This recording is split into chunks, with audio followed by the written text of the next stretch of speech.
Once more, welcome back to the RaidCall EMS 1 Summer Finals. We are about to head into the last match. It's going to be EG going up against mousesports. That's definitely going to be just as exciting as everything we saw before. And yeah, but before that is actually going to happen, before the players get ready and everything, we have something else for you guys out there. So for that, I'm going to handle it over to James and Wagamama. Thanks very much. So we're over here in the social corner, and we're going to be talking about a little thing that you guys can get involved with at home. It's the one player who's had the biggest impact at this tournament. So our casters have gone through the players that have competed and chosen 5 nominees. We're going to go through those now, and in just a few minutes, you'll be able to go over to our Facebook page, RaidCall EMS 1, and vote. And vote. Exactly. So why don't we go through the list? And then exactly. Discuss those. So the first player you guys nominated was Fnatic Fly. Yeah, Why? I mean, goes without saying after seeing this series, we nominate him, but, well, not solely, but almost only because of that 5-man black hole and his beautiful Enigma. It was just played out really well, so it was, you know, goes without saying. Okay, cool. Next player on the list, I couldn't believe it when I saw it. Demon. Demon, yes. Tell me why. For that refresher BKB Batrider. He did one bad initiation in the Batrider game, but the impact he had in that game as his Batrider was really phenomenal. So, I mean, he had his Blink and Force Staff at around minute 15 or 14 or something like that, and he just, yeah, he was doing a lot in that game. Next player on the list is Fnatic Era. Yeah. And he wasn't very happy leaving the event, but tell me why he's on the list. Well, he played at 22 for 1 Morphling in one of the games, and he has been playing pretty good Dota throughout the entire tournament here. So he's on the list for that reason, mostly because of Morphling. The next player on the list is someone who just loves Tinker. Someone who just loves Tinker. It's Koiva. And I would almost go as far as saying, if it wasn't for his Tinker, I don't think that it would actually have won that game against Infernity, because it was not only split pushing, it was the way he was doing it. He was doing it so aggressively and just being all over the map that there was no way for Infernity to do anything. And he has just played really good on the Tinker, both the 2 times he played Tinker this tournament. Perfect. And the final player on the list, it's a little bit of a surprise. Yeah. It's Mitch from Infernity. It's actually Mitch. Mitch from Infernity, and we have some Serbians. For his off-laning, we completely obliterated the Luna, and with his Weaver, he was playing so strong. And also for playing that Timbersaw in the game that was very exciting to cast and very chaotic Dota. So those were some fun games, and we nominated him. Perfect. So you guys can head over to facebook.com/RaidCallEMS1. We'll have a poll there at the top where you can get involved. Let us know who you thought should have been nominated or who you'd like to see win that prize, and we'll let you know the winner a little bit later on in the game.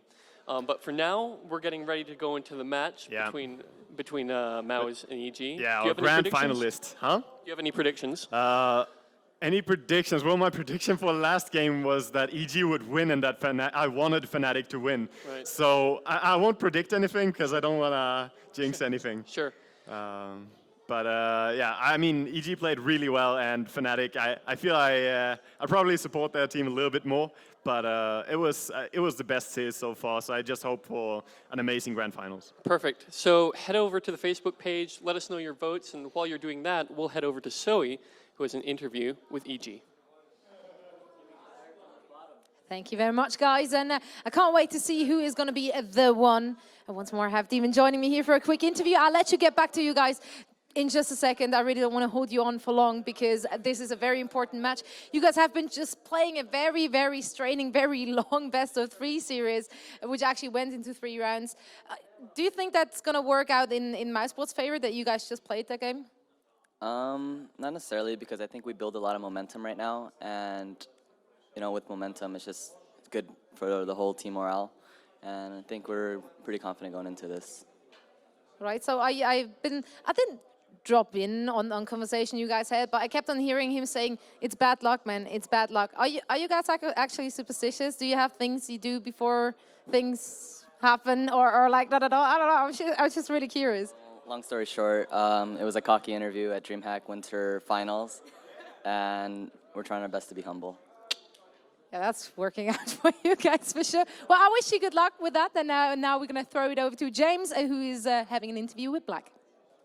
Thanks very much, Zoe. So I'm standing here with Anti-Mage himself, Black. you know, you've been able to watch the set that EG just played. Would you have preferred that Fnatic was the team that you were going to face? We would have preferred to play versus Fnatic because we're just much more used to their playing style and to their draft, so that would have been easier for us. So I don't know. Did you guys do any predictions or any preparation rather, while you're going through this game or through the break of, you know, what you want to do right now? I think the whole team was just resting in the rooms, so we didn't really make any strategies or anything. And what do you think the chances are that we'll see AM either banned or picked in the next few games? Over 80%. Over 80%. I think it's probably 100%. I'll let you get back and set up, and we'll head it over to the casters, who will take you through all the action for the rest of the match. Awesome. Thank you very much, James. I'm Toby1.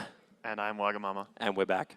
We're back. That's right. We're your casting pair for this entire weekend. We've been doing the RaidCall EMS 1 LAN finals from the quarterfinals yesterday, all 4 matches, which ended up being very, very short. It was all of them? It was 2-0. 2-0, yeah. We had 8 games in total yesterday. And, well... Here's the brackets. That's exactly what happened yesterday.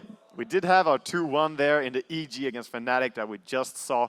And now, of course, we have Mouse working all the way from the top of the bracket down and gonna play against EG in the grand finals. That's right, the American team, the one American team that qualified through the EMS, the US qualifier series of that one, so they had their own cups, their own group stages, their own qualifier. Of course, there were a couple of hitches with that, and that allowed EG to come here to the main event, but they've definitely showed it very, very strong. They deserve to be here in the grand final. They have just been playing so good, and definitely in their last matchup here, they played, I mean, 2 steps better than they played in the previous match from yesterday. So just stepping it up even further because they were struggling with Flipside. In the second game, for sure, they were behind. And now they just played really, really good Dota against Fnatic. Yeah, that they did. And of course, that's going to be their opponent's mousesports. You just saw their player card, but this is the team we're talking about, EG.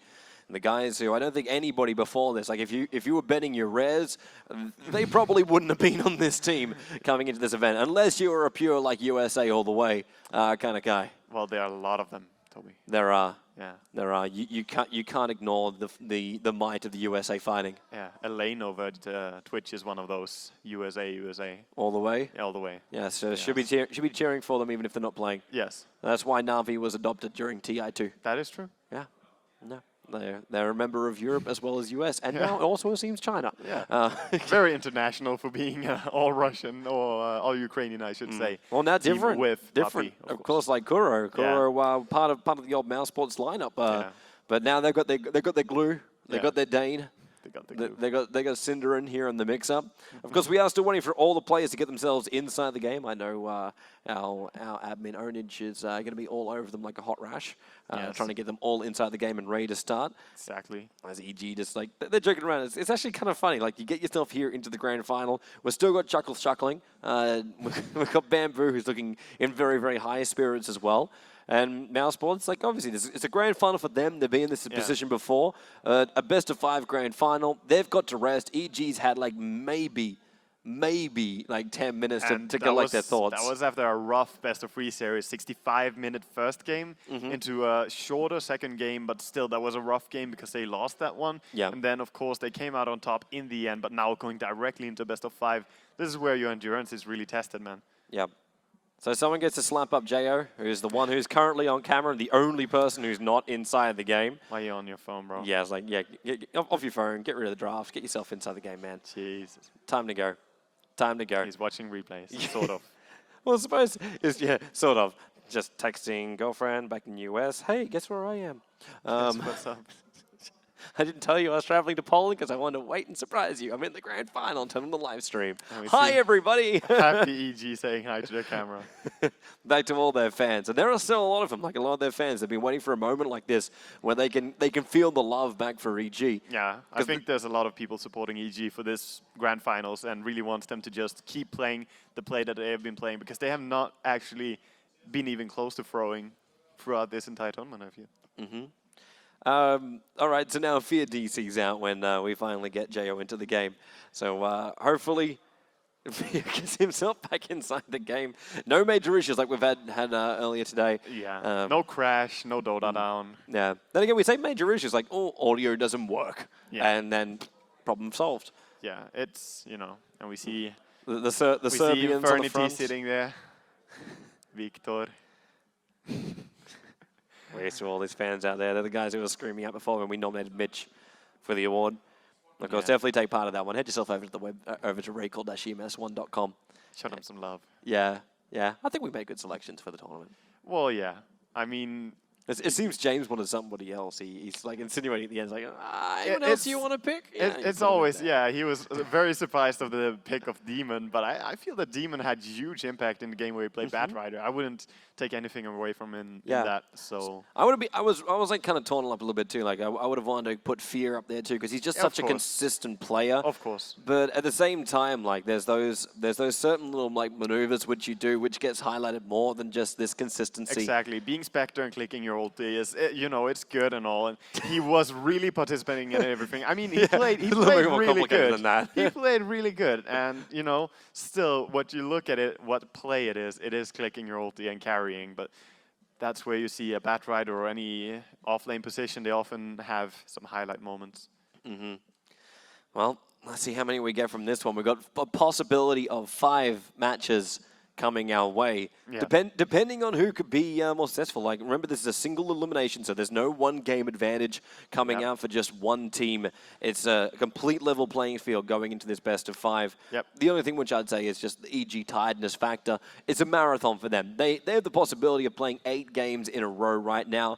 But considering the normal schedule, the Dota 2 Online community... They're hardcore gamers, man. They can take that. It's only 8 games if they go to the full series, of course. They can do that. Yeah. And of course, they're warmed up, you know? 65-minute Spectre game. That's what it's all about, man. That's what it's all about. Warming up and let's get into it, because we have now started ourselves into the game. Spectators loading in as well. 2 more of them to connect in, and then we are good to rock and roll rumble here in the first game of the series. And it looks like it's the Germans who are keeping us waiting, both Saga and RMN connecting in. So big shout out as well to all the other guys who've been doing on the other language streams which are out there. But also a big shout out to all the guys who are tuning in right here to the live stream. Big thanks as well to ESL as well as RaidCall for putting on such a great event. Production value, hashtag. Exactly. Yeah. And look at that serious face of Synderen. Yeah. It's go time, man. It's go time. It's big time. Yep. So we put it's in the hands of Fear though. Fear has first pick up here. We've seen him time and time again throughout this entire competition. He's not risking anything. There's no no Wisp or Batrider to slip on through. He at least won't let the Wisps get through, but he'll let the Batrider go into play every now and then. I mean, looking at this tournament, I must say that I have really enjoyed watching how Fear has been banning heroes, not only what he picked, but also what heroes he decided to remove. Especially during the second stage of the bans and also in the last ban. I feel that he has made good selections throughout the entire game, what he doesn't want to play against. And it seems that EG are playing pretty smart Dota right now. And up against Mouse, he will ban out that Furium very early. Of course, Black showed that he wants to play it some. Yeah. Talked to him about it earlier. He says like, well, I can play it. It's not anti-mage, but... Yeah, we saw his farming profit in yesterday's games. We also saw the fan-edited picture of Black as anti-mage. And that was very manly. Yes. Yes. And we're going to see what EG Fear wants to go for as his second ban. Wisp being banned out by Syndra, nothing really to say about that one. I think Fear's the only question he'll have right now. He's not going to ban Lifesteal. What else would mousesports use? My mind would instantly go to the Darkseer or Lifestealer. Yeah. That's the first 2 I would think of straight away. But at the same time, maybe like Syndaren's been using that Keeper of the Light a hell of a lot as well to really change lanes. Yeah, Nyx Assassin, another one he does enjoy, but he would normally I would say he would want to have Keeper of the Light more than the next Assassin. Yeah. It would probably depend if Fear is also looking to run an aggressive tri lane, or if he wants to hold back, run like an Alchemist kind of build, or if he does just say, you know what, mousesports, if you want the anti-mage, you can't have it. He actually takes out Koitva's Tinker. We mentioned it before in the MVP point. Yeah, in the one. The one. We don't call it MVP. The one. The one, yes. There we go. Why is it not MVP? I don't know. Don't ask me. Anyway, it's going to be a Is it Darkseer because it's first the pick. EMS 1? So we want to find out the 1? That could be good. I didn't think that far. It's not my decision. It's not your decision. I just said it. But anyway, we have Darkseer as a first pick, and the response is Lone Druid and Puck. So more Puck play. And we like that. Yes, we do, especially from Fader. Fantastic Puck player, fantastic pickup, as always, for that middle lane. There's only been one hero that really causes some kind of issue for a puck in the middle lane. I say one hero, and I've been watching this a hell of a lot. Doombringer is one of those people that just destroys the middle lane. Once he hits level 6, of course. Until that point, he's in trouble. Would you say he pucks it up? Ching.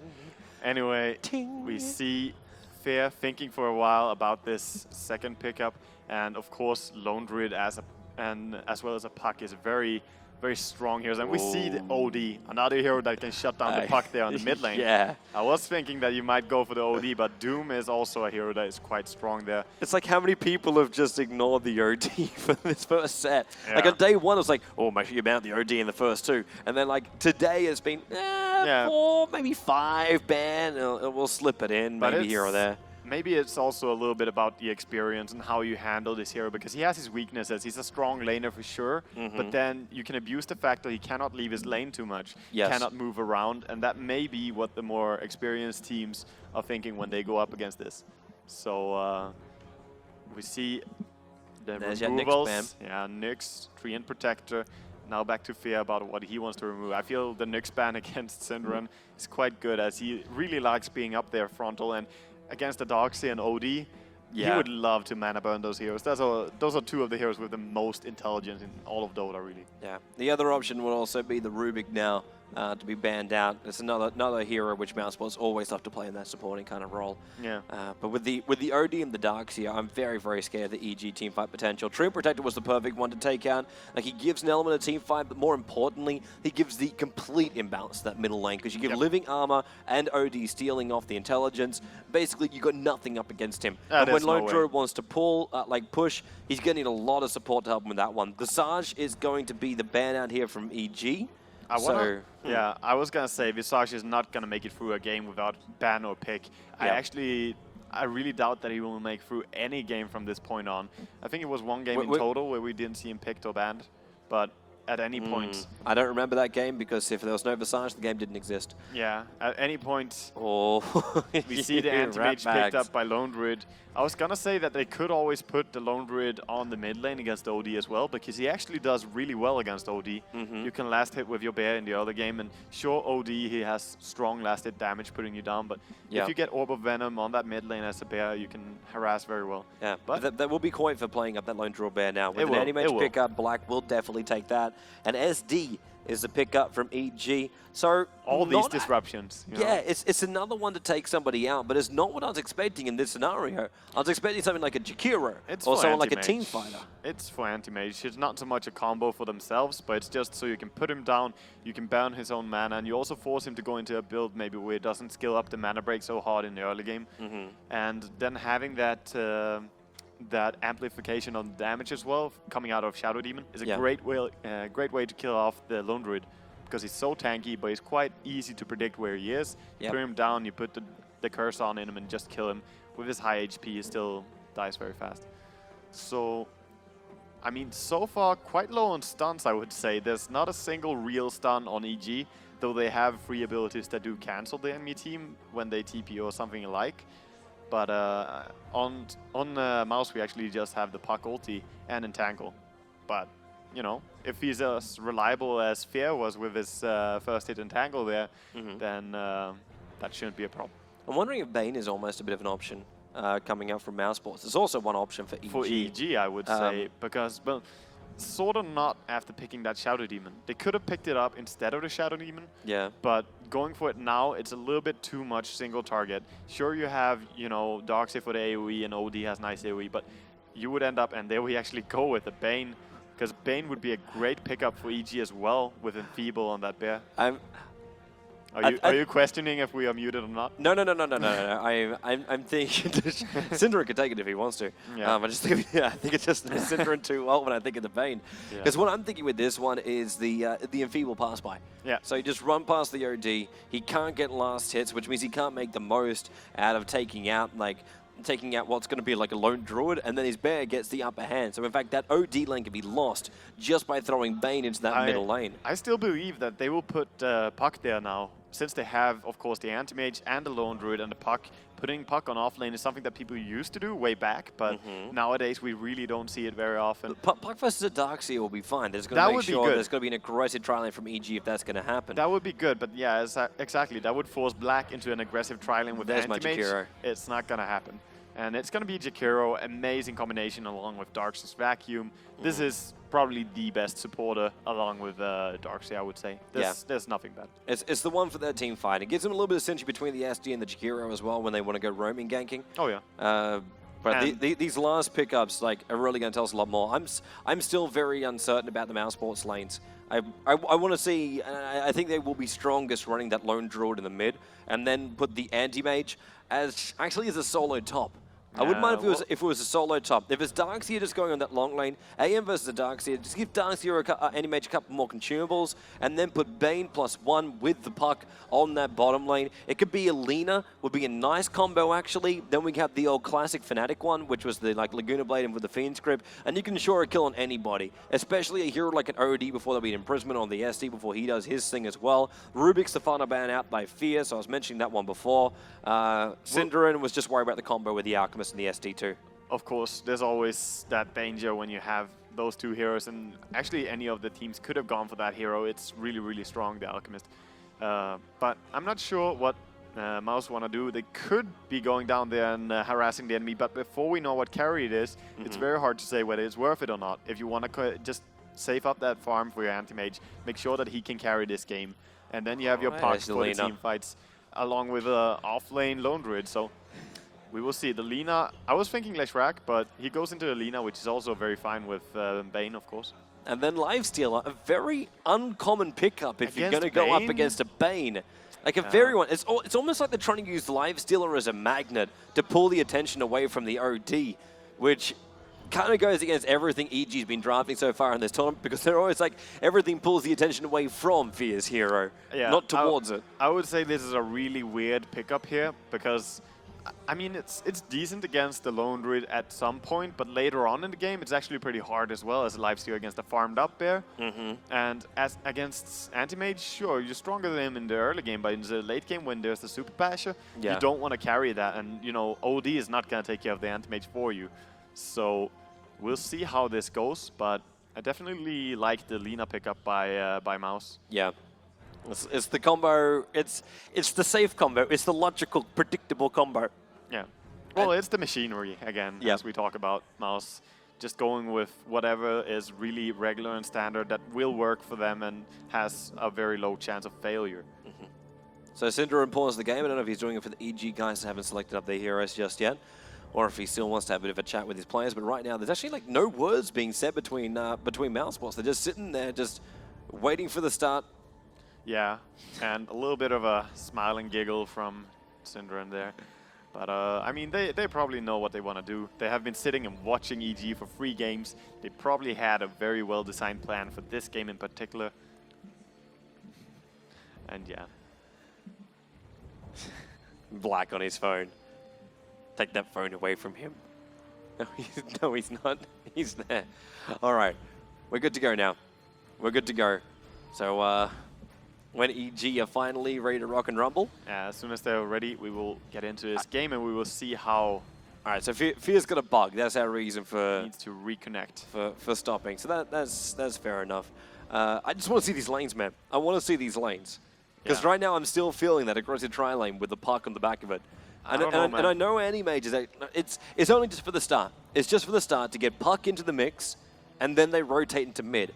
And then they'll look to shut down the OD. That's what I'm feeling right now. And then I ask myself the question about EG. Are they looking to run an aggressive tri-lane when you could have the possibility of having a defensive tri-lane from mousesports, and then you get the Bane there that's going to take away all of the damage coming off from Lifestealer, and then you've only got the damage of a Jakiro to actually do damage. Yeah, I really doubt that Mouse are going to go down on bottom lane with Fatado, because the way they have been running. Would you take anti-mage instead, or you just like don't even try? No, I don't think they want to try lane. Maybe they just send down the bear there and maybe go down and say hi with the heroes. You still want to see Fader in the middle lane. I will want to see Fader in the middle lane. For Mouse, I don't think they will do anything shenanigans where they pull down Fader at the bottom. He is a good mid player, and he will, you know, he knows that playing against OD, it's pretty much, you know, pissing against the wind. You don't really gain anything from this lane apart from the levels. But he will get the levels, and that is the most important part. Maybe he gets some help by Bane coming in and enfeebling, maybe even a gang with Synderen and Bane when they have levels up on the Lina and Bane. But I really think they will just run standard lanes and protect the Black Swan. Synderen telling a joke inside a game. Asking if he had one, and all he had was BD's got a rampage. And then he laughed. That was a good joke. Lifesteal is going to reconnect back in again now. So hopefully Fear looks like he is in, and he is good to go now. So we can start this game up and get started for what could really be a very, very long series. We know both mousesports as well as EG. They're happy to play patient Dota. They're very, very happy to play patient Dota. Yeah, but as soon as one of these teams assume the control of the game where they feel that they can go in for the finish, none of them waste any time, and they never let their opponents get more back than they should. So especially EG being very, very persistent about staying on top when they get the control. All right. So looks like Fear wasn't 100% ready yet. Thought we're actually good to go. Unfortunately, we get a little bit more of a delay. It wouldn't really be a competitive game without delay at the start of it. It wouldn't. It wouldn't. We need more delay. More delay, I say. Yeah. Well, you know, players are sitting there. They want to play Dota, but there's always something. No, normally I'd say it's like Kuro having an issue, because Kuro always breaks his computer every single time. That's true. All right. And we see Bambo, you know, speaking of people who break their computers. That was just after Fear also managed to select his hero. Bambo, what are you doing? I'm not quite sure. We have him on the camera though. Yeah, can see you. All right, so Fear's in. Bamboo. Can definitely see him reconnecting right there. Might be just checking something else. But yeah, man, EG, Mouse. Get in. Let's start the game. So I'm all for Dota. I'm all for Dota. It's a shoot of 5 EG players, and I can't really see any monster. Well, I can see a lot of monster They're all logos. It's on the jerseys, man. It's on the jerseys. No, I know. No need to shamelessly plug. Oh, what? EG doesn't need to shamelessly plug? No. That's a new one. Ah, hey man, like we don't need no pizza. Exactly. I could do with a pizza though. I could as well. Maybe we do need pizza. Just feed off the fuel of Dota, man. It's very hard during the pause, though. It's good fuel, but I suggest people don't drink fuel. Yeah, well. All right, now we're losing more people. Jago also just left the game as well. So they are reconsidering this. The grand finals, maybe not for them. They're like, yeah, actually. That's not a good sign when you see the tech guy run across the room. It's a good sign. I have a guy in my ear saying it's a good sign. It is a good sign. I shall listen to the guy in my ear saying it's a good sign. Maybe he's running for pizza. Maybe he is. That'd be more than a good sign. That'd be a great sign, man. It would be. Be from the heavens. Wait, Zeus is not playing, is he? There's J.O. Now coming back into the game. Run for heaven. We're still missing our last. We're still missing Demon. Yeah, well, Bambo. Actually. Bamboo, sorry. Bamboo. There And he goes. he's come back, and he only All has right. a phone. So yeah, it looks like there's some in-ear problems, some sound problems. Yeah, and of course, you don't want to have any problems with your communication as you're playing in the grand finals at a LAN event. And we see Bambo reconnecting. Yeah. Who knows? Bamboo always has to be the last one in his tradition. It's Yeah. tradition. I'm just watching this anti-mage staying there and holding his stuff. And look at Bane. He's so sexy. All right. You're actually over at the Radiant camp. Yeah, yeah. I was sorry. I was over on the EG side of the camp. You want to? Yeah, look at Bane. Zoom in on that. It kind of looks like disco. Yeah. But this actually looks like the worst disco group you could ever find. Like you've got like a redhead dressed up as a witch. You got a guy with 2 blades, and that's never a good thing when you're doing like breakdancing around. People are gonna lose limbs on that one. You do have a ridiculously photogenic lizard or something in Puck. Can we call him a lizard? I don't know. It's just the googly eyes, man. It's a fairy dragon. It's the googly eyes of Puck. And now we're starting up. 3, 2, 1, go. Battle resumed. And we'll go into the game, and now, finally, we can talk about our lanes and see what's going to come up because it's the official start with the awesome music and intro. Ha ha! Dota Crash, lol. We are here for game number 1. mousesports Dota Crash versus Evil Geniuses. And Dota Crash is to the sound of applause from our crowd live here in Poland. A round of applause for Dota.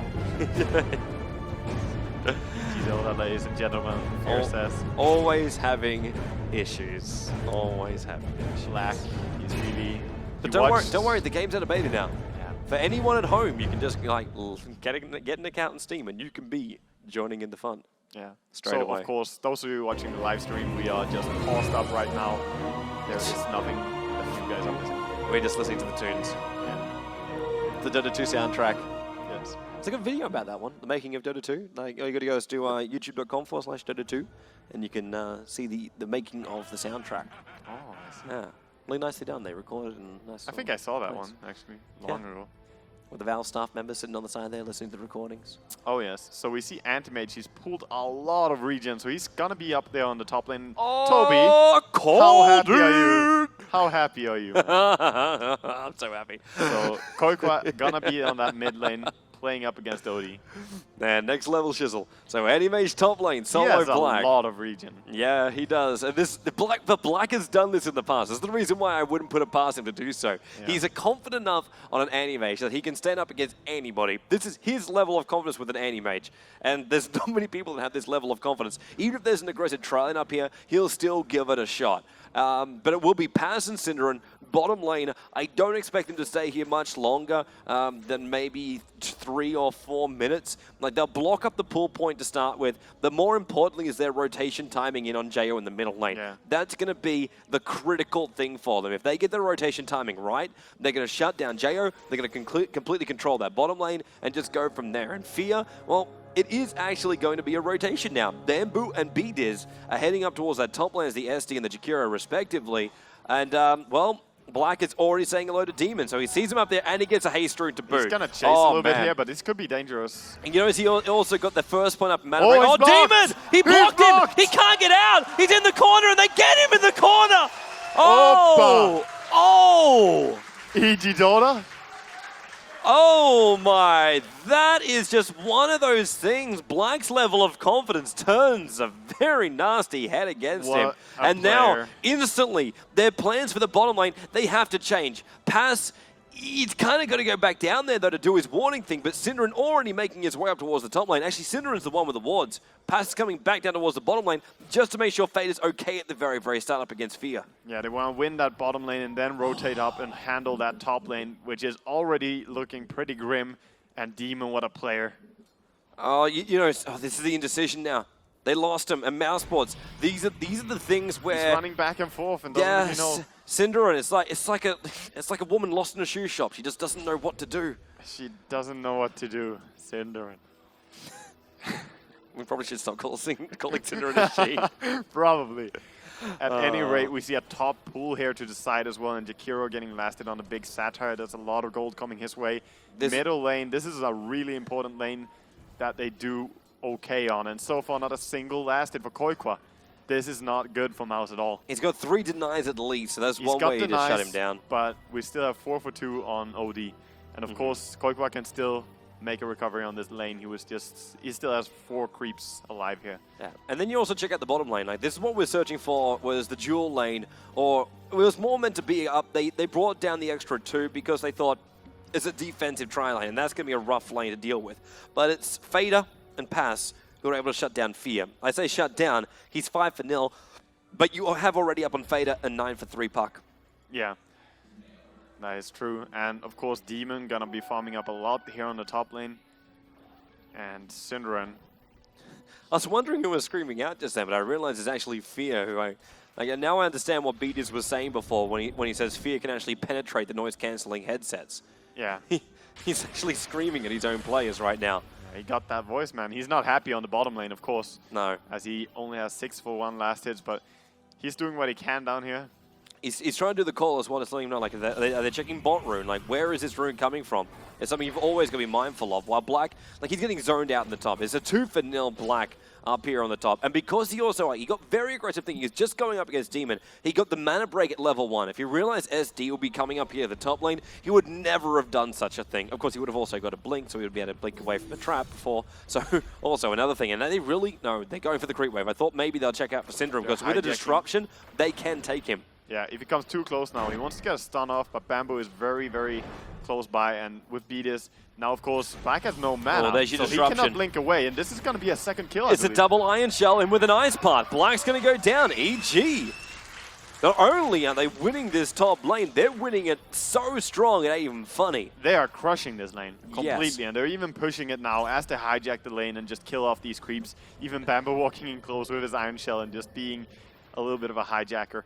And bottom lane, we just see normal trades here in terms of farm. I mean, still 10 CS on lifesteal, so they're not even shutting him down completely.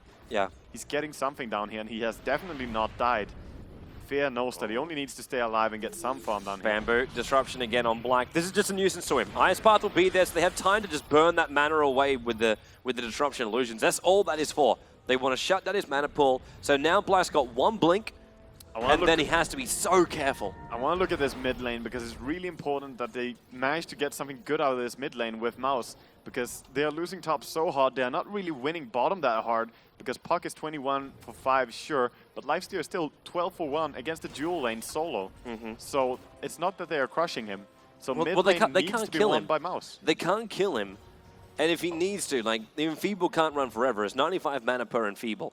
And that's, you don't have a mana pool from Bane to support that. He didn't bring Clarities as well to support that. He thought he'd just win this lane, rotate up, get a kill in middle lane, and by that point he'd be having the courier running up to the top lane and bringing him all the gold in the world. That was the plan. That was the plan. And Black dying there, it doesn't really only set him back, it also sets back Syndrome, because he had to run up here. He is still level 1. He is very close to level 2 for sure, but he's still level 1 at 5 minutes in soon. Well, he can't, every time he pulls, then EG have an advantage to dive on Black. If he did a single pull, then they would instantly kill the tower. Now they're going to go again. Black already blinks, and the surge on Bamboo. Ice Path is just able to trigger there from Beatus, but there's too deep on the tier 1 to follow. And maybe now they're looking for doing something around the mid. Looks like Syndrome wants to run around the mid. Syndaren's had enough of this top lane. Black is getting some level experience. Synderen can't pull, so there's no point for him to be up on that top lane. He's got to rotate down and then do what you said before. They need to shut down Fear more, and that means get yourself a kill on this lane. It's going to be hard. He's almost level 6 now. The Nightmare into the perfect Light Striker rail would be the only way to do it. Even then, with the level 1 silence, I'm not sure they can do it. Maybe if they had level 2 on silence and longer duration on that, but he's going to hit level 6 in one creep if they don't go now. Yeah. And he will get it. I really doubt that they will kill him before.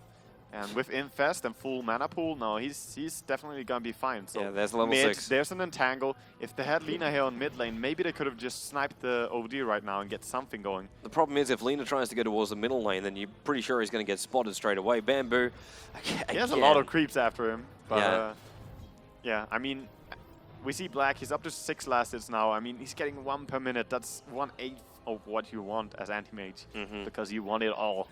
So every single last hit is what you're searching for. yes, definitely. And we see mid actually going really well now for the Scylla Bear. He has 12 denies, 32 last hits against the 25 for 5. So he is starting to take the control now after level 5, and we see a big gank coming middle in. lane. This is what we're searching for. This is the rotation I was waiting for from the very, very start. It was meant to happen after EG lost 2 heroes. Then this rotation was meant to happen. Look for that fast OD though. He has 390 movement speed. If he sees a supporter, he will just zoom away. Yep. So and if he gets entangled too, he'll just imprison himself or imprison the coupling stunner.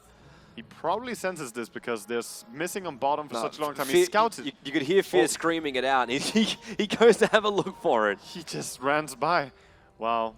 That is a risky move to walk out like that. If they were standing closer, I think he could have gotten a Nightmare, and then as the bear walks closer, get a stun, maybe he would have actually been in danger. But with the put down, he is pretty safe. Yeah, this is slowing down his farm though, and this isn't a great thing for Jaya, but he's still finding his levels. Like, it's level 7.5 up against a level 6 and almost 7, really. Yeah. And I mean, this is really hard. And top tower now gonna be pushed with the catapult. So Black gonna stay around and try to get some form of deny. He has a magic wand just to survive all this. Ice Path gonna trigger perfectly. Black Iron Shell damage again. Brings in a half-life, Demon ensures the tower 2 with Black's blink away, and Pass is now rotated up towards the top lane. But what they wanted on top has now been lost. This is a 2-0. What is it? Our overall advantage is almost 3,000 gold going the way of EG. The experience starting to flatline up a little bit at 1,500, but the gold won't stop. In fact, it will skyrocket even more now they've taken out that tier 1 tower. And Demon is having such a good start on his Doxy. And I mean, Doxy is one of those heroes that if you get early levels and can start to go into the jungle at all. This is when overconfidence can really kill you off. Yeah. Synderen's coming up. Fader has a double ulti right now if he wants a Demon. There's the run, and now after Surge being used, Black jumps up, Demon TPing out, but the Puck all able to get that kill, and Bamboo as well. Very big kills. Yeah. Really big kills there for Mouse. They desperately needed that just to make space on that top lane. Oh yeah, and I mean Fader is pretty much the one they have to look for now, who's gonna be running around and try to create this space for Black, because he needs it now. He's behind in farm, and he's gonna be going up against an OD, and a lifestealer. And you don't do that without farm. So mid, if we get any form of entangle, he's hoping and there it entangle. is. Orb to fly, Rift as well, and now Jo. Well, he should go down and does go down. Puck to get the kill. What an entangle. The last possible hit that he could get it on. Yeah. So getting really nice kills here with his rotation. Going up top, getting double kill, and then coming in mid. Of course, he didn't get all the kills himself. One going to pass. Bamboo should be really cautious about what he's doing right now. He is so far up against mousesports. And mousesports have already quite vividly shown they're happy to rotate around. By the way, Koifa, get your bear back. He doesn't have enough mana for a resummon. Even with that, he wants to really assert dominance over this anti-mage. Koifa, bear. Turns it around. Okay, there we go. He wants to keep the dominance over this anti-mage though. He never wants to let him start farming here. Because this early on, no Killing Blade, no Ring of Health, no nothing. Anti-mage cannot go into jungle. So if he just controls this top lane, he forces the Puck and Bane to be down here all the time. And that means lifesteal free farm. So, but now they've got to also be a little bit more cautious too, because you got Bane who's going to have a Fiend's Grip up very, very shortly. So this level of control they do have can instantly turn on them. Oh yeah, they don't want to be overconfident, but they just want to make Black's farm as hard as possible so that he cannot get that easy farm. Quite for now controlling runes with his bear. He's got phase boots up on his bear as well as normal boots up on himself. So this is a fighting bear very early on. So we look to see the Maelstrom, the Basher, that kind of jazz up on him very early on. And what's that 10-minute rune going to be? Regeneration up on top. And Fader's already rotating up for the kill in the middle lane. And meanwhile, up on top lane, looks like Black. Oh, he gets caught out. The Darkseer wall was thrown. The Ice Path was thrown. And Fader, well, he orbs and just runs for the rune now. Yeah, I mean, Black is not having a good game at all. 3 deaths, 17 last hits in 10 minutes. This is really, really impressive how well they shut him down. But look at bottom lane.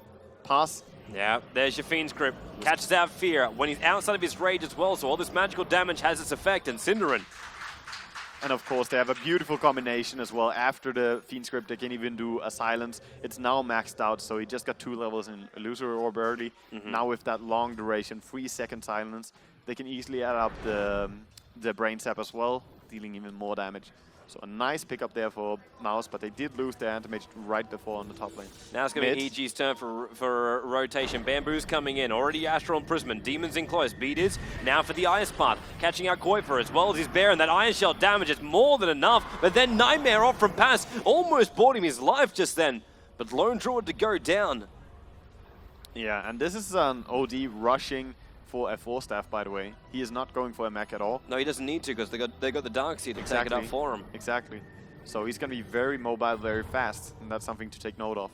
Also note too, the Fear's left the bottom lane. Actually, to a point, completely abandoned him. Like, Fader picked up his Blink Dagger already, and they had 3 players now here in the middle tower. lane. This is really... If they get this tower, that's really huge. So they need to send someone down to stop this, or even more than one. There's the TP coming, and it's Darkseer. So Demon with his mech. Yeah. It was his rotation make, and Fader's like, well, I can blink in, silence up, jaunt myself away. Yeah. Welcome to the lane, Demon. Welcome to the lane. Yeah, exactly. But he had it easy up on that top lane. He had 2 supporters babysitting him. Yeah. But they did follow him down here to the bottom lane.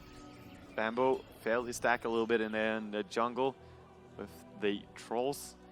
And Anti-Mage just running along with the Fiend scripting Bane now. He does have mana with a magic stick, but I still don't think they can kill him. Ice Path's going to go and actually catch him out here with the wall down from Demon. He wants a copy of Fader. He's already used his Surge though, and Fader with a haste rune. It won't matter if you got Surge or not. With that haste, it's a little bit optimistic to try and kill him. especially with the extra bottle charges. And now Koifa, like, he's got time in the middle lane. OD starts the pull so he can farm up. While Koifa, well, okay, now Jay's got to come back in that middle lane. He just been farming up a little bit in the jungle as well. This is the golden time as well for Lone Druid. Before OD gets 4 points up in that orb to make the most out of this bear, because once that orb comes up, I'm not liking the chances of this Spirit Bear, man. Well, the orb deals a lot of damage, and as soon as you come close with anyone, either hero or this summon hero, yeah, you take a lot of damage just by those easy right clicks. And Fair just coming up here to say hi to Black. Of course, he has a lot more farm with his drums and face boots. Yeah. Not to mention, he's still got the infest but possibility. He has to be careful. He could die here if the Fiend Script goes off. Well, there's always the disruption, so... He's got stick charges that will give him the mana to do it. And he's safe if Bambo saves him. Oh, nice strike array, and there goes your Fiend Script. And then disruption. They knew it was going to come, so waste the Fiend Script. And now Fear says, well, okay, they just use so much anyway. Fear can just initiate open wounds, chase him down. Purge goes on Black too, so now he's slowed down as well. Had to blink himself up into the lane. At the same time that happened, OD dies in middle lane. Yeah, Puck along with Syllabear getting him, and Puck still has ulti. Yeah, as well as silence up on Demon, and then an entangle on Demon. Not the best synergy in the world. Demon's going to be able to surge himself away, but then he at the edge of the Puck ulti, it hit, and the Bear's right behind him. The Bear's going to get one more hit, and maybe it's going to be two around the corner. It's going to be three now. Demon, he runs up north, and the Bear checks right. He backs himself out, surging away. Demon's on the run, and he will get himself away. The Bear gets recalled back in again. Oh wow, Demon getting out of that. And Koikvai, just a little bit of a misplay there. He had him and he could click him there, but yeah, that was a nice juke by Demon. I liked how Koikvai instantly knew that Demon would run into that place. That just shows that he knows how this player plays. Demon always using all the little hiding spots in your jungle, of course. You also noticed too on the kill count that a Bane ended up dying just back actually a little bit higher up, just around this region, which I marked before. Between the Tier 1 and the Tier 2 tower at the Dire side. So Lifestealer able to pick up both the support heroes. So he's not only got like caught up on farm from that bottom lane, but now he's 2-1 on Fear. Yeah, much better than he was doing with his 0-1 after being caught out there on the bottom lane. Now we have a lot of heroes around mid. We don't have Puck ulti just yet, but Lina closing up on a level 6. RD finally with that 1 point up in the orb, going in before he finished up the 4 points up in the Essence Aura. Yeah. And bottom lane, Koiv has actually left it already. So I was talking about like when that orb comes up, he wants to pull the Bear away. And that's exactly what he does, down onto that bottom lane. It's like top lane, Fear and Black having more fun with each other. Yeah. And they're about to have a lot more fun. There's a party on top lane, and no one from mousesports is invited apart from Black. Oh, you could see him start the animation to get out there, and the Ice Path, he's dead. He's dead. This execution is so well done from EG. Searching in their Shadow Demon, disrupting, and they're just following up with the Ice Path, which is high level, I believe. Yeah, it's actually level 3, and he went for max in Jewel Breath, not a single point in his Liquid Fire, so he likes to have all that nuke beat this, knowing that he has a Doxy in his team. He wants to have all the damage he can in the vac that's going to be up in a while. I think he actually subscribes to the Arsart school of Jakiro. Yeah, because that's exactly what he did, and he won't go macro. If he doesn't get macro power and goes also liquid, now he goes for it. Damn you, beaters. Team fight time. And there goes Bamboo. Blink already into the disruption. Catcher too far away for the Ice Path. Demon did a little bit of extra damage. Yeah, he wasn't close enough there, Beaters, but that's because he was scouted out as he showed himself out in the jungle there, so have to be careful. Middle lane, Koif has left that bottom lane and now pushing out the mid. And 3 TPs coming. OD, whoops, that's the wrong way. But now Koifa slowed himself down. He actually stopped moving to micro up his bear, and the Bear's going to turn around. And the orb, the macro pyre burns through him as Lifestealer, who loves people with more life points. Yeah, Lifestealer, of course, hits really hard against anyone who's, you know, using True Spirit or True Form as the Lone Druid. And they deny the tower. Beaters not forgetting anything. And then they take the tower, and that's with the last hit too. Fear's full armlet available. They're still only level 2 on the vacuum. It's starting to get a little bit useful now. Level 1 is only really good for cancelling TPs, I feel, or cancelling even a blink from Anti-Mage. But now they start getting that chance to combine with the THD in him. And Fader's going to be really careful right now. He's getting in really, really close. If there is even that 4-staff into an imprisonment, suppose he's still got the blink dagger away, but he has no ulti though, so he has to be pretty careful here defending this tower. It's like he's just trying to spam as much as he possibly could, so then he can just let off that regeneration rune he's been holding on to for a while. At least Laguna Blade's now up for Cinderin, so they got some form of burst damage. Yeah, they're just dodging completely here, And there's actually no bear on the Spirit Bear right now, so he's going for the range form and rabbit instead right now, just playing it like a pub. But he even TP to the tier 1 tower just so we can try and push this out and find levels. Yeah. And accept the fate of the tier 2 tower in the mid. Ooh, quick blink. That was close. Ice Path animation, easy to predict. Now Bamboo, Disruption catch, which means Fader doesn't have a blink, but he's still got an all phase shift. Very difficult hero to kill. Yeah, it is really hard to kill a Puck who tries to get away. And Anti-Mage finding some free farm time up here on top lane. Meanwhile, Lone Druid with his Spirit Bear pushing out bottom now. It's still very hopeful from Black. You see his item build right now. He wants to go just into some tankiness and get that Manta Star up. I'm not sure he wants to go into a Battle Fury. It's going to be Battle Fury or a Vanguard. I mean, it's probably just going to be a rushed Manta style now. I'm not even sure he's going to do anything with this Ring of Health because he needs to be strong so much sooner. If he goes for a Battle Fury here, I think he's very greedy and puts so much weight on Fata to delay this game. Well, Black is pretty greedy when it comes to farming, man. Like, I wouldn't put it past him to try and attempt it. He's greedy for farming, but he also has a really good understanding of the game. And I think he knows when he's too far behind to go for a Battle Fury. But then again, like, it's not just on Fader. Look at Koiva's farm. He's sitting at 2,700 gold. We could be looking at a split-pushing bear pretty shortly. And that's something which EG don't deal well with. Like, they've got great team fight. They've got great roaming to gank. But if you just got a bear out in the lane, it's something very difficult to try and deal with once that Radiance comes up. And that'll buy all the space in the world for the anti-mage. Yeah, of course. It also lets mousesports turtle up very, very nicely. Because they'll just let Black go on the off lane and say, you know what, we'll have 4 heroes defending inside our base. Not a problem at all. All we're going to make sure is we get some extra tower gold before we get put into that position. And that's why Koiva's down here. Pass as well. Almost hoping for someone to be crazy enough to TP in. In fact, it's going to be double TP to come in. Fear's the first one. And now Pass. You can go into that Fiend's Grip of Bamboo. You can see him prepping himself. Jo, 4-staffed up. Takes the imprisonment over to the bank. Koiva looks to TP out, but there's more than enough damage with both Fear as well as Jo. Disruption cancels the TP out from Bane as well. It's just one to the next. Double to go down. Black was farming up that middle lane, but it's still a long way from really being successful in a push. Yeah, definitely. He's not dealing too much damage, but they know that top tower, this is going to be hard for him to defend as everyone, or at least Lifesteal as well as OD TP'd up or down to the bottom. Black's going Battle Fury, man. There's a voice on the courier coming to him right now. Yeah, he's going for the Battle Fury, so he is trusting the fact that they can actually split this for long enough with their Lone Druid and with the Puck, just keeping the pressure on different lanes.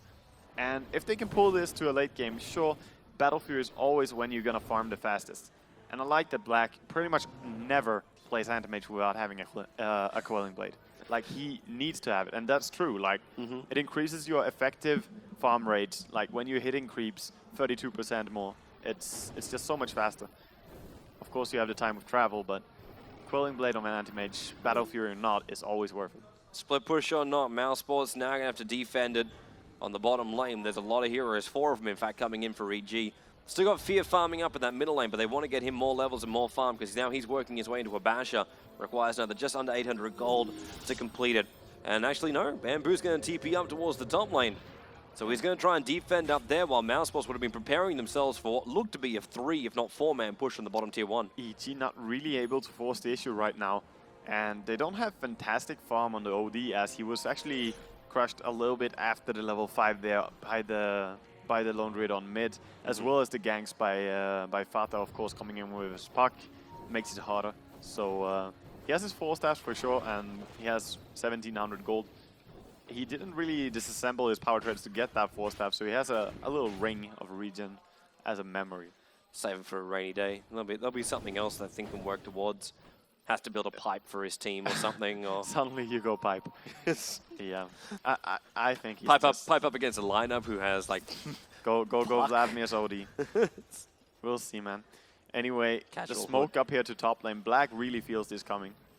Yeah, he's already hiding himself inside the tree line. Cinderin also trying to farm up as quickly as he possibly can with his Light Strike Array as well as Slave. And all of EG group up inside the dire side. And Fader's having a great time with that. Like, he's down this bottom lane. He's got an Ultimate Orb up now. He's 2,700 away from having a Scythe of Ice. So then they've got Initiation that way. And EG, it kind of feels like they want to push into the base. They want to go for an all-in right now and see if they can bring down that tier 3 tower and maybe more. Yeah, maybe. Realizing Black has always been a split pusher. It's very early, though, to push into a tier 3 already. If they pick up this bear, it might be a little bit nicer for him, and they do so. He has resummon on it, so... True. But now if they find him again, it's... Yeah, but they already lost the bottom tower. Top tower is going to go down before they do anything to a tier 3 here on mid. So forcing the issue this early is really hard. And I think that EG, they could be using their time a little bit more effectively with the advantage they had from the top lane.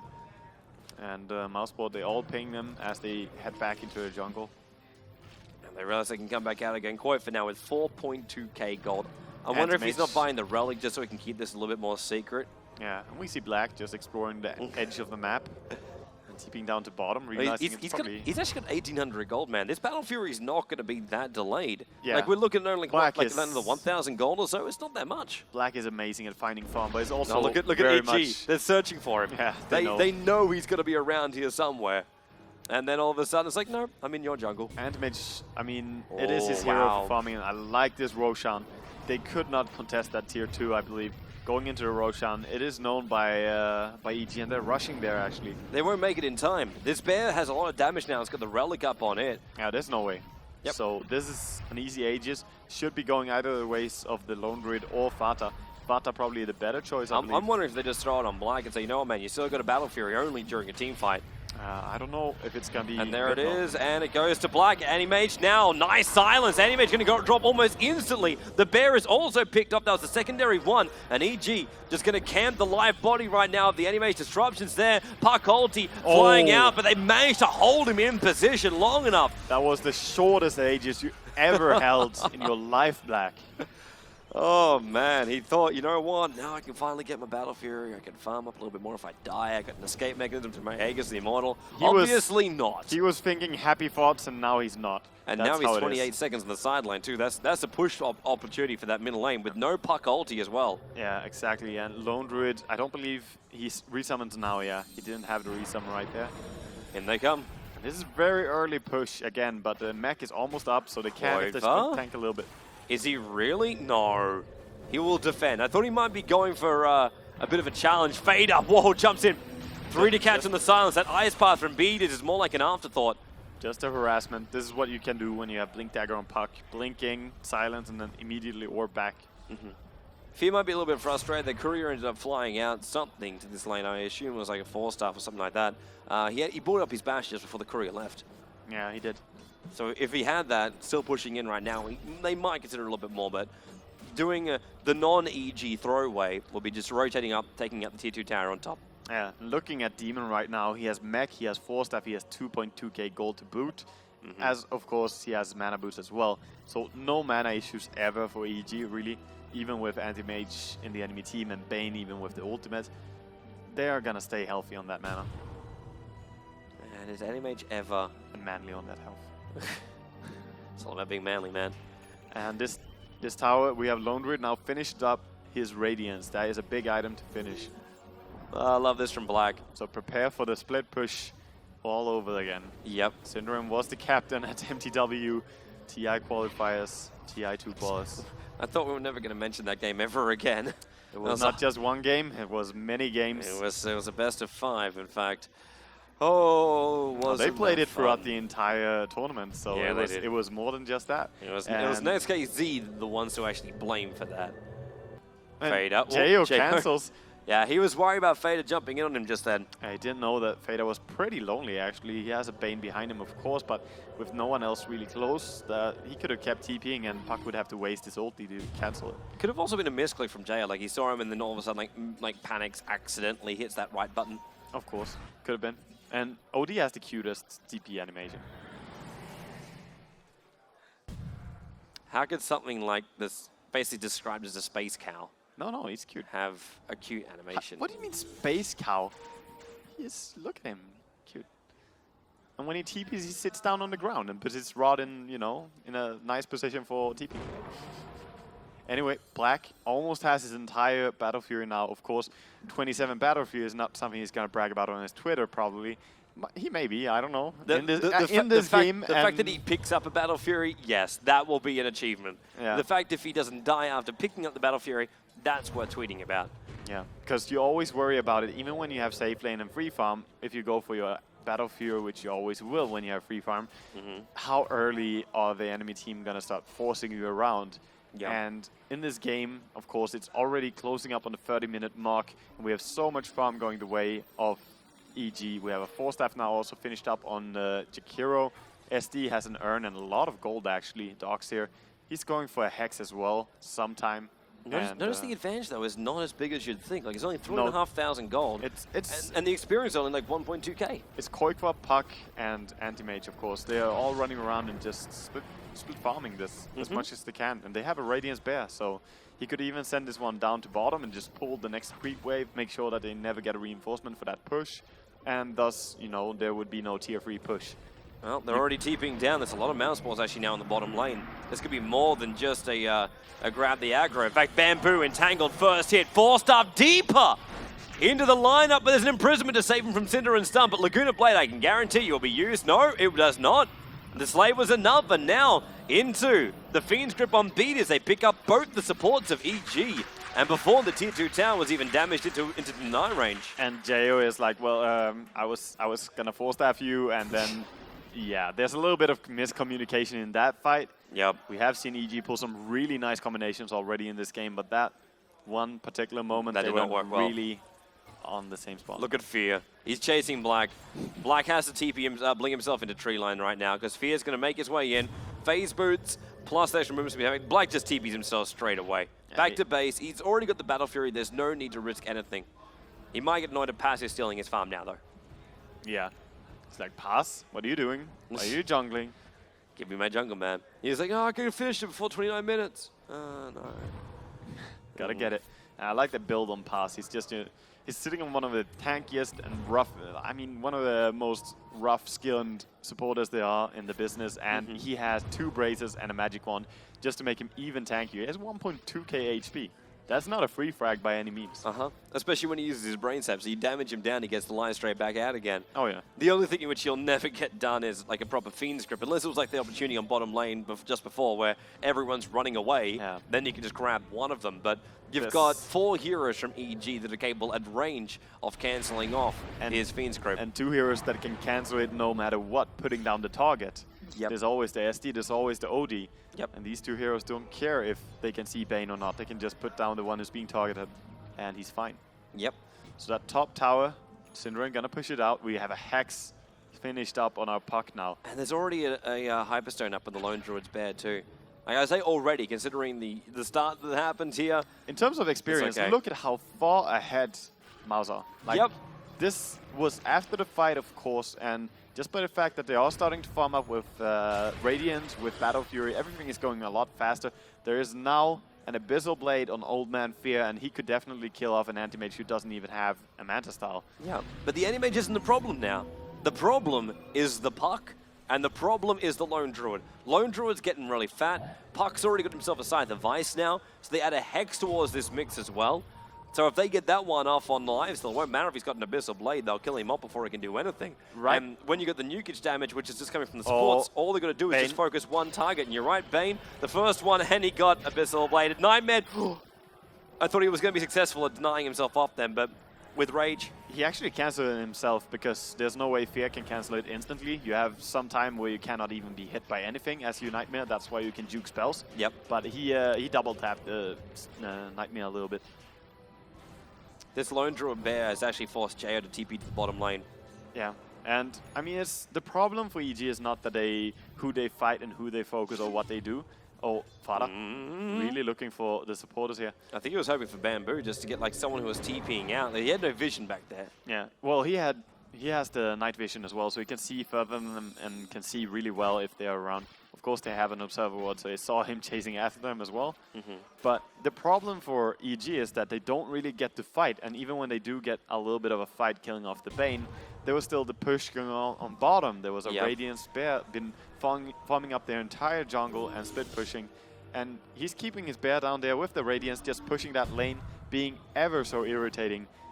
And meanwhile, I mean, they're taking back the top lane, so EG, they were really far ahead, but now with all this farming, it's not even anymore that they are being restrained only to that they can't finish the game. They're actually falling behind by the fact that Mouse are farming so much when they control EG and their movement. Well, Lone Druid is almost catching up, or has caught up to Fear.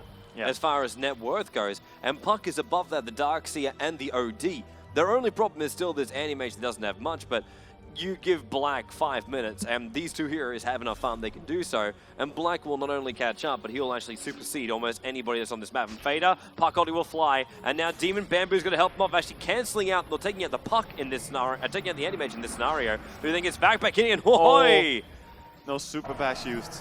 Realize how much damage Black is capable of doing. 4 stuff up, Bamboo! Very close to catching him out. And everyone gets out safely. Oh man. If Fear got his super bash used on the anti-mage there, he maybe thought they didn't need it, but he really should have. But now they all TP'd up to the Tier 1 tower. This is like Koidfa having a day at the park. It's like... That's a free tower. Yeah. They have to use fortification. Cinderin is holding back here to give a bit of a hand. As she shows himself by throwing out the slave just then. And EG, they're rotating back up through the mid. The tower will do its job. And now both players TP out to safety. And Anti-Mage pushing out bottom, Puck pushing out top, and Laundry just healing up a little bit before he will join and start pushing out as well. He has the Assault Cuirass now. So his bear will not only push faster by the fact that he gives minus armor, it will also tank a lot. Black, get out of here. It's dangerous to walk around there. This might almost be worth with Fear. the Hex finished up on the OD, but Black completely safe with these blinks. This might almost be worth an Orchid on Fear. It might almost be, but it's so late now that you might want to reconsider that, as people will soon start to get their Manta Styles and BKBs up. Yeah, true. Fader wouldn't be able to get one though. Now EG thinking, well, you can split push us this much, but we will go for Roshan. You can't split push him. So they're going to go for that. Top, of course, the immediate trade-off by Farah is already there pushing it out. And it's not even a free Roshan at that. And Black, not entirely sure about this Roshan. He's staying down here in the bottom corner, very much exploring the edges of the game. That should give the AUS the Immortal over to Fear. I thought one of the tankier heroes there that it should have gone to OD. But in this scenario, they say, you know what? Fear is our key to success. He will take the They want him Aegis to Immortal. walk in and just right-click and get this Rax Oh, down. at the same time, Black. Oh, Black. One more blink. 56 HP he drops down to. Is already instantly double-tapping that TP to go back to base. Jayo almost got that solo kill on him. Very close, but that also means that they cannot push mid. Like, they don't have OD. Anti-Mage is back to base, and they will just... I mean, still, Farah pushing out so far on the top lane. Yep. And he comes back as well. Fortification has to be used by mousesports to hold him out. And they've run out of their creep army. There's also that Enfeeble up on Fear. And doesn't take away a lot of his damage, but still some of it. But Fear, he hasn't finished off this tower yet. Oh, Laguna Blade. It triggers the Aegis. The tower's in deny range. The blink out. They're going for the supports already, but now Geo has arrived. Fear, he's Fiend's gripped up. They're attacking on Fader, but they lose Fear at the same time. Smoke and Mirrors back into the wall here for the Darkseer. They get some good copies, but now will also Beat is being brought down. There's a double kill for Koidfa. Moving up to Bamboo. 4 staffs up. He's TPing out, but the Hex is there in time from Fader. He brings down Bamboo and mousesports. Now also Jayo. He has to run away. Bane. Bane is too close. He's going to go down. The team wipe. The Germans. They fight back against the Americans. You could really feel this one coming, as they have been playing so good and just getting more and more levels, and now winning that team fight so successfully. This is actually Tier 3 tower in mid. This is Tier 3 tower in mid. What's that buyback? Lifestealer's got it. Jakiro and Bane have it, but that means they won't have an OD for 35 seconds. Well, Tier they 2 don't top have a is going to go Darkseer. down for sure. And there's gold enough for Manta Style now on Anti-Mage. 36 minutes. It's a little bit late, but he has his Lone Druid in the team and his Puck, who have been making such big plays as well. And these two creeps allow for this backdoor to happen. No, this not even backdoor. Just this a push. This Tier 3 tower to go down. They're on their way back in again, but Demon, like, he doesn't have ulti available. They're not going to get so greedy. They're going to go for Rax. No, fall back. They take Tier 2, take Tier 3. Purge now up on Cinderin. He wants to turn on this one. They say, just leave me. Just leave me to die. I am happy to be the sacrifice here. And that's why Bear's being pulled back. Fader's on the run as well. And he blinked himself into trees. There is the Hex on Demon, and he's just hiding away from that. There's no way he's going to be caught out. Already going down bottom. Is this EG just going for the GG push now? They realize they're losing so much. They're going to lose Rax as well. If they go for even the Rax here, they're going to lose Rax on bottom. Dude, check the golden experience. Yeah, I already looked at it. This is horrible. The gold dive is one of the steepest ones I've seen in this tournament. Probably the steepest one. So much advantage coming the way. That team fight. Like, if you want to put this one to the EG bank of throws, you can't even do that, man. Nope. Because this wasn't a throw. This is just mousesports executing their strategy absolutely perfectly. Bottom tier 3 is already going down for EG. They have to go back and defend that. The catapult will kill it. They can't stop it. Bamboo gets a denial on the tower at least. Yeah, but in the end, they ran down mid and then had to TP back, and they can't even get anything for running down mid. They have an infested Doxer with a haste rune, looking for something, but EG are so ready for the fight, really, with the Hex, but look at Mouse in the last fight. They just crushed them. That was before the Manta Look at this, EG. They're trying to go for a surprise. They know that mousesports are going to try and rotate at some point in. They got fear inside of Demon. They can't find the line, man. And Black just playing safe again, sitting up here, but then he realizes, okay, the enemy team is not coming up here. Demon on the move. Coming under the smoke. Jungle. Are we seeing sentries? Just observers. Might find a pickoff here, and Puck should be going down. Yep, there's Fader already hexed up. Fear will jump out, instantly uses the Abyssal Blade on him and the Ice Path. That's a kill, but he has buyback. So, oh, he doesn't. He used it earlier. He has the gold for sure, but he doesn't have the cooldown ready. Yeah, there's 2 minutes and 45 seconds left on the buyback. But look at Koikva and look at Black. Like, they're like, okay, you die, it's fine. You know, we have these places we can go to. Actually, Black backing a little bit, but he could have kept going there, and he will go back to it. They might trade here, but if they trade, I think that they will actually get the better one. Yeah, you're going to be looking at, like, Blind doesn't even need to stay on the tier 3 tower. He can just move himself in towards the mid. EG will try and take this out and then enfeeble. Oh, look at the racks. It's actually, backdoor regen. So far backdoor regen, yeah. And we already see Lone Druid bashing away. He already got the racks down here if they don't help him. Nightmare on Fear. He uses the Abyssal. What does he know? It's just a bash. There's a normal bash. So they lost racks. 1 racks to go, and EG, that kind of feels like Fnatic now, doesn't it? Fiend's Grip over on Fear, instantly though pass, being shut down. There's your wall, up with the Fag too, so they bring down the Animage who instantly buys back pass, only just staying alive here. Nice play 8 by one EG. charges here. Nice play by EG, but they lost the mid racks already. Like Koikwa has just obliterated their base. There's nothing left, and now he wants to go on Beatiz. Where's the bash or an entangle? That'll work. And now, well, it's still the Radiance burn. Beatiz will go down here. Koitva, you're right. He has taken bottom. He has taken mid, and he might even take another one on top. He Fear. doesn't have a There's basher. your He's Abyssal. gonna get schooled by this lifestealer, I believe. Yep. And he does, but he got 4 racks in Meanwhile, one a push. Demon. He's on the run here, and 4 stuff being used to make sure he triggers off. And this is where there's really, I feel no way that EG can possibly win this game. It is going to be too hard. Yeah, there's no better up for another minute, and that's probably the only thing to be happy about for EG right now. They just lost 4 racks and got only 1 melee racks in trade. Yep. And now the push is coming in and they're dead. This is really sad for EG. Yeah, there's too many dead. And it's like after they got that initial start off on Black, like imagine what this game would have been like if they didn't get that kill on Black at the very, very start and didn't get the control on top. Oh, yeah.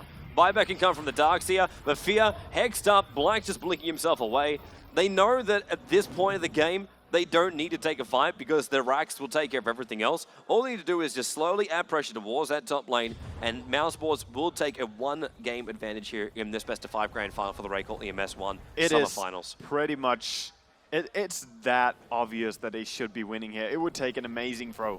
Like, it would really do. Even though the experience in gold graph is not something we would say like, oh, this would be impossible to throw. But just the situation this game is in. Like, it's been really rough on EG to do anything against all this split push. But of course, if Mouse do make the wrong decisions here and start taking fights that are not beneficial for them, they could always lose this. So let's see them keep their heads cool and just see how they play this out. Man, keeping your head cool, get a Monkey King bar up on the Spirit Bear. That'll be a way to do it. And EG, we're going for the GG push again, straight down middle lane. And this will probably just be, if they can win the fight, they'll go tier 4 Towers Fortress. That's what they've got to do, because right now, this Lone Druid Bear is still giving momentum towards the bottom lane.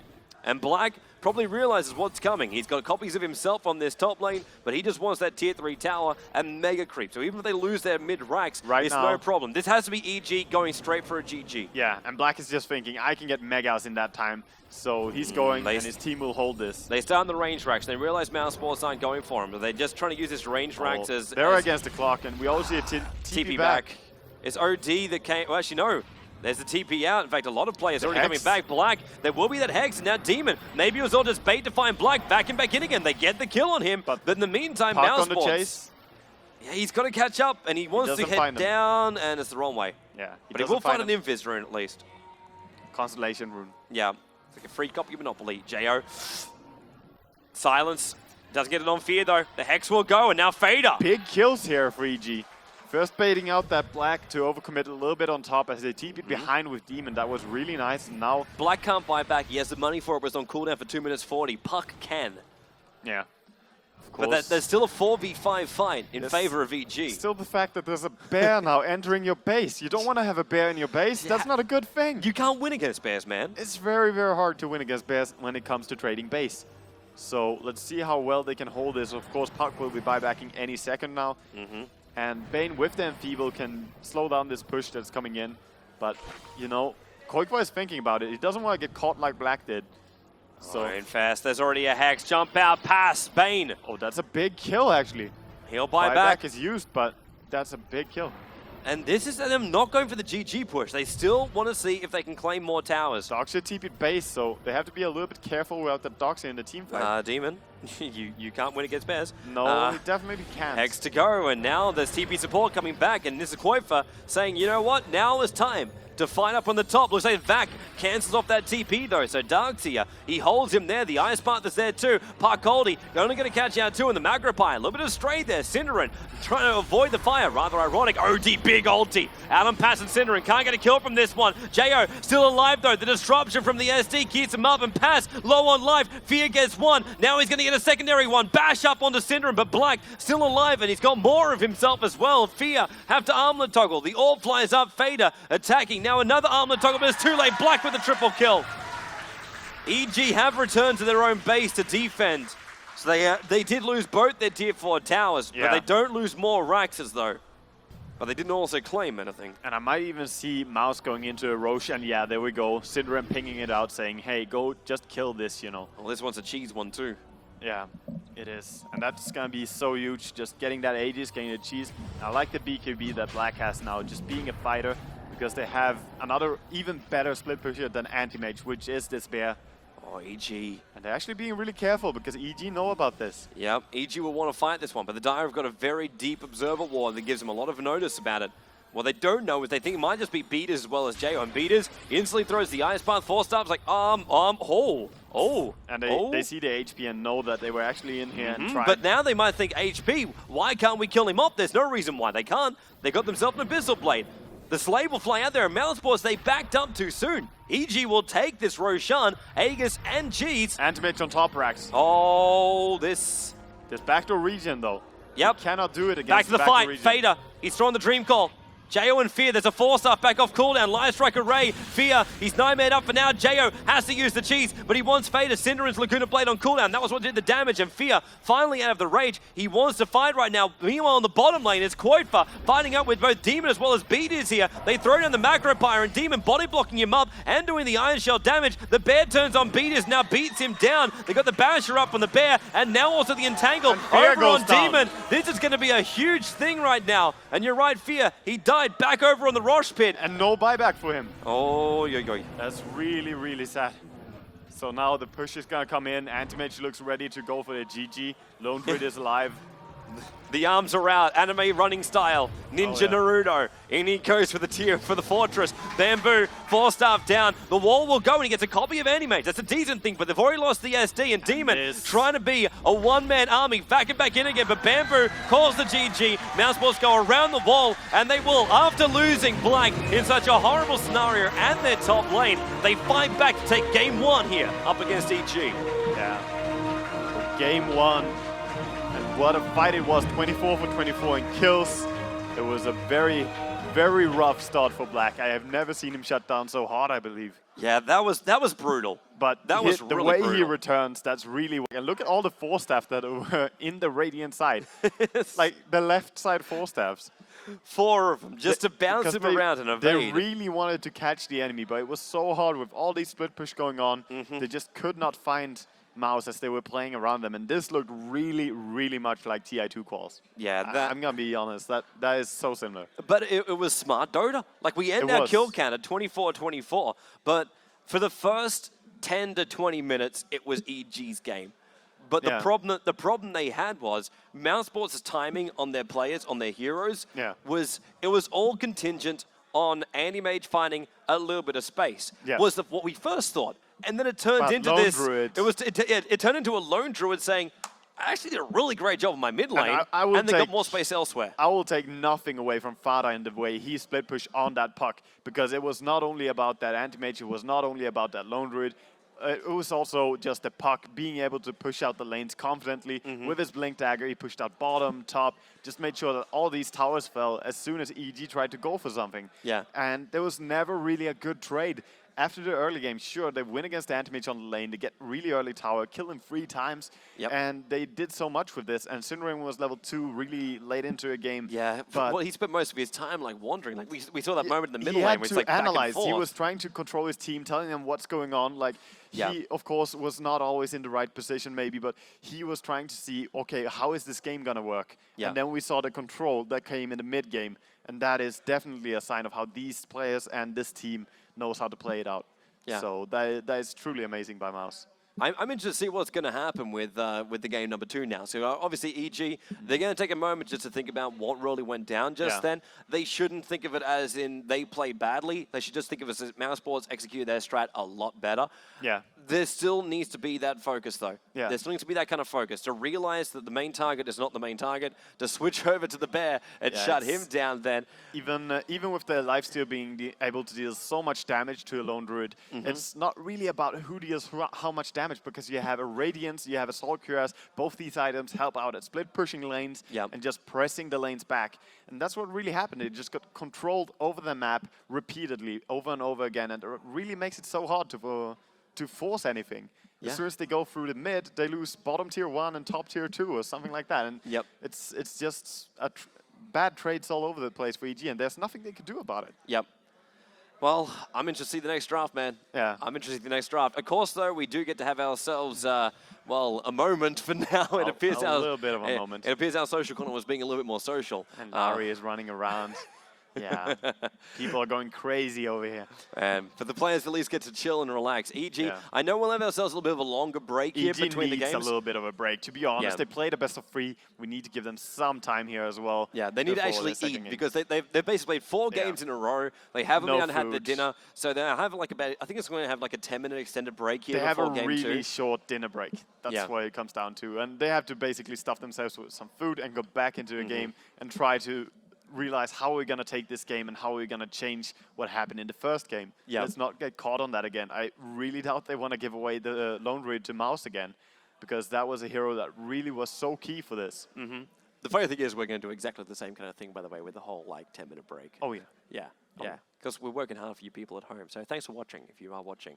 People on the live stream, I know hopefully you're also enjoying the production quality coming out here.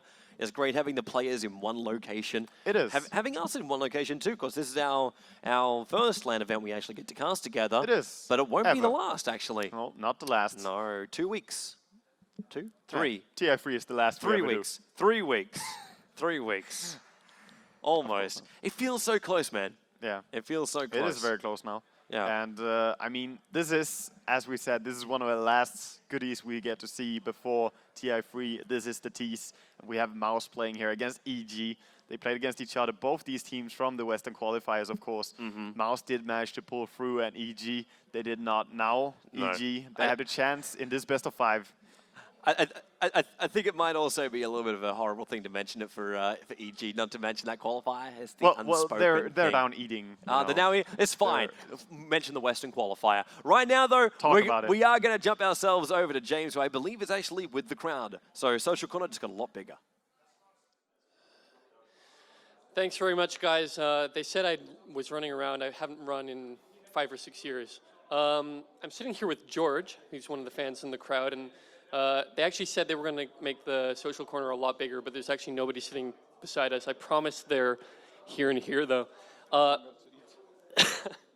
George, tell me a little bit about the last match. I was actually downstairs eating food like the EG players over here. What did I miss? What were the big exciting moments for you? Well, the most amazing thing was Black's performance, and of course that the mouse in general, because after such a big shutdown in the early game, Black just managed to enable his gold finder and find gold wherever, I don't know, in forest hidden by children or something. But he managed to find gold all the time in every situation. That's just amazing. Did you have predictions coming into the final? Were these the two teams that you expected to be here? Well, I expected the final to be Fnatic Mouse, but now it makes a little bit easier for me to just root for Mouse, because then I wouldn't have, if it was Mouse Fnatic, then I wouldn't know what to do. But now I know that I can just root for Mouse and they'll win. So you're not a Demon fan? Well, no, I prefer Black. This is too European and polite for me. You live around Katowice in the general area. Did you come to the last season? Yes, I was here three months ago, but I don't live here. I live in Wrocław, and I'm just coming here by train and leaving early in the morning after the event is over, after chat with all the players in lounge and. And just before we go back, what do you think has been like the big key? Great moment for you coming to these events now for a little while? Well, aside from games, is the thing that this event is very intimate. It's you get to talk to people, to the production, you get to talk to players. So it's very nice. Then later, after games, you can go to the lobbies and just grab a beer or two and talk to the players, talk about their life, how they get to where they are. So it's really amazing, motivating, right. and fresh experience. Good to be around people that think alike. Great. Well, thanks very much for taking some time to sit with me and talk. And we'll be coming back with game number 2 between EG and Fnatic. Oh, Fnatic. Look at me, it's too late. It's been a long weekend. EG and Mouse just after this break.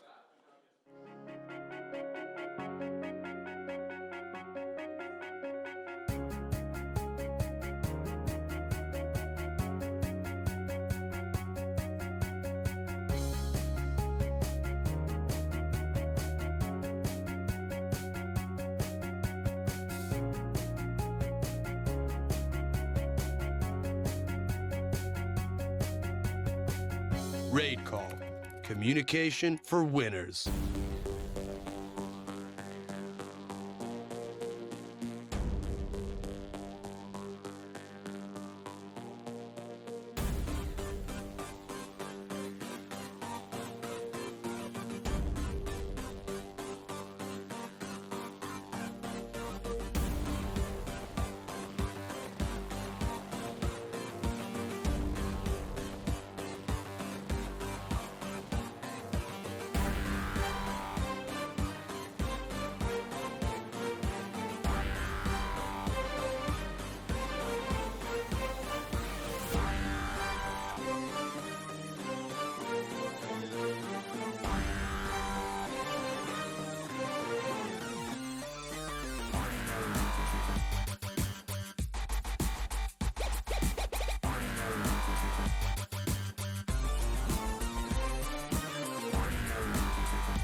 once more, I have the utmost pleasure of welcoming everyone back.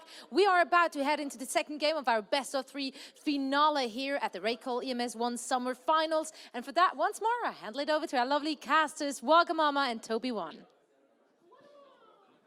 Thank you very much, Zoe. We've got to have ourselves a little bit of a snack. Yeah, a quick little break. A refreshing beverage. Same as EG. Yes. Yeah. I don't know how refreshing their beverage was. Yeah. I had water. Well, it was you got to have the water, man, because I'm preparing myself for a morphling. They seem, yeah, exactly, and they seem to be back, and we're heading into a game. And right before we started, we said we saw in lobby that Black said Anti-Mage Hate Award of the Year goes to EG. Well, I would like to actually know the stat. How many times has Anti-Mage Black killed off EG? Oh, it would have to be a pretty high stat, man. That is pretty interesting to know.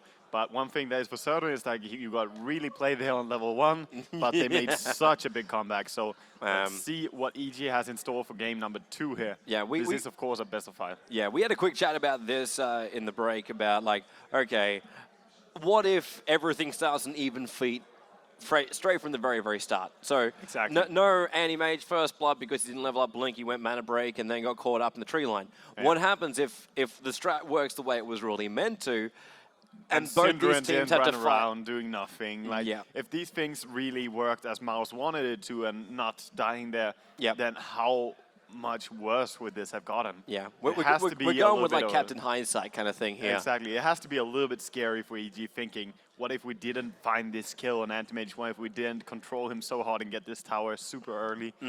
But of course, that is in the past. I doubt that they will be thinking at all about the last game. As you head into the next game, you really got to just drop that and focus on the next game. Yeah, well, right now we're already starting off with that draft. First pick, first ban goes the way of Cinderin for this one, and he starts off with the Darkseer, someone which actually hasn't been banned straight away every time, and looks like for the first time, Cinderin says, no, we ain't playing that kind of ball. He bans out the Wisp himself, but Fear does ban out the Visage here in the very early stages. Yeah, he definitely doesn't want that hero in there. And also removing the Batrider. Lone Druid goes through again. And this is one hero we looked at who was so annoying for EG to handle in last game. Yeah. So maybe they have just, you know, said to each other that... I love Cinderin's screen too. Yeah. He has always done this. He will never play a game in full screen. He does this and he's like this little thing because he's used to it, like doing on his laptop thing. It's so unnerving for me to see. I cannot be unseen. Yeah, he's done it since Dota 2 was first created. It was the same kind of thing back at TI1.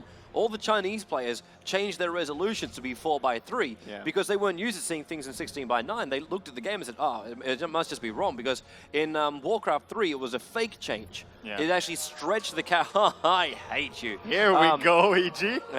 We can play that game. And we see Beatus happy as always, giving the thumbs up. Go Beatus. The crowd turns on the Americans all of a sudden. All of a sudden. It was funny because in the semi-final, all the crowd was like, yeah, EG, go EG. Go PL. Like, yeah, but at the same time, we get Lone Druid. Actually, the entire crowd has always been against the PL. It's just the Anti-Mage they like. Yeah, they don't like PL. Weird. No, it's preference, man. And we see Puck again. So the two most annoying split pushers from last game, but it is a very different ball game when you have a Caudle on the side of EG. Look at the worry on Cinderin's face here. This instantly makes me think he never intended to have Koitva playing us that Lone Druid. I think his original intention was to have this Lone Druid being played by Black. Yeah, because Black looked a little bit worrisome there behind him as well. It's like, you gonna give away my hero? Basically, this forces Cinderin to do two things. If he wants 3 things. 2 things? 2 things. I have 2 options. Start with one of them. Okay, we'll start with number 1. Number 1 is he brings back the Magnus. He brings back the Magnus for Fader in the middle lane, and that will allow him to have the Empower up on the Bear, and that gives him something to deal with the lot of PLs coming in, but it also allows Lone Druid to still build up, to have the Focus Basher to lock down the primary PL. And that means they look for a different off-laner, and they have that would have to be Puck. But because he picked up the Puck in the second set, it means he doesn't want to do that straight away. So the other option now is to just throw the Lone Druid back over to Koitva, who's going to have a pretty not a great time up against the PL, and that means aggressive tri-lane up on the top. So throw Lone Druid on the bottom lane for Koitva, could also have it as black and do what they tried to do before, which is like this puck on a long lane with the 2 extra supports, grab a different support here in the middle lane. I feel I think I went through about 4 options then. You said a lot, Toby. I feel Sorry. that I'm going to sum up my answer a little bit and say that when you have Puck and Lone Druid, for sure these 2 heroes are 2 of the core heroes. Oh, yeah. But Lone Druid can take the sacrifice lane, and he can also be the carry, farming up on a safe lane or on the mid, wherever he needs to be. And that is pretty flexible, to be honest, so they can adapt to whatever EG are running. But when they have Keeper and Phantom Lancer, and ES was not banned out, and they played it earlier, but they go for the Nyx this time. This is just the makings of an aggressive tri lane from EG if they wanted to. It's also There's no way really Mouse will strong- fight against this. No way. It's a really strong counter pick towards the Puck as well, because, you know, it's really hard to orb when you get stunned immediately as you do so, or the mana burn is also really strong. Yeah. And Puck is very susceptible to that. So let's see, the bans were really fast, but let's mention it. They banned out, of course, EG, Anti-Mage, and Alchemist, just removing some carries, and Synderen removed solo mid, TA, as well as Treant Protector. Yeah. So just helping his Puck a little bit. I'm assuming Puck will be mid, nothing shenanigans like last game. Yeah. And TA is a hero you always have to remove if you go for Puck. Yep. You can't just let her go against him. I can't believe we're actually back to this part of the scene again. It's nostalgic. It's how it is, nostalgic. man. And it's actually even worse going against a TA than going against an OD. And we see the lifesteal this time. So it does look like a sacrificial Lone Druid or just the aggressive tri-lane with the lifestealer. But of course he has a little bit shorter range of initiation. It could be a sacrifice lifestealer as well. It can always be. But unlikely. Unlikely. Unlikely. It's more likely that we see Lone Druid take that role. But aggressive tri-lane with lifesteal, I would say, is pretty hard, especially as the Radiant, because it's very easy for Keeper of the Light to hide around the tree line, just send out that Caudal Blast, and even the Phantom Lances. There's no way lifesteal gets close enough to really initiate. So he would need great supporters along with him. And of course, Synderen still has to pick 2 supporters. Yeah. Meanwhile, Fear needs to pick 2 solo heroes. So they are going for completely different picks now. Yeah, this is actually kind of a nicer situation for mousesports. Even if they need to and they really feel like they need to change their lanes up a little bit more, they can throw Lone Druid in the jungle or Lifestealer in, like, as in a solo raw jungle.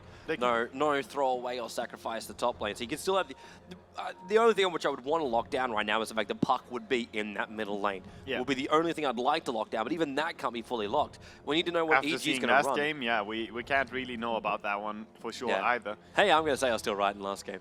Yeah, you're very happy about that one, and I'm sure Oh about yeah, that. oh yeah. So Fear, what are you going to give us, man? You got the possibilities for an aggressive tri lane with the Coddle and Nyx. He could still leave PL on the top lane. Mid lane will be the easiest one.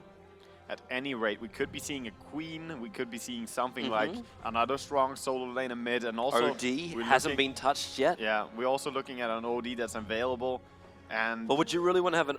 they go for a Lich, and that looks like an offlane Lich. Maybe they will just safe lane farm with PL, send offlane Lich to deny the farm of the enemy carry, and then just farm up their PL.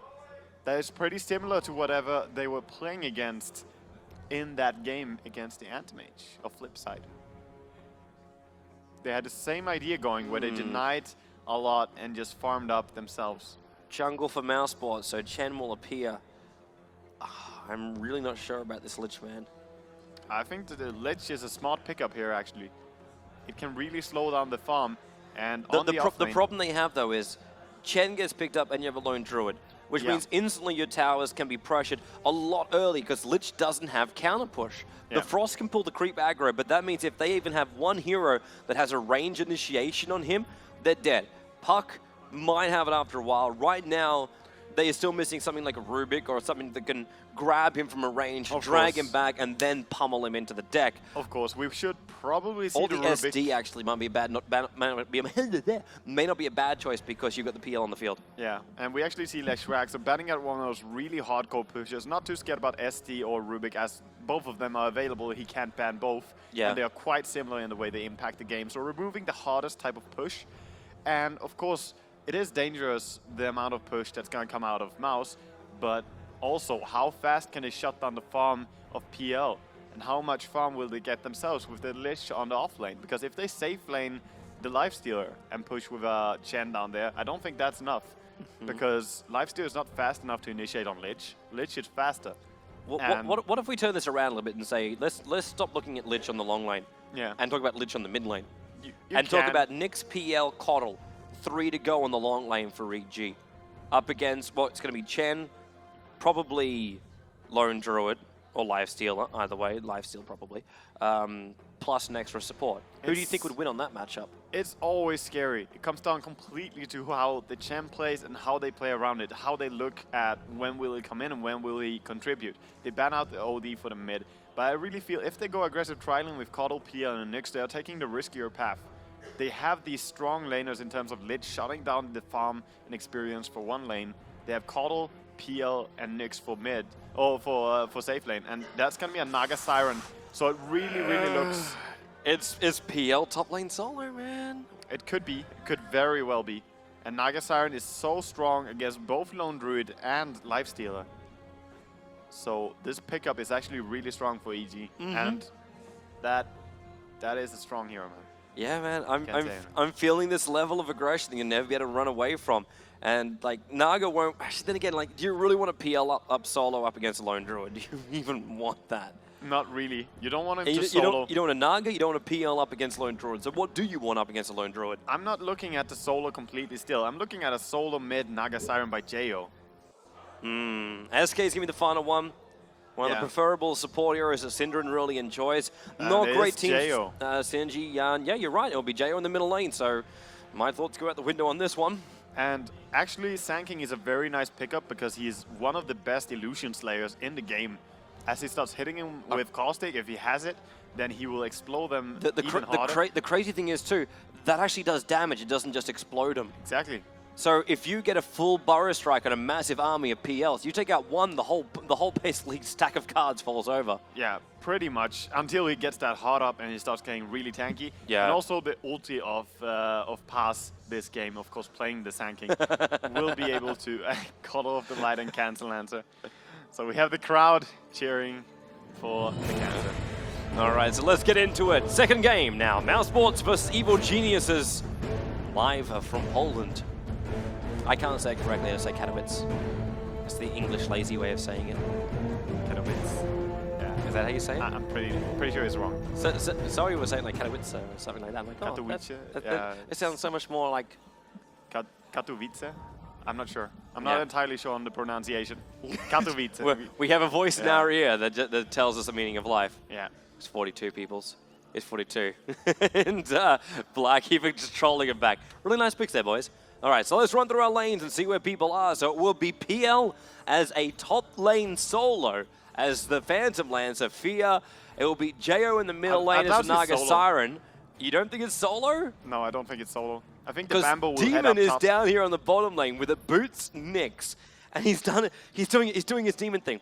Yeah, it's been so long since I've seen Demon do this. I'm so happy to see this. I don't think he's solo at top at all. I think that Lich is going to deny here on mid. He might head down bottom and deny there, or he will come top. But Coddle is definitely not going to leave his friend the PL. It's Coddle and Cancel Answer. Together again. But PL's going to take a lot of damage up here on the top lane. You already seen the Spirit Bear there to pull. And this is the problem about not having like a Naga or anything like this around here. Like, you can't stop the bear. The bear will be able to pull as often as it wants to, and that's a lot of experience to come the way of Quotva. The question is now going to be for mousesports, can they find Demon? And normally with Demon, you would check in this tree line over here, mainly in this box region, or you'll check over exactly in this region. These were his two hottest zones as far as hiding in little gaps, so don't expect him to remain here for long undetected. So close to him, and he doesn't see him there. No. Demon very good He at has just to walk hiding. in. Yep, he's standing in the spot where the tree actually protects him. The funny thing is, though, this location, if you look hard enough, you'll notice that things are missing. And wow, really? Yeah. We've got the bear trying to stack up a double pull at this point. Yeah. And Coddle is just body blocking it a little bit. But he's doing a really good job of this, he too. Could actually have run down there.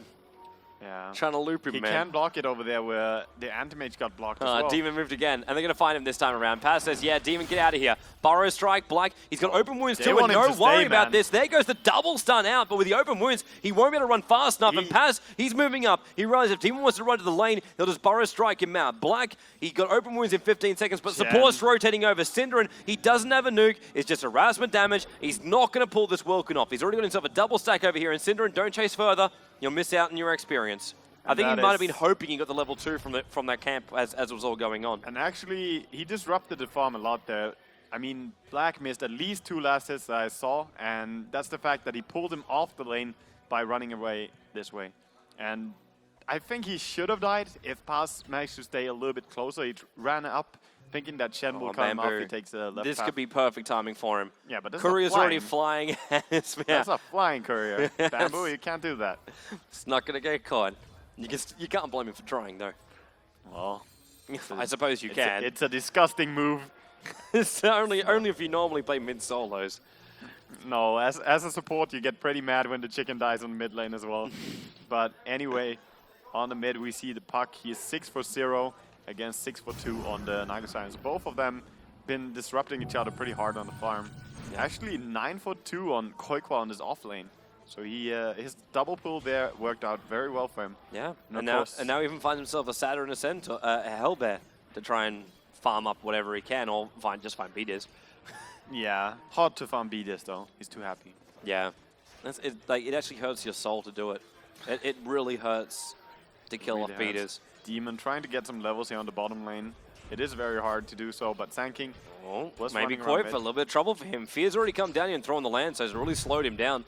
Koifa, he's still got a salve up his sleeve, and this bear hasn't really been pressured too much. And Fear, he might lose. No, he does lose 1 creep worth of CS. Every time you go for anything like this, there's very high chance that you lose 1 or 2 CS, so it costs a little bit of gold every time you try to kill your enemy offlaner. And right now we see actually Black pulling ahead to 19 last hits, and Fear falling a little bit behind, being on 12 right now. So Black doing much better here, of course. I'm surprised Fader's managed to pick up 9 last hits here in the middle lane. Like, it doesn't show up for Lichess, which I kind of feel is really disappointing. But when he gets a denial off, he would have at least 5 by now. Oh yeah, oh yeah. And that means 7 in total was a denied experience up against this Puck. And he's still finding some form of levels, and he's still finding last hits as well. And not really falling behind too far. And Demon, it's time for him to move, and he walks straight past him. Everyone, Cinderin's just like, hell yes. Cinderin or Fader, perfect phase shift. Then into the Spy Carapace. Fader actually going to join in and silence up on Bamboo before Bamboo can get that Frost Blast off. So Demon now. Demon living the risky life, man. He's just walking past all these attempts at killing him. This is my problem now with Demon going on this long lane Nyx Assassin. He has level 2, almost level 3. But he's picked up nothing on this bottom lane. Like, he's got 1 last hit. I'm going to count that as nothing right now. And he can't find something from elsewhere. Like, what's he supposed to do? It is definitely not anything like when he plays Batrider or Doxia on the offlane. Or even like a Tide Hunter when you can do that. Yeah, you can always head into a jungle, but as a Nyx, if you head into a jungle, you're just going to find yourself getting beat. And so it forces him back to the lane, basically. Yeah, he has to go back down there. And, you know, it doesn't get any safer than it is, because Lifesteer, guess what? He's level 6 now next time you come down. Yeah. And of course, that's going to be really risky to walk up against him. And he has some Midas on the chicken. So he has the recipe, just chicken going mid first. Black going a farm-oriented build. Surprised. And Koikwa says, hey, please give me those tangos first. I need them. Beat is having a beat session with the bear. Has to send it back, though. It was just blocking up the 5-minute spawn point. Yeah, and let's see if he actually uses the Midas in the jungle, if Black is gonna use it on lane immediately. It depends if you want levels or gold, really, but you can get so much more levels using it in the jungle. Yeah. Of course, he has a Chen who already farmed the big camp, so gonna be using it immediately. Yeah, there's just my golems left. Yeah, if there's no big camp, Fader, trouble for him in the middle lane. There's no extra Riptide here from Jo, and Fader, well, doesn't decide to face shoot that last stack from Bamboo, but they gotta be very concerned about that double burst damage. Look at Fair chasing. He wants to kill Koikwa so badly. Oh, he's he going to get him too. too. Available. Around the corner, Koiva's got to juke it. He's got to stay out of vision right now. So runs up, then wants to run back down again, and they had the vision just around the corner. Yeah, because of the range creeps, actually still seeing him up there. So that's going to be a first blood going the way of Fear. Meal on bottom, Demon again taking a picnic out to the jungle here. Black probably has no idea about it, but Nah, he doesn't care. He was behind the tower anyway. it's not a creep, so To him, he just sees Demon as a creep. That's the level of threat that will appear on Black's radar. an unfarmable creep though, so it's the worst type. And we see a haste rune on the lich, just running around a little bit. He has boots in his base. And Peel looking pretty happy after killing that. He's not going for Midas or anything, just heading into an early Blade of Alacrity. Probably going to be going Yasha into Diffusal, something like that. And poor Courier with no movement speed whatsoever. Again, taking that bottle back for Fader, but he's been having a really good time here in the mid lane. 17 for 4, up against a 30 for 6. I say a really good time considering he was going up against that Lich. Yeah. But I'm also waiting for this time. Like, where is push time? When Yeah. does Black, Pass, and Chen all say, let's get together and have some fun? Well, we will see if it actually will happen that early, because right now we see Black, he is rocking the CS shot. He's way ahead of PL.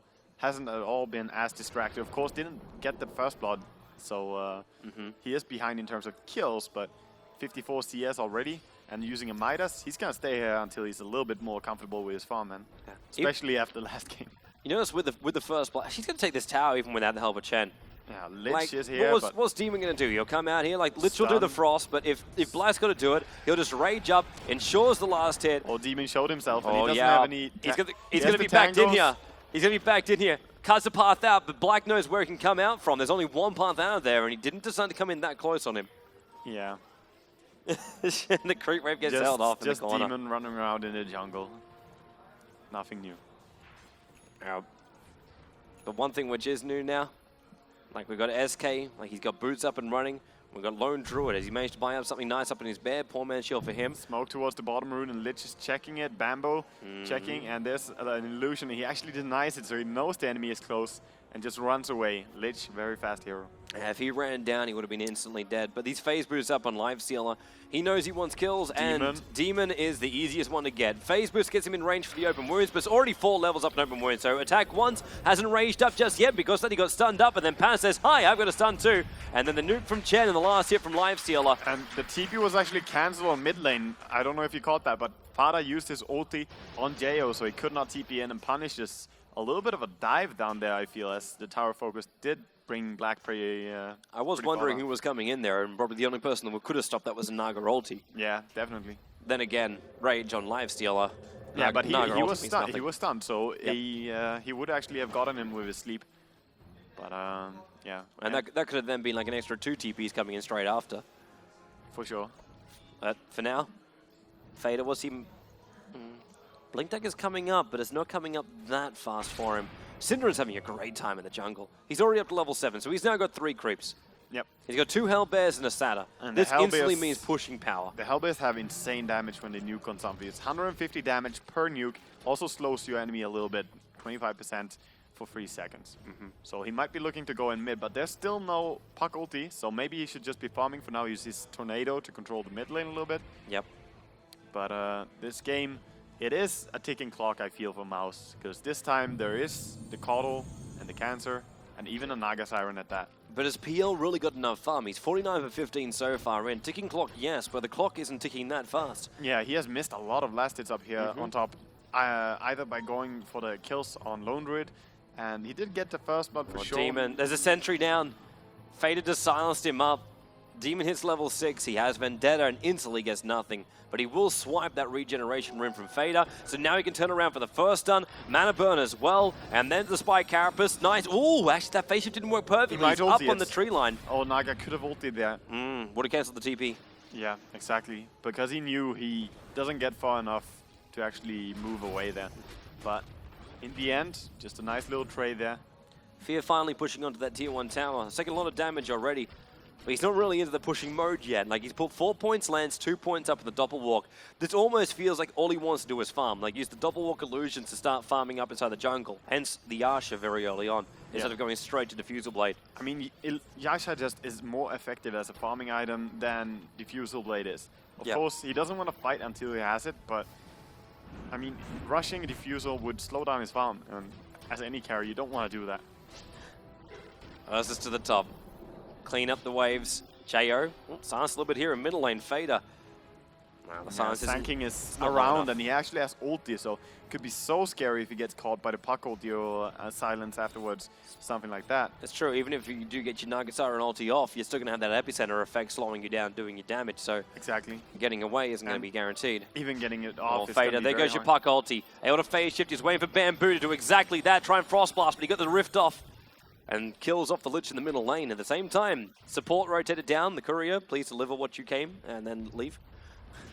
And they look to the tier 1 tower now, middle lane. Synderen, very quickly there, like the second that opening appeared with one hero down, Bottom, they instantly push it out, and pushing back Demon, Black. Black doesn't care, man. Of course, he doesn't have any true sight, so he doesn't want to go for a kill. And I expect Naga ulti here in the middle. Nyx used his ulti. Fortification as well. They're looking to the mid.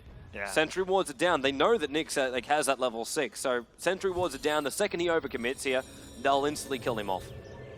But this is something which also should be expected from EG.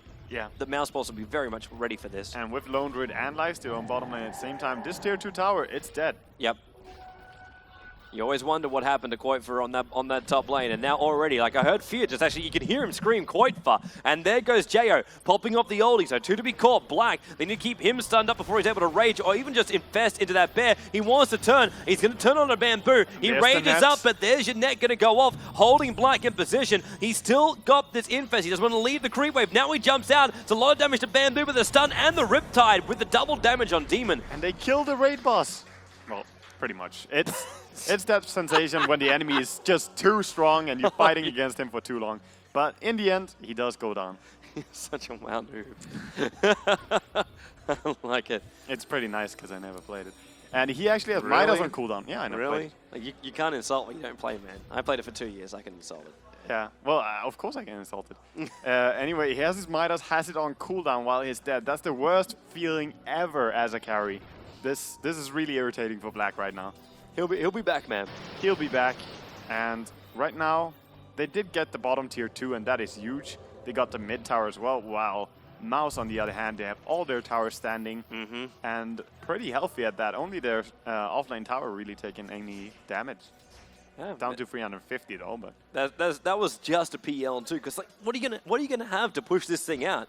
You've got a PL, you've got a Nyx, and you got a Lich. I mean, you got to coddle a PL, a PL Lich Naga. It's not enough. My point. yeah, they don't have a pushing lineup by any void. means at all. You make so much sense, though. Thanks, man. Well, they don't have a Thanks. pushing I'm glad you lineup by understand. any means, but when they hit that mid game and they can TP around, catch anyone with the Naga song, and even Caudle TPing people around during that and catching people out, could be really dangerous. So let's look what they can do during that point. Of course, in the early game, we knew it when we saw it. Lone Druid and Chen in the same team. The push is definitely on Mouse's side. Yeah. And they can group up pretty shortly as well and just go 6. Fader has Blink Dagger and 50 gold. Lifestealer basically has his armlet. He's waiting for the Courier to head back to base so he can pick up the entire thing all in one big go. Mac, not fully done for Sind. He's actually short by the recipe, so he decides just to, well, no. Has he got a branch? He doesn't have a branch on him. Branch of the Courier, or is there just no space on the Courier? There's no space in the Courier. There's a full buckler, and the headdress, and the wards, and the Blink Dagger, and the TP scroll. Everything every Boy Scout requires. Yeah. Apart from the dust on SK and the rest of his magic wand. They just need the mech recipe, really, to finish up the mech completely on Chen here. He has his 2 clappers still, and he has a centaur, so pretty good creeps. And look at top, Demon again in this here. Yeah, but they need a sentry ward down. That's exactly what Synderen brought. He brought 2 of them, in fact. Might have been meant for deep warning, but probably meant for the fights, just like they planned them down And the middle they lane have before. been scouted. They think that there was no lane ward, but indeed there is a lane ward right by the tier 1 tower out on that cliff. It's gonna fade out now. They're using that nice little corner. We hear the now screaming. Yeah, back is what I hear is Synderen. And now he's in trouble. He's got to move his Centaurs and Ursas up there to clap him out. The Illuminate is going to be more than enough damage to kill him off. Yeah. And now just wants his creeps to get out to safety. Already 1 stun. They pick up the Hellbear They and kill Lancer's his down. They twin pick the as well. secondary. The twin. And the pings come from mousesports to push the tier 2 tower in mid. Yeah. There's no point trying to defend this tier 1 tower right now, not unless the Hand of God comes back up again, and not when all of EG is up there. Instead, they put Black with the armlet as well as the bear here. TP support, should be careful. It's PL. What? Well, Whoops! he's just high for a very short second, and then he's like, yeah, I got places to be and creeps to farm. Maybe the plan was to throw a lance when he arrived and then get I pulled down don't the think bottom there was lane. a plan, man. I think he just TP'd mid, and then Koddle was like, well, I can bring you bottom. Fader, we got himself with a haste rune now running through that top already. That Lich ulti, as it did not even hit, But now was a little bit overkill. Now it's going to be Bamboo. The puck has already been thrown, so Demon knows he can TP himself out of this one. Punishment for wasting his ulti. Yeah. One ulti for one ulti, one kill for one kill. That's how it goes, man. Still EG's maneuver. It's next level evasion. Pretty fun. Fader. Now he thinks about that middle lane. A blink onto Jo with a silence will still be... He has no mana after this, so he wants to use his regen and get back up to full. Regen rune, very effective. So. Instead of having to use his 12-1 charges instead. Probably hoped you'd take a little bit more damage from that. Almost just a TP out just then. Or just tripping balls. There was a TP to bottom by Sand King, and he's just defending this as PL pushed all the way out. He has his Yaksha, has his Diffusal, so he is looking pretty good for farm, but he has the same as the Lifestealer who's rocking his Midas for such a long time. He has Armlet and Face Boots as well, 1400 gold. Demon's looking for a kill. Vendetta to pop. And looking straight towards that bottom lane. Passes the one down here, and he's got to get himself away right now. But when both come in Fizz, one double walk and one inside that Vendetta, you never see it coming. Top tower, though, they're going to lose this tower. Like, they're not in position to defend it. Yep. Koddle cannot come close enough. He's TPing in. Naga, they want to try. They really want to try with Well, with the Naga ulti, they can give her a shot, but Yeah, you and still look at got Mouse. the rage to deal with. Look at Mouse being so scared, running away from it. Well, I can't pull the bear out of here. That's easy money. And no resummon yet. He'll have mana now, so... Oh, okay. We'll have mana now. He gets the arcane boots from a passing Sind. A passing his end. It's like an afterthought. Yeah, and I mean, we will see a mech being built by Bamboo in this game on the ledge, and he is not looking too rich, so the mech is pretty far off still. Meanwhile, the mech for Mouse is just 100 gold off, so almost got that, and then the push is just going to be even so much stronger. Well, and now that all EG out of towns have gone down with the PL, with the Koddle cancelling off that top tower. Yeah, this time we're not looking at so much split push maybe, but more at the 5-man push power of Mouse going together. Because when they have that mech, they're just going to be so strong.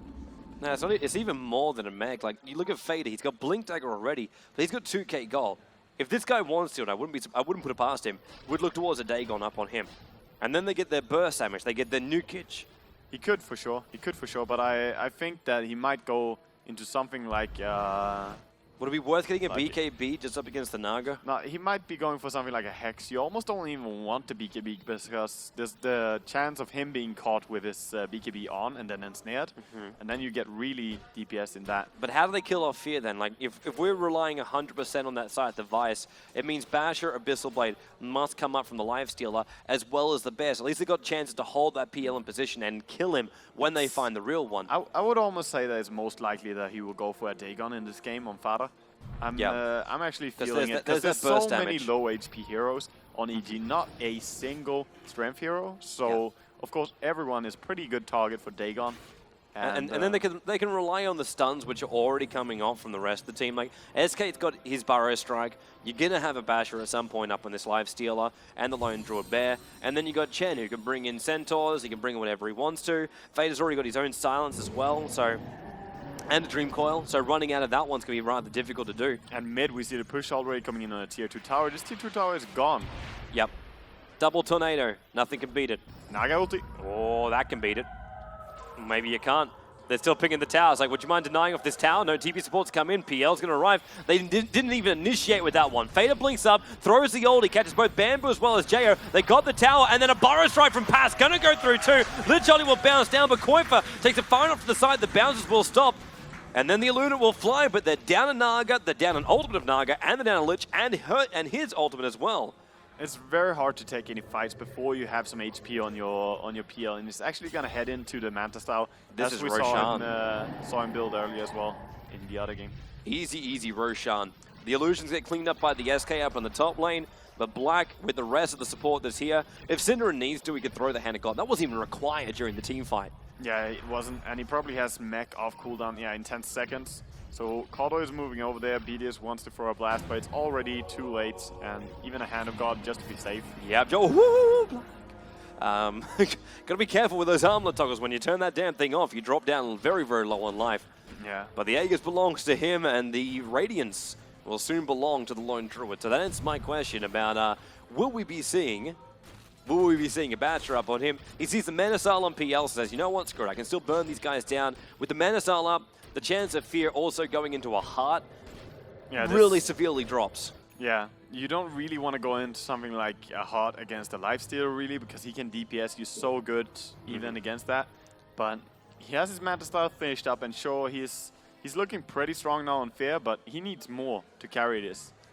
Man, Demon feels so confident he'll find somebody here, but no one else is here. And now Synderen, in fact, ships him the night. Now he sees him. Yeah, running up high. The pings. Yep.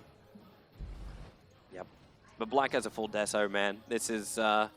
He is very scary right now. Whoever he targets, he hits very hard. He is very lucky that Black wasn't trying to be thorough and try and find Demon just then. Because if he was, he would have been backed into a corner with no way out. No Vendetta, no Invis, no nothing. Yeah, that's one thing about playing the way Demon plays. If the enemy does scout for you like that, but normally people don't want to waste time that badly, and especially not a player like Black, who knows that he needs to find his farm, needs to be places, so... Demon's aggression. He's between a tier 1 and a tier 2 tower in the mid. Like, is he just praying that Pass comes down here? No, he doesn't wants to enough damage to kill him. He wants to chicken pretty much, like he's looking for a courier. Is he looking for the Radiance Recipe? He won't find it. The courier's flying north with the gem. Yeah. Koifa doesn't have enough money yet. He's still short by about 50 gold for the Radiance Recipe. He almost loses his bear if he's not careful. Would be so beautiful if the gem came in, flying in towards mid, and he just kills it and takes the gem. So, I mean, you understand why this play by Demon. But it's hopeful, but the gem now arrives as its intended target, which is the Chen. Yeah. The man with the mech and the Hand of God in 12 seconds time. And now also with the last remaining out of tower, tier 2. With the Desolator, it goes down even faster than before. Yep. And this will happen too when they push inside the base. That's what this Desolator is all for. It's not meant for killing. If it was killing, it would have been the Bash like I was talking about. Yeah. But instead they get Radiance, which helps them with a split push, which allows them to have better odds when they push inside the base. And they're going in now. Now Sports aren't waiting. EG are not in a position to defend this. He thought that they were in a position. It blinks in and checks. And Black gonna jump out again. There's no TP on Beaters. In fact, I'm hoping that's because he just used it. Yeah, he did. He's back at base right now. And Fader just pushed back a little bit further. And behind, the courier goes down to Demon. This time he finds it. He's been working hard at finding that courier. Black. And can he bring this down? There's a jump in. Already looking over towards Bamboo. And Bamboo caught inside the puck goalie. The tower's already gone down. That makes it a little bit easy to get in, but not perfect. Synderen has already used up his mech, and now they can snare up the bear. The entangle will go on Fear, but this bear's already going to take a fall right now, and there's no resummon available. Hand of God going to pop up a Black. He goes in for Beaters. Holy Hannah! 3 hits to kill off that extra supporter. They want the racks. The ping is coming off. It's almost like they don't care if they lose their lives for this one. If they take the racks, Fader blinks in. Double burrow strike going into the epicenter. Nothing can stop it. And Jo, this is what we're talking about. Oldie will not save him. He does go down to the epicenter. Fear spamming out the lands. It's not doing the damage. Pass able to evade with that sandstorm. Then Burrow strikes back through Fear. Black wants to go back in again. He's still got this Aegis to the Immortal. Demon coming in. He wants to snipe off Black. Won't be successful. In fact, Black just turns and disintegrates him. They've taken the melee racks. Now the back should come. They don't need to overextend themselves, but the mech charge goes from Synderen. He's out of mana. They must fall back right now, but they want to make sure they all fall back together. Fantastic move from mousesports. Yeah, not a single casualty. It was perfect execution, really. Really was. Yeah. And Jo, like, you knew it was going to come. Like, we called it like maybe 10 minutes ago. Yeah. That he was going to be put in such a position where he had to save his teammates, but then Burrow strike through and the SK ulti, no way to survive it. Yeah. One upside is the fact that EG have taken out all the outer tier 1 towers, as well as the tier 2 tower in the bottom lane, but that is the small victories. When I see Puck with 6,000 gold, there's your Scythe of Vice. Yeah, definitely. And, I mean, it's not only him. There's so much gold on his team right now. 2.6, 1.8, 1.1 and 2.7, and then, of course, the 6,000 gold on Puck. So there's a lot of gold to be spent. They're backing up, buying items. We see a second Manta Style being finished up by really against this Sand King and Puck. The Manta Styles and the Illusions are not strong enough yet. Nope. Sure, you don't want to buy HP against a Lifestealer, but I'm really worried for the Illusions of Fear. They're not going to survive through the nukes that's coming out of Puck along with Sank. Yep, agreed. And Sanking, look at him. He now has Blink Dagger along with an Ogre Club. He didn't have any of these in the last push. He's so much stronger. I survived it amusing. Oh, Bamboo, there's more than enough damage. Didn't even need Puck to throw the oldie just then. But you may as well. Ensures the kill on the ledge. I'm more amused at the fact that Lone Draw didn't have the Radiance the entire last fight. Yeah. He only just got it when he came back to base. And still had the 3,000 gold after the top lane push. Yeah, he's looking pretty strong right now. And this is very similar to what Mouse played in game 1. We have to look back at that. It's like the Lone Druid, the Puck, and then the carry. Doesn't really matter which carry it is. And this time, Fader. Black is having a better time. Already jumping up. Not going to join in for that one. Just trying to evade the attack tower, the attack damage of the tower. But the creep wave's gone. They need to wait for it. Well, full Scythe of Ice. Board up on the courier. Straight Scythe of Ice. Yep. Straight up with a twist. He's the one with the gem now. And I mean, now that Haas has this Blink Dagger along with his level 11, he's so much bigger of a factor in this team fight. I really want to point that out because he can really, really hurt against this EG lineup. Yeah. Very, very easy to initiate from range. Fear. They do have a He Force runs out Staff the of double Beatus, walk. Bamboo says hello from up on his high ground. Yeah, the Force Staff of Beatus could potentially save someone's life, but it's still... It could also cause issues once that Puck ulti goes down. You can't use Force Staff or else you're going to put your teammates in a bad I position. thought you were going to say it can also cause issues. Remember last game when they Force Staff their supporter deeper into the enemy lines. But of course, yeah, that is hopefully not what's going to happen this time. And still just keeping pressure here on the mid. The Bear is pushing out bottom, but so is Fair, who's just pushing down. And they're not really jumping in here. This is just safe movement from mousesports. They don't need to overcommit themselves. At least this time around, they've got 2 bears. But in we go. Tier 3 tower, top lane hasn't pushed out enough. Ensnare from Jo. He just wants this bear gone, and the Illuminate will do the job for it. But then in comes Fader, and the Burrow Strike. Going to go through 3 of them. There won't be an epicenter on the back of this one, though. Pass just wants out, but the Lich Ulti will fly. Phase shift. There's another actually stun flying out to hold the SK in position. The Nyx Assassin doing that job. And Naga had to use her ulti only to survive against the Radiance Bear. So, of course, she would have died there if she didn't use it, but it looked like a little bit of an odd use. She almost died even after sleeping it. This is just... It's a good defense from EG, and maybe a little bit too greedy there from mousesports. They're sending in like a very injured bear, still trying to initiate in with an SK who hadn't prepped up an epicenter.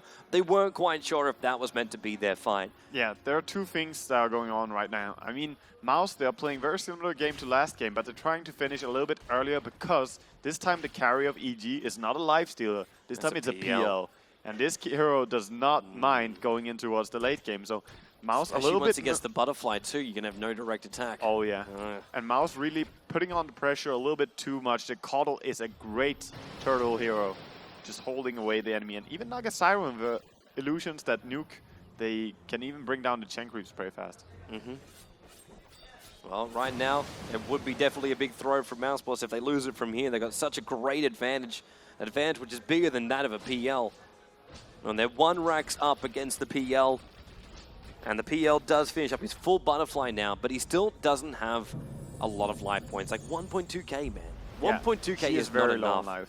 in life. That's why the spell radius damage, burn's enough. he could even die from a Blink Strike with like a Blink Epicenter and Burrow Strike. Could even kill him if he has any form of follow-up like Puck going in with him. Yeah. So he has to be really careful. And he does, man. Of course, his illusions are strong in terms of damage, but they just die very instantly to Radiance and all the other AoE. Yeah. mousesports should also be very, very cautious, and they don't want to fight right now. It's about 40 seconds until Roshan spawns. I like the 2 Hyperstones we have on Mouse as well. I'm not sure if they're going for two Assault Cuirass, but I know for sure that Black is very close to finishing his. If he wants to do so, he can pretty much do it. They could be thinking about the Mjolnir. Could be.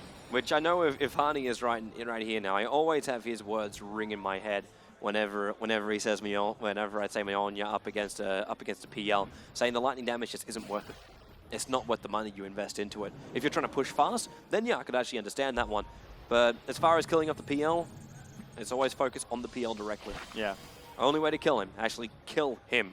Naga, or blink up. They're going for Look exactly for the silence. that. They got the Hex. Beat is double stun from Pass, but the Naga throws the ulti, but Black, he just stands his ground until he gets ensnared up and held there. The Two Nyx kills. and Coddle already dead. Pass still with his ultimate, and with the 2 down, they can very much enter into that middle lane. Yeah, they're just going, and it seems that there will be nothing stopping and no Coddle Blast right now.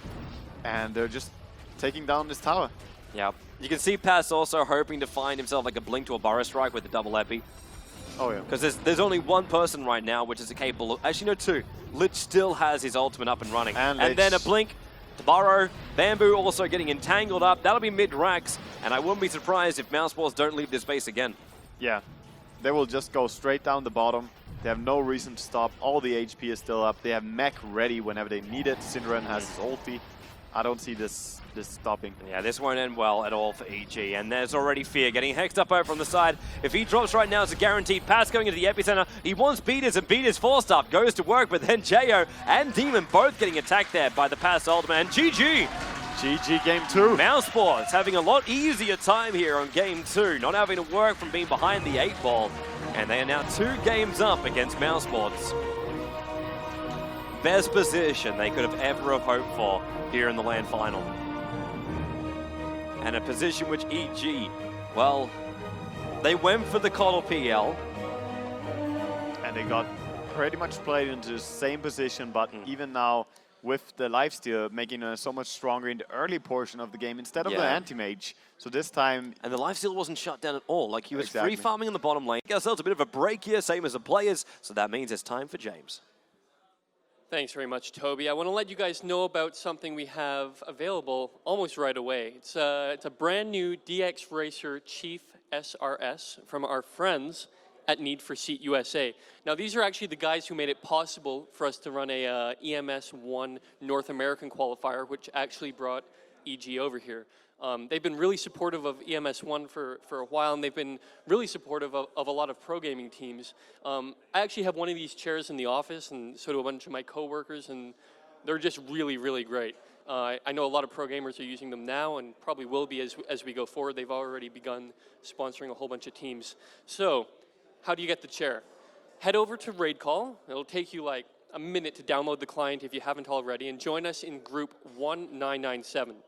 There, you're going to see a little sub-channel. It's called Need for Seat Raffle. And during the break, we're going to pick someone from that channel, get their personal info, and send them a brand new chair. Simple as that. After the break, it's game 3 of EG against Mouse.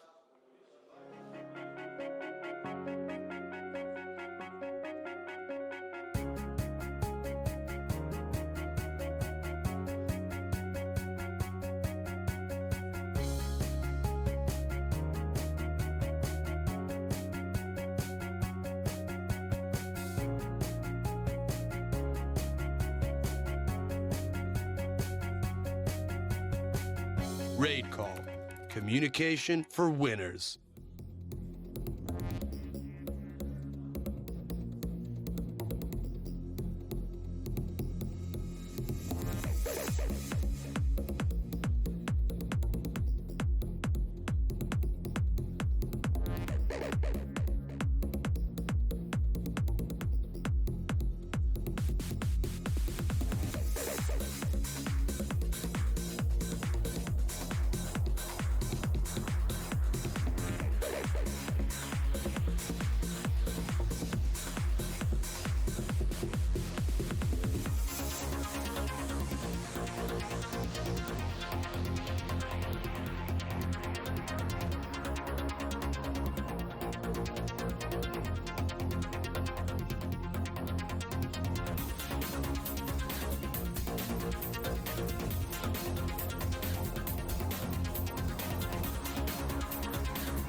to head into the third game in this best-of-5 series between EG and mousesports. mousesports currently 2-0 up. We shall see if EG is bringing it back and making for a comeback here. We, of course, all hope so, because we don't want to have that one-sided final, do we? And for all the action, once more, I'm going to throw it over to Toby1 and welcome Mama. Thank you very much, Zoe. Of course, the one-sided finalist will never what you want to really see. But at the same time, a team that plays really, really well that deserves to win. Yeah. Just like mousesports did in game number 2, I'm happy to see that. Yeah, and especially game number 1 as well. I feel they played out of that situation so good. Being completely shut down on the anti-mage and then just recovering, it's amazing to see. So far, really clean grand final by Mouse. And of course, I don't think EG are dead yet. They are still in this and they have a game going here. Of course, they have to make it count. They ban out the lone druid. I think that is a wise decision. Very wise decision. Because that hero has really not been working well for them to leave in the pool. Because Mouse played it so well. And they take out the puck as well. You can see Synderen just laughing and just shaking his head a little bit, going, man, respect bans galore. And now let's pick up Connell PL. Yeah. Pretty much. Let's now pick up Connell PL. I don't know, man. And all respect is then lost. No. But Fear's now here with his first pickup. Again, now he can get a more useful hero for Demon. I'm thinking the Darkseer is the first one coming up. At the same time, though, like we've seen other teams that don't want to show their hand too early on, pick up something like an SD here in the early stages too. The ball is really in EG's cause for how they really want to like approach this one right now. Do they want to show their hand, or do they want to say, you know what, this is the style of game I want to play? Oh, yeah. Definitely. And it becomes team fight style. Shadow Demon. That is true. So let's see what they want to go for as their first pick. Digging in a little bit even to the extra time already. Oh, no, not really. Profit. So, Furion, very early. It does dictate the kind of play we're now going to see. So split push options for EG. And instantly that flags a Tinker in my mind for mousesports. Could be that Tinker from Koikwa again. We never know. And also the Caudal is pretty high rated when you play these type of split push games. But in the last game, we didn't really see it pay off that much. Yeah. But to be honest, last game, I don't know if it was the Caudal's fault really that it lost out so much on all lanes. Maybe the Nixon off lane was not the best idea. So no. This time, it was really weak. This time, Synderen is going to grab the Nix for himself. He has had some good success with it in this tournament so far. And he goes back to it again. Yeah, that's a different kind of Nyx assassin, though. Like, we're not looking at the long lane one. We're looking at the guy who's looking to snipe out Nature's Prophet. Could so, be into Vendetta, try and get Prophet when he's out of position. Could and be then Tinker right off. Tinker. Straight up. There's no reason to evade this one. I would have actually wondered if you'd look at a Visage instead. Because we've seen 2 Tinkers so far from mousesports. 2 Tinkers from mousesports. And both times they either had a Visage or they had a Beastmaster. So you had the Hawk, or you had the Familiars. You got this extra maneuverability around. Yeah. So that's already Always making me something wonder. to TP to. Yeah. And will they have something like that in this game or not? We you don't can have know. an Invis Nyx Assassin. That'll be possible. They can't TP to Nyx. Oh, yeah. Toby, damn it. That means... Damn it, Toby. You were being so smart. He could buy a Necro unit. You were being so smart for a while. And now this. I made sense. Well. Yeah, you can't expect that to happen for too long. Well, we now see Visage, of course, counter-grabbed up by EG. And we're going to try to forget whatever you said, Toby. And Beastmaster being banned out very early on here by EG. And you're just smiling now. Let's see what Synderen is going to go for. There's some vodka missing from this water. There is. Not sparkling. So, Visage. Back again. Yeah. So, ban times, surprisingly, not at all. EG, the 2 euros which were mentioned. The Visage picked up, Beastmaster banned out. What else can they now use for TPing? Or do they even say, okay, let's even think about a...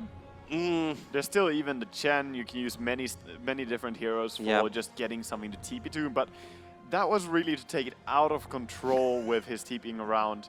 You can also, of course, go back into something more simple where he just TPs to the lanes and uses his Blink Dagger to split push as much as possible. Anti-Mage being banned out by Mouse and Caudal being removed by Fear. Well, look at Black. He likes to be involved. See, now people know why my chair vibrates back in my studio. I have a DX Racer chair back in my studio too. You have a black behind you? I have a black behind me. Reason why my chair would vibrate. Yes. It's the twitching leg, man. It's the twitching leg. It makes the chairs go on a vibrate Restless leg. Gyro pick up here from mousesports. So we will be a Koikva up on that Tinker. The problem I'm still feeling right now is Can't Demon, quite very forget Demon. Looking ever so tired. You gotta see that yawn in a replay. Well, this is now their 6th match in a row. Yeah. It's been a long time. And you also got to remember, too, these guys fly the hard direction. They fly east. Yeah. It's always harder to wake up earlier because That's true. you're moving ahead in time. So for these guys, they've been awakened since maybe 2 a.m. their time, and now it's just early afternoon. Yeah, and of course, now we saw the lineups being a little bit accomplished here with the Nyx Tinker Gyrocopter against Nature's Prophet Visage and a Clockwork, actually. We haven't seen much Clockwork at all this lane. I only remember like one game I from think day it was, one. Yeah, I think it was like one game. In the first series, like first matchup, I believe. Anyway, It hasn't been that successful because I think throughout this entire tournament, the ability to do nukes from range or control from range has just been so high. The Clockwork, like he tries to latch in, then screws up a team fight. yeah. But with this lineup, like against the Tinker, it can really pay off, though. Oh, yeah. Having a Clockwork in your team, you can hook onto the Tinker. Even when he has a Blink Dagger, you can chase him into the jungle or into the tree lines, I should say. just sometimes you can have a bit of a guess, but if you kill him off at the late stage of the game, it's really going to pay off. And now you get a Queen of Pain as well. Another high maneuverability hero, and another team fight controller. I wouldn't be surprised if Disruptor was our last selection here. Last time we saw Mouse run for a Tinker, they actually just put the Tinker and Caudle off lane, rotated up their Visage to a safe lane. But that was against a team that only had very greedy safe lane with the... It was actually Inferni to play in the Alchemist. Yeah. And they shut that down because they had Alchemist and Tree and Protector. This game, we don't really know, and there's the carry that Fear loves. Talk about your greed, man. Talk about your greed. Yeah, and Spectre, it worked so well for him last time. They now has Spectre and Fury, and two heroes that can be pretty much anywhere, along with Clockwork and Visage, who can be also very much participating in every single kill, as the birds can be anywhere, and Clockwork, well, when he has that level 6, you gotta look out for him. Good discussion. Syndron's all for it. Fader, I'm wondering, permission to black? Do you mind playing the Gyro, or you want to have him as a support hero? What are they thinking about right now? As far as they're on their ban section right now. So all they got to do is just take out one, what could be support, or it could be a Prophet inside the jungle, which It's kinda where I lean to super more. greedy if it's a Prophet in jungle and then an offlaner at that, but we don't really But know. you want to and put a Clockwork during- into a support role during instead? this, yeah, you can definitely do it if you want to. You can even put a mid, but it depends. You don't have whatever someone you coming want in to do. close, though. Like a Clockwork support works great because you just bump back that carry all the time. But in this scenario, you've got Tinker, Gyro, and Quap. They don't need to come in close. Yeah, A definitely. support Clockwork would never really have like enough power. Yeah, we would be happier seeing a rich Clockwork who can really chase after a Tinker and kill him in this game. Or see, like, you put a Prophet in mid. Yeah. Go, Of course. I don't want to keep you calling can it do Hardy like style. Yeah, you can go Honey style or Flipside style because Miguel has played this way back many times as well. Yeah. And he did play it even in this tournament as well. So you can for sure put Fury in mid. Even if it's against a Tinker or a Queen, he can lane against his heroes for with no real problems. And we see Chen being removed by Mouse. Yeah, they must be thinking there's going to be Clock and Prophet as two cores, if that's the case. Yeah. I doubt we'll see a DPS, Chen. Yeah. It's like DPS Enchantress, man. You get a Mask of Madness, Aghanim Scepter up on that thing, you get a town. Solo mid Chen without creeps. Just go for Penitence and Nuke. Funny thing is, I've pretty seen legit. it done before. Yeah. I've it's actually seen it work. casted done before. Yeah. Australian Dota League, very, very long time ago. A very long time ago in a I'm actually talking like 3.5 years. on an island, very newbie. Oh, you don't insult Australia, man. No, You don't insult I know, Australia. I know Australia breeds- Shatan and Snoopy. I'm not insulting. Australia you guys. breeds good Dota players. They just have a internet. Yeah, that's the reason. And Come on, Fear. we're waiting for the second ban coming out from Fear, or actually a last ban we should call it. I think he's just trying to toss up right now if he bans out Ruby or Lena. And Bane he makes is a gonna be Bane the instead. Okay. That Bane Okay. in the first game, they made it work really well. So Shadow Demon gonna be the early pickup here. And that means Shadow Demon and Nyx and Venomancer. We haven't seen much success from this hero. Actually, haven't won a single game at all. But let's see if it's gonna work in this game. It's in the hands of the Italian stallion. Except he's not actually Italian, but he's definitely a stallion. Bamboo. It is. I'm trying to go for Antonio Banderas right now, but I can't. That was actually Sylvester Stallone that was the Italian stallion. Yeah, I know. You kind of lost it there. He can't be both. can't be both. No, that would be too much. I met the Italian stallion, actually. You did? Yeah, back at last Star Ladder. Bambo? Yeah, no. Yeah, no? He went by a second name too, Johnny Bravo. Yeah. It's fantastic. Shout out to any of the CS community which is tuning in, because they had their version of the RaidCall EMS 1 series too. They do. Yeah, that was good fun. Good fun. So Koikwa, of course, going to be playing on that Tinker. We mentioned it earlier, even in the one thing. And the one. The MVP. No, Toby, we don't go The one MVP. I've been told it's the one. It's the one? I've been told it's the one. Okay. So we have Demon playing the Clockwork. Nothing surprising really about it. They want some farm on it. And Jo looks to be the solo mid Furion, since he is heading up on that Furion. And he already buys a TP scroll from the start. So, I mean, this is what you want to do when you want to TP behind and kill a courier. That you really start with a TP scroll. We look over towards Mr. Squidworth over here then, because that's where we get a look at. He is still standing where he cannot be killed, I believe, so... I think he's sort of on the edge, so... Yeah, he's on the edge. It could just be around here, and the pings are coming out saying TP here or TP like, there. Do it, go... And he actually walks down a little bit further. Courier is like, yo, I'm not scared of you. Come on, Gio. Come on, Gio. Be a boss. The last player, he's going to try it. He's going to try it. In he comes, and boom! Opa!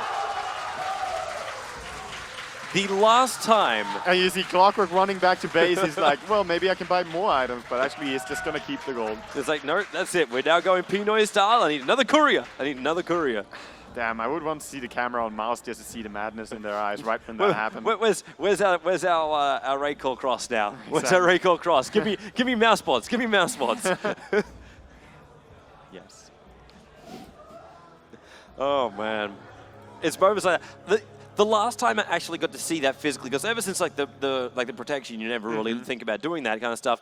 It was back in the old days of Dota 1, when there was no protection for the courier inside the fortress, the well area.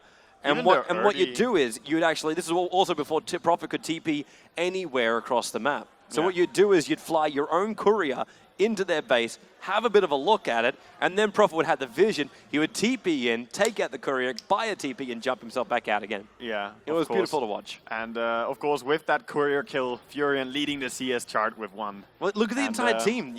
We start off at 850 advantage gold for the entire of EG. Of course, and on bottom lane we see Fear with a lot of regen and poor man's shield, and it's actually an aggressive tri lane with Feta as well. They did this in the first game with Puck. This time they're gonna do it around with the Queen, and the Demon gonna be soloing up against Black on top lane. And this lane, it sounds pretty bad for a Clockwork, but it's actually not that horrible. Being up against the Gyrocopter is not that hard as a Clockwork. No, this is a pretty even lane. You see, this is the reason why Black has changed himself into flag cannon, because he just can't get in close to Rocket Barrage, and then Demon burns it off perfectly. This is, good fun. I wasn't expecting the Gyro to be solo, but I suppose this bottom lane is kind of like new and inventive as well. Yeah, sort of. And it's a very strong... When you tri lane with a Queen of Pain, you have a very strong right clicker who has Blink. Of course, she can stay back in good positions or get out of any type of trouble. And there's no real stun on this EG lane, so it's a very defensive tri lane. One thing which mousesports are not doing well is blocking up this camp. Yeah, the pull is happening, and if they don't steal this Centaur, then there's a lot of experience coming the way of this Visage, who is getting caught out a little bit. Yeah, Fader's coming up a little bit higher. They're already with the Centaur stomp, and they put down the Sentry Ward now, so that camp will be blocked up. But the Gale hits on pass, and Fear's already throwing out that dagger. It's a lot of slow movement speed. Now on a pass, but Syndrome buys him the space. But that Venomous Gale lasts for a very long time. Bamboo is the one to get the kill. He disrupted up Fear.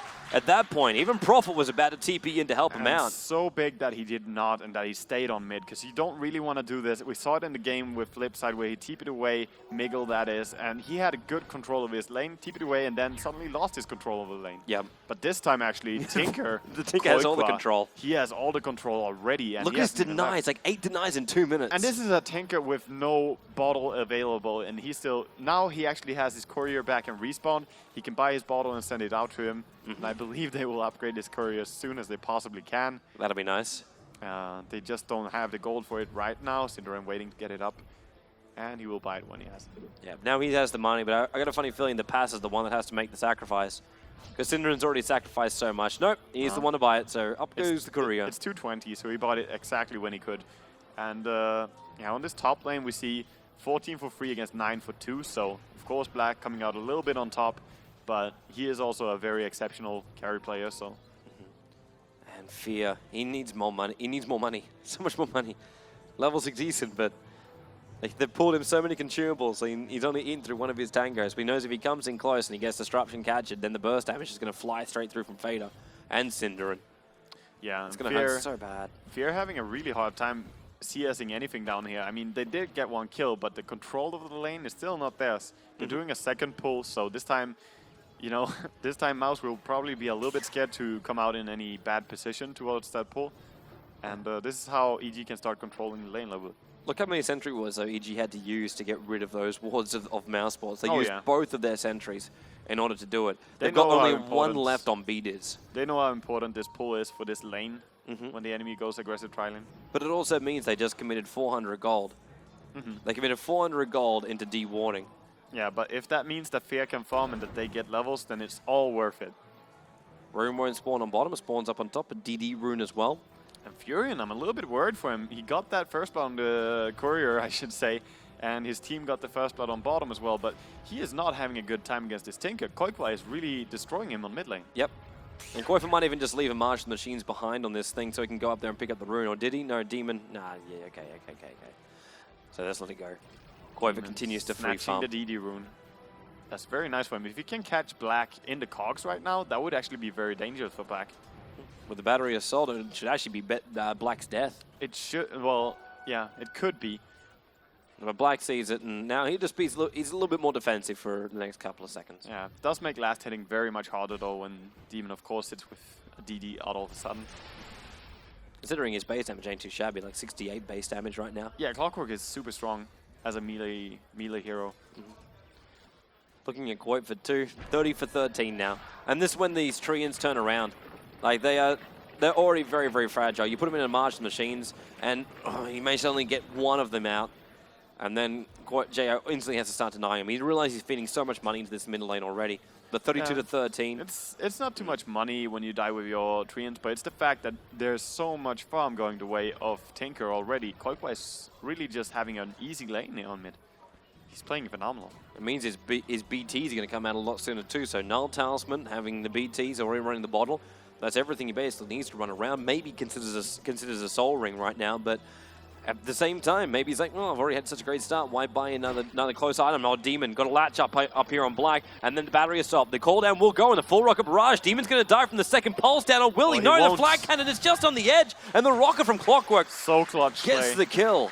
So EG takes a second kill, and he needed that TP towards the top lane from BDs, of course. A nice rotation there. Power Tread's finished up on Queen as well as Clockwork. Notice too, the pass now has made a triple stack of Ancient. So when Tinker wants to get those BTs, all he's got to do is rotate down. Yeah. Fair is being shut down so hard on his bottom lane though. He has 11 last hits, and since Furion is not really doing too well on his lane either, he's 20 for last hits and 5 for denies against the 38 and 15. This is pretty crucial for EG. They don't have the carry power. And of course you don't want to have carry power early on, but you want them to be farming. Yep. All right, so we're going to see Demon actually leave the top lane. So he's already been happy enough with that DD rune and what I was able to achieve. But decides to go inside the jungle now. He's level 7. He wants to gang mid so badly. Like, he's just sitting around here and is thinking about mid so much. But he's going to head back up on top. He might actually kill Black solo again, but... Or it wasn't solo last time, but now with Power Treads, he could definitely do it, so... Yeah, he's always off cooldown. Let's see if he's going to hook here, or if he's just going to walk in behind. He's trying to find the right line, so brings in a couple of copies of himself in the Battery Assault and the Cogs. He'll hold Black here. Rocket and Black now wants to turn, but again, Benno. Beatus is here, yeah. It doesn't even matter if he was here, but Beatus, you know, he finds this experience, and level 5.5 on Venomancer now. So he's actually far ahead of Synderen on level 4. Yeah, and Synderen instantly realizes, okay, Black's died twice on the top lane. This can't be, it can't keep going. And this can't be good. This is when Fear finds his space to do his thing. But at the same time, like, Fader's already had enough farm on this bottom lane. He's got good items up. He needs the level, so it's fine leaving him alone here on the bottom lane. Queen of Pain always actually used to be an off-lane solo. It actually has been a hero that sometimes was sent off to off-lane solo, same as Puck. These heroes always were pretty similar in how you play them.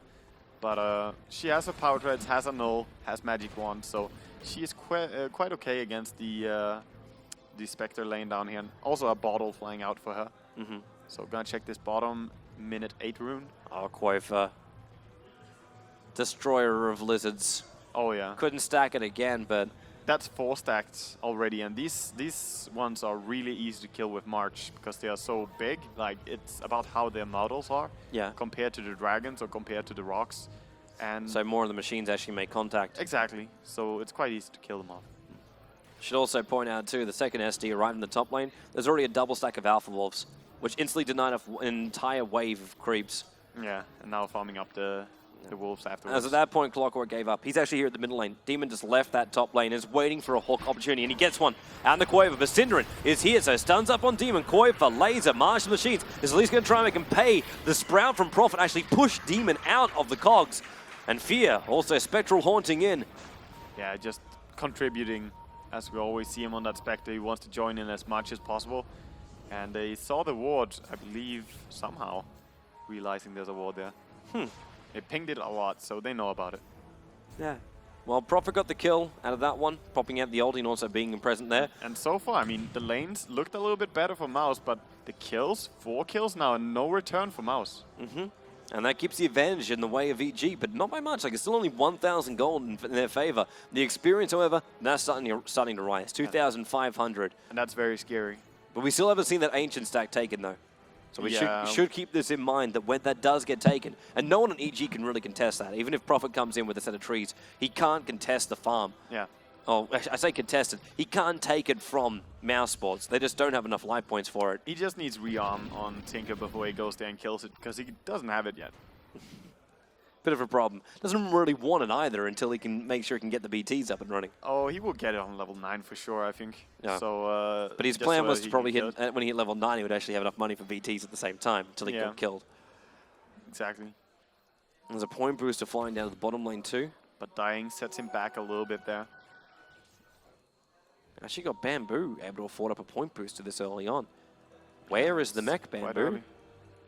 It's not coming up on Clockwork. Clockwork also built into a brace. It looks like he's going drums as well. Maybe Furion will buy it. We don't know. Furion has phase boots 1900. If he buys Midas, it's going to be bought now because he's 1900 gold. That is when you buy your Midas. So he's heading back to base. Seems like he's going to pick it up and then head out to a big camp in the jungle and just Midas that. He buys it indeed. So they play without mech for now. This is rather risky to do though. A little bit, but also the mana pool. I mean, Visage doesn't really want to run a mech super early. If he doesn't have mana boots, doesn't have anything else, running a mech is so mana intense. So this build makes sense, I would say. Oh. It's just that you always want to have someone to get that mech. So maybe you would have looked to Furion or Clock for that. But Furion, I really prefer seeing him dealing damage. Koidva was trying to get this stack on the Ancients again, but the problem is these Familiars came in and it's starting to cause him a couple of issues. So EG is very well aware of the stack. Yeah, they are. And they're just keeping their eyes on it because that's a lot of gold. And whenever they're taking Ancients, they want to be doing something else and getting something done. Ganking a lane or pushing out that bottom lane, doing something so that they don't just lose in terms of experience and gold right there. Looks like Koidva just basically said, you know what, screw it, guys. I want to get back in the middle lane. I want to keep my farm. I want to keep this middle lane shut down as much as possible. And at the same time, like, Familiar's coming in through the rear. It's like, yeah, I can't kill those guys off either. Yeah. One reason that he might be scaling up Laser so much, by the way, is because if you have level 4 on your Laser, you one-shot the level 1 Familiars. So you can always just turn to nuke them. And, you know, it's a cute little thing, but I don't really feel it's worth changing the build. Spectre Horn, is it for the middle lane? Koidva stepping back.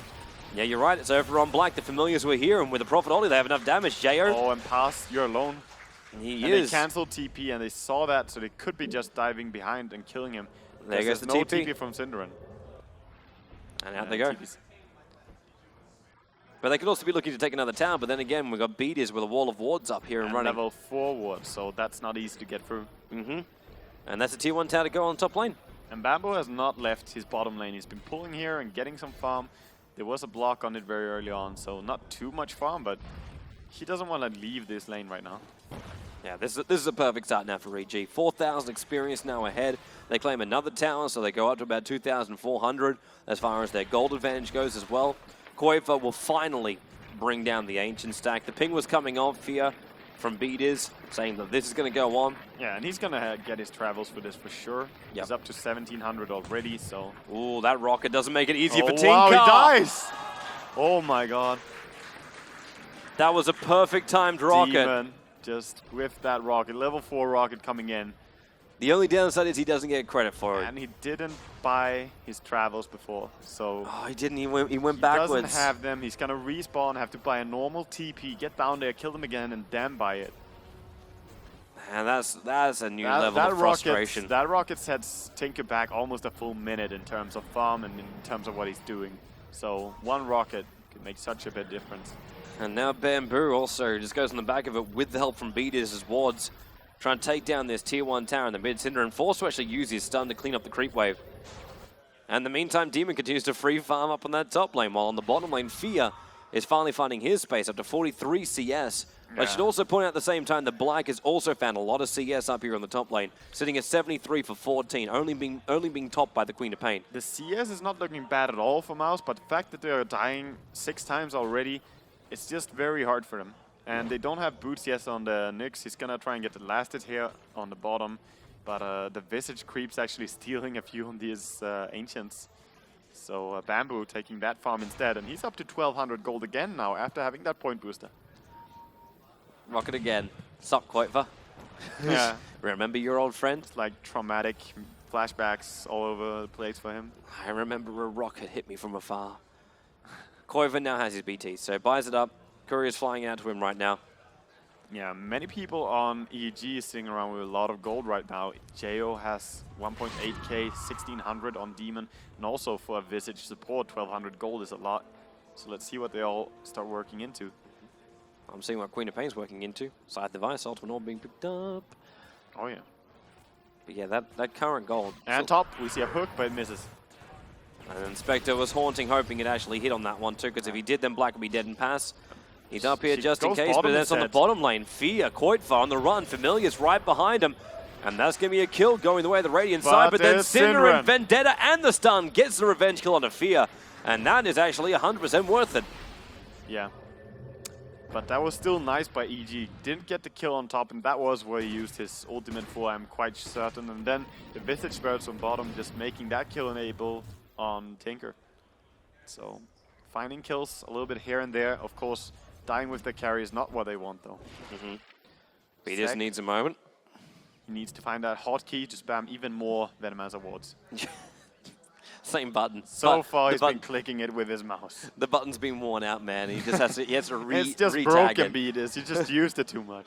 It's his old keyboard, and he's like, "Yeah, work on it, man. Work on it, man." EG, you wouldn't really expect, like, after game number 2, you come into this game number 3, and you wouldn't expect, like, it's a little bit more of a slower paced game. EG, when I first saw that clockwork, there was no way I would be expecting it to really work as popularly. Yeah, and Toby very happy about being on cam. Obviously, it's you they're going for, Toby. Right now, we're going to get back into a game, so let's get that screen up. And let's see how they're pushing onto mid here with Fury and Venomancer coming back in. It's a good plan, man. It's a good plan. Good plan. Stop watching Toby. Vader. Oh, nice deny with the DD. Yep. Of course, not very hard when you have a DD Queen. She has amazing damage, but it was just before her DD ran out, so nice timing. Yeah. Still, now, we still haven't even seen the full effects now of this split push of Tinker. This is like EG, fantastic start, but now we hit mousesports' time to shine. Cinderina got solo experience as well. When he killed their Spectre, it was all solo XP. So he's up to level 8, can rotate around with his Vendetta. Quoitva, well, he's already down here with Soul Ring, Boots, as well as the Bottle, so he can move quite freely around the map. Doesn't want to really push out the top lane, though, because Black's still farming up, but he's on his way to a BKB. And then we're going to take into account what's going to happen during the team fights. Fader is already building into his Scythe of Vice, and he knows he can nuke down anybody. Like, Beaters right now would just pop. Yeah, that's true, but right now also we should look over to Demon, who has a 4-staff finished up, so he might even play even more aggressive. This off-lane clock has been getting a lot because he was against a solo Gyro. This lane is pretty even, like anyone can come out on top on that. Black did come out a little bit on top, but with the towers going down, it's a pretty much free and open space for Demon to be rotating around up here. We got our item from Jo, so after Phase Boost, Handamidas, he now goes into a Shadow Blade. And it's only, well, a little small amount of gold away. Black, wow, that's a lot of damage, but then Disruption from Pass. will buy him some time. Fear getting bumped over the top of the cogs, but he's going to be okay. It's just Fader, global ganks. it is. Fear's going to be really cautious right now. Fader still has his nukes, but then again, there's Familiars, Venomous and there's 3 getting caught heroes. out. Beatus. He One of it is. dies pretty quickly there, but look at the global ganks. There's the Visage birds from across the map. Visage just farming bottom. And of course, Fury and Spectre TPing it as soon as that hook latches from Demon. So it's just a global presence, really. And so hard for Black to find his safe farm here. 0-4 for 0. Jayo was searching for the Tinker, but Tinker decided to BT back instead of walk back. But you're right, there's Team Global that comes out from EG. It kind of means like, yeah, so we haven't seen the full effects of a Tinker split push with the March the Machines as well as the BTs. And then we like, no, we probably never will. We probably never will, because he really needs that Blink Dagger before, and even then, When Spectre's got the ulti, then you just throw the dagger and follow him wherever he goes. Spectre is amazing at catching you, and then of course they need a disable, but that's easy when you have a Clockwork to hook. And he's TPing down, and Tinker has to be careful even now. 4-staff and hook. Easy movement for Demon. And that's going to be quite for dead. Dagger allows Fear to jump inside the cogs. And Jayo comes in to help out with a DD rune to boot, which now means we're going to be looking at Tier 1 and probably a Tier 2 tower in the bottom lane being harassed. Especially when you got all 5 players to EG there. They would love to have a team fight. But they also know they can make a beachhead with Beaches as wards. Yeah. Yeah, it's just so many pickoffs now. And Black or Mouse, they look to go together a little bit more here. And Black sends down the call down. Yep, EG, they're That's sticking on around though. though, and then we're going to go to both Flat Cannon and the Rocket Barrage, but Black, way too much damage. Disruption, Quap kills off the Venomancer, but mousesports have to fall back. That Soul Assumption picks up Black. Well worth it, and the Rocket's harassment continues to go as well. Yeah, and you have to really fear for Mouse right now. They are getting picked apart by EG. Yep. That was a trade where you lose Black, and you also lose, who was it that died as well? It was the Tinker? The Tinker was dead as well, yes. Yeah, the Tinker as well as Black. That's the 2 biggest heroes to kill. So trading that for a Venomancer, they are not in a very good position right now. And look at the farm on Bamboo. He has never left his bottom lane, not a single time. He's down here, he has his birds on other missions, and he has an Aghanims in 80 gold. The problem is, though, once Jara gets damaged, then his Aghanims won't do anything. But because of the speed he's got it... Yeah, he's going to have it so early. Yep. And of course, he's going to have Aghanims with level 1 ulti. So he's not going to have those 450 HP birds. He's going to have them with 300 HP still. But 3 of them, that's a lot of chain stun. And if you follow up a Clockwork Hook with that, that's really, really scary. So 20 minutes, we finally break that mark. There is your Bamboo Aghanim Scepter. Already flying out in the courier with an Ultimate Orb as well for Jayo.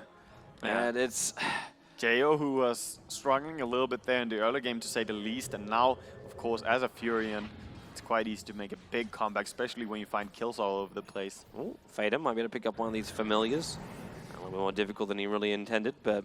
Oh, he gets the right click. Yeah, he got one. he got one. Bamboo won't want to resummon these things. In fact, he can't. He just picked up the Aghanim Scepter. He but wants to. He may as well He has have picked this Aghanims up. and has 1. You know, he wants to have 3, he has 1. But he's got 80 seconds cooldown on his Familiar, so he can't use them anyway. 80 seconds, yeah.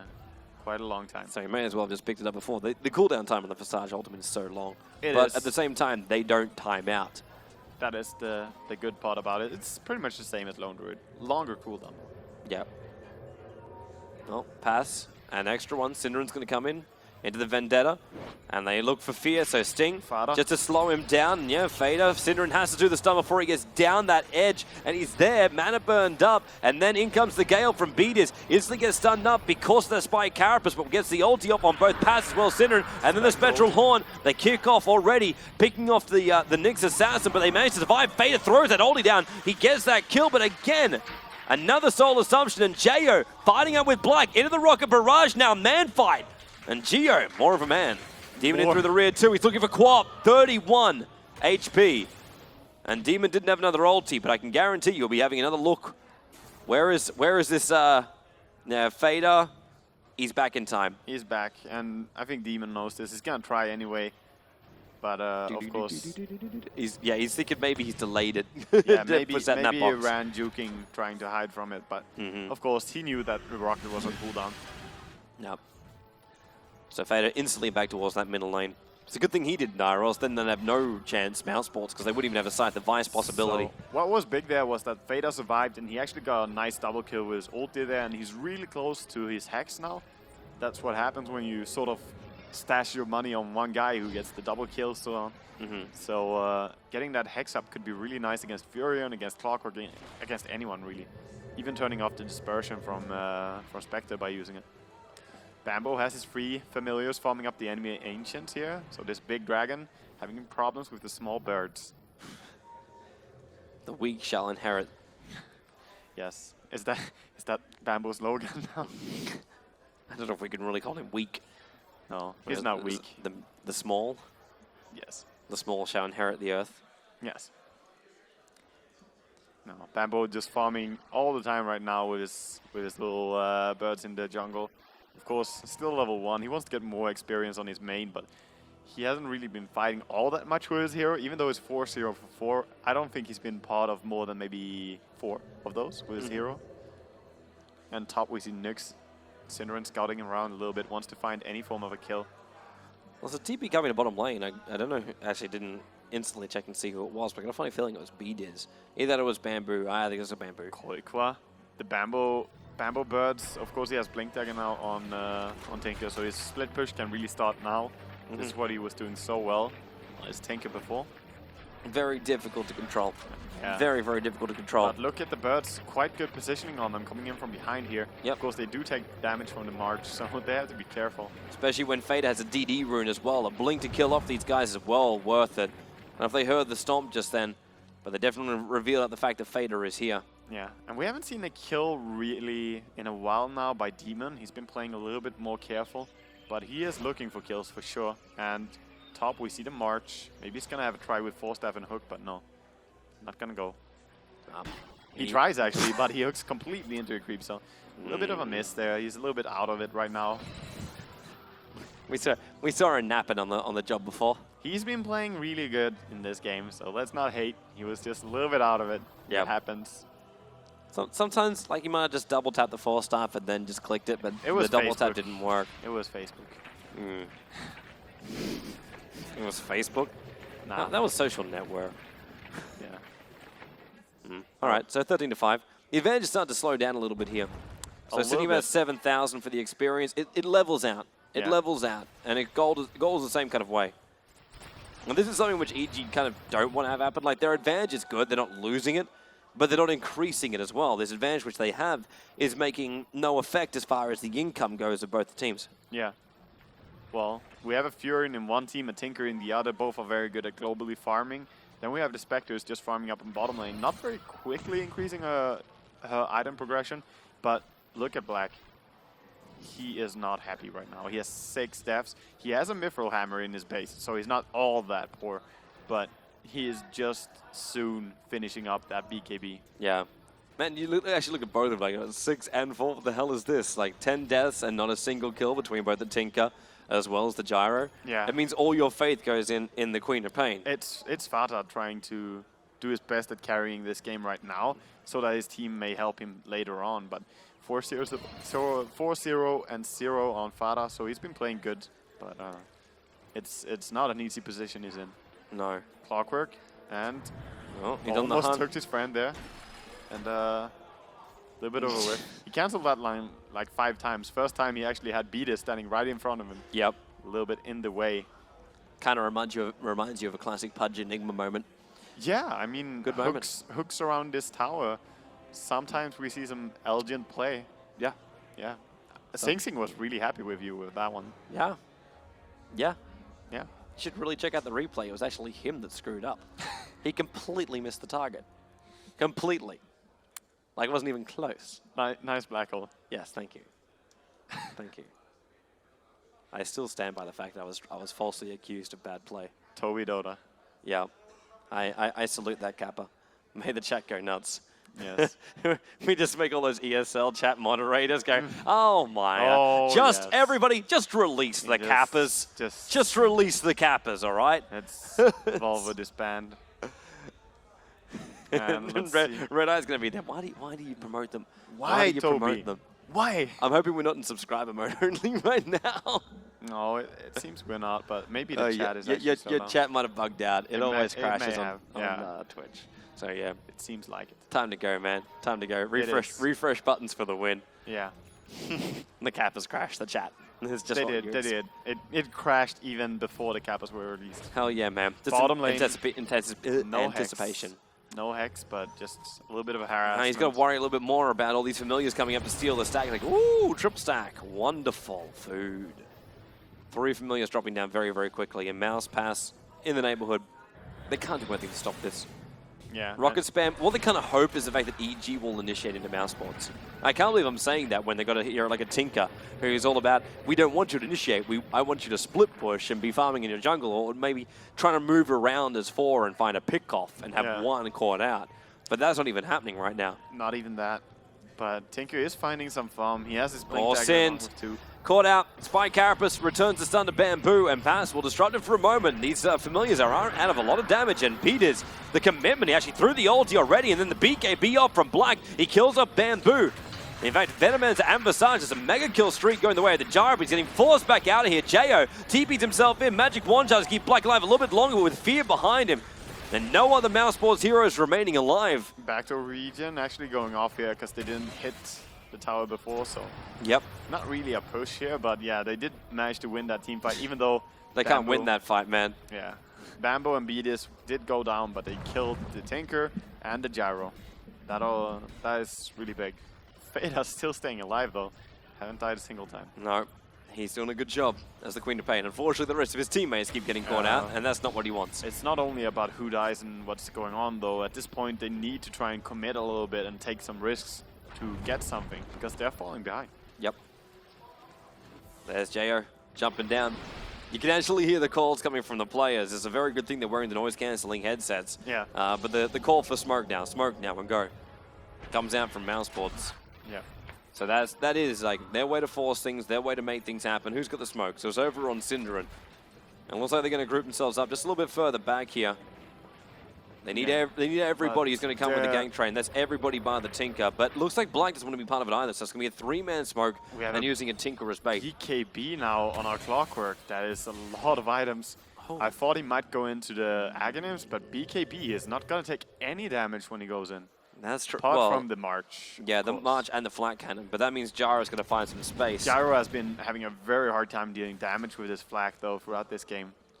I've actually seen it before a couple of fights. I think like 2 of the major fights, he actually had flat cannon on cooldown when they started. Yeah, it is that cooldown, man, and that's why we see Fnatic using that homing missile a little bit more. It's very, very fun to see them change around the skill build, man, hero. Well, it's justifiably so.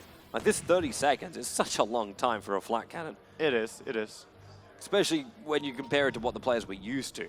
Yeah. And what a place to have a sentry board. Is it in range? Oh, of one, but not the other.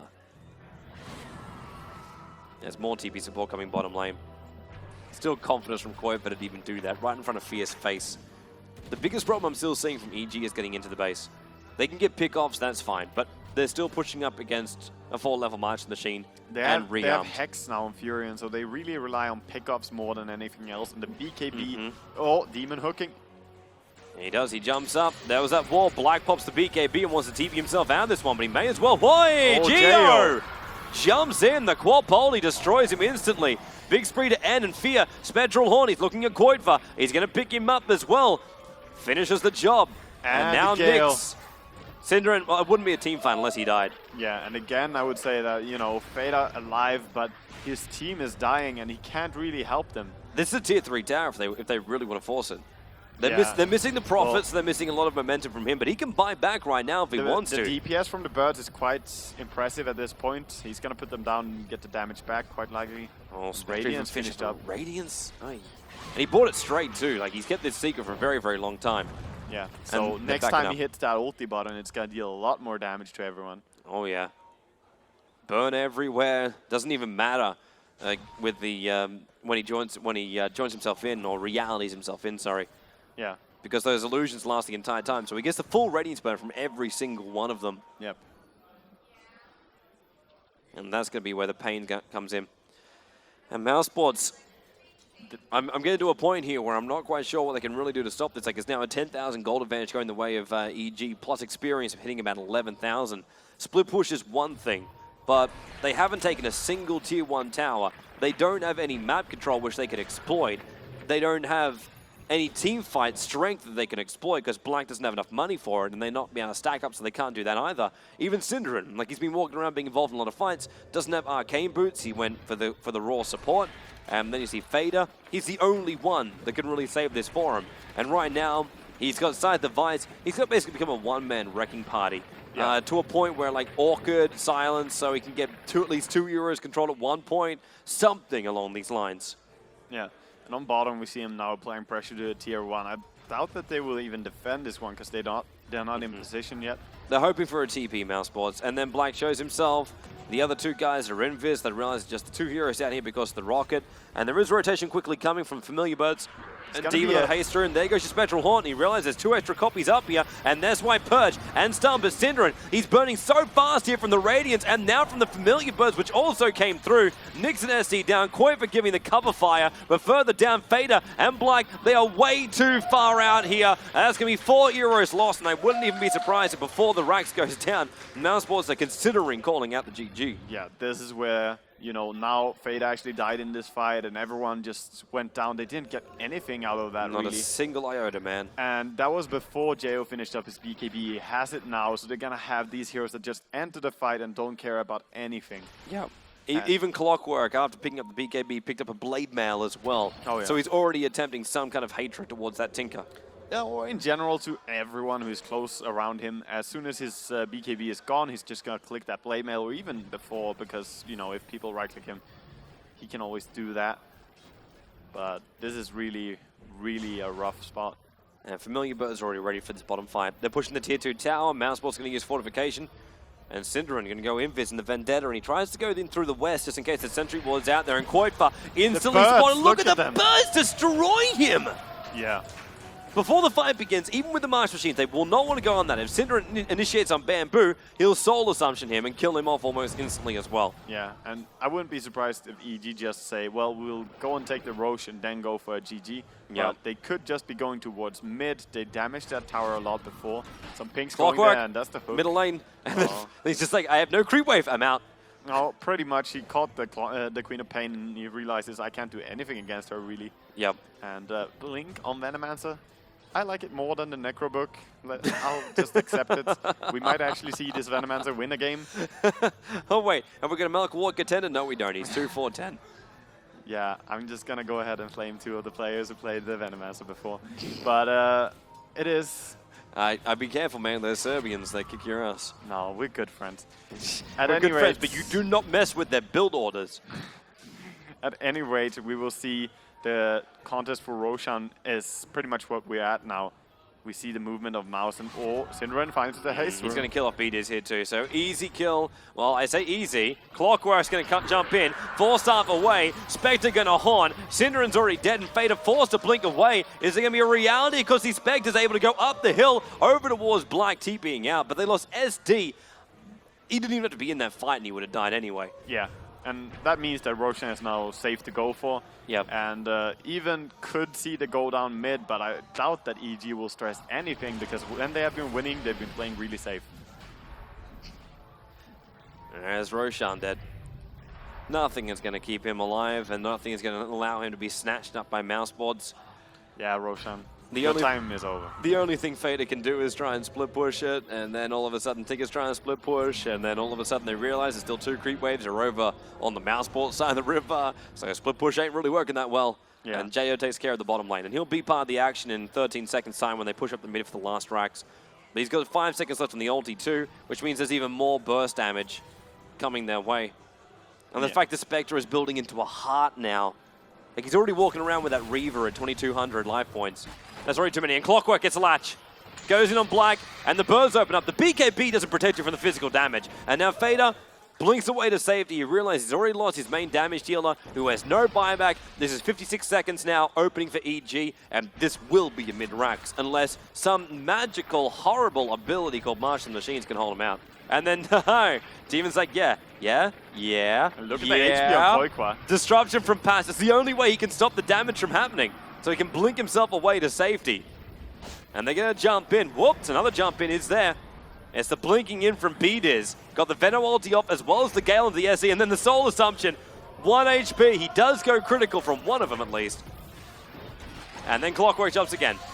Into Synderen. Wonderful maneuverability here from EG. They are really rolling with this momentum now, and another TP coming in. I'm not quite sure this is really where Synderen wants to be TPing into, but he wants to kill on Fear. He might look for the save Fear, and there it goes. Queen of Pain to take a fall. There's an Aegis on Fear, so he doesn't really want to go for him. Wants Come on, to go for Sin. Demon. Come on, dun up, dun up, James Bond. dun up, dun up, dun up, Demon. dun up. He knows. Or does he? Vendetta's Is still he gonna last. cog? Who cares about mid? Who gives a crap about mid? I'm sticking with this until the end. Go Synderen. Go Synderen. Here we go. Yes, a DD route as well. He picked up the DD. And now Battery Assault. He Demon's got doesn't die. 3-1 charges. He's doesn't not going to die. go down. Synderen can't runs. finish it. The dagger's coming. And with a gets DD, waited out the Spike Carapace. He's going to go down in this. Demon even oldie through his corpse. And the smile comes out.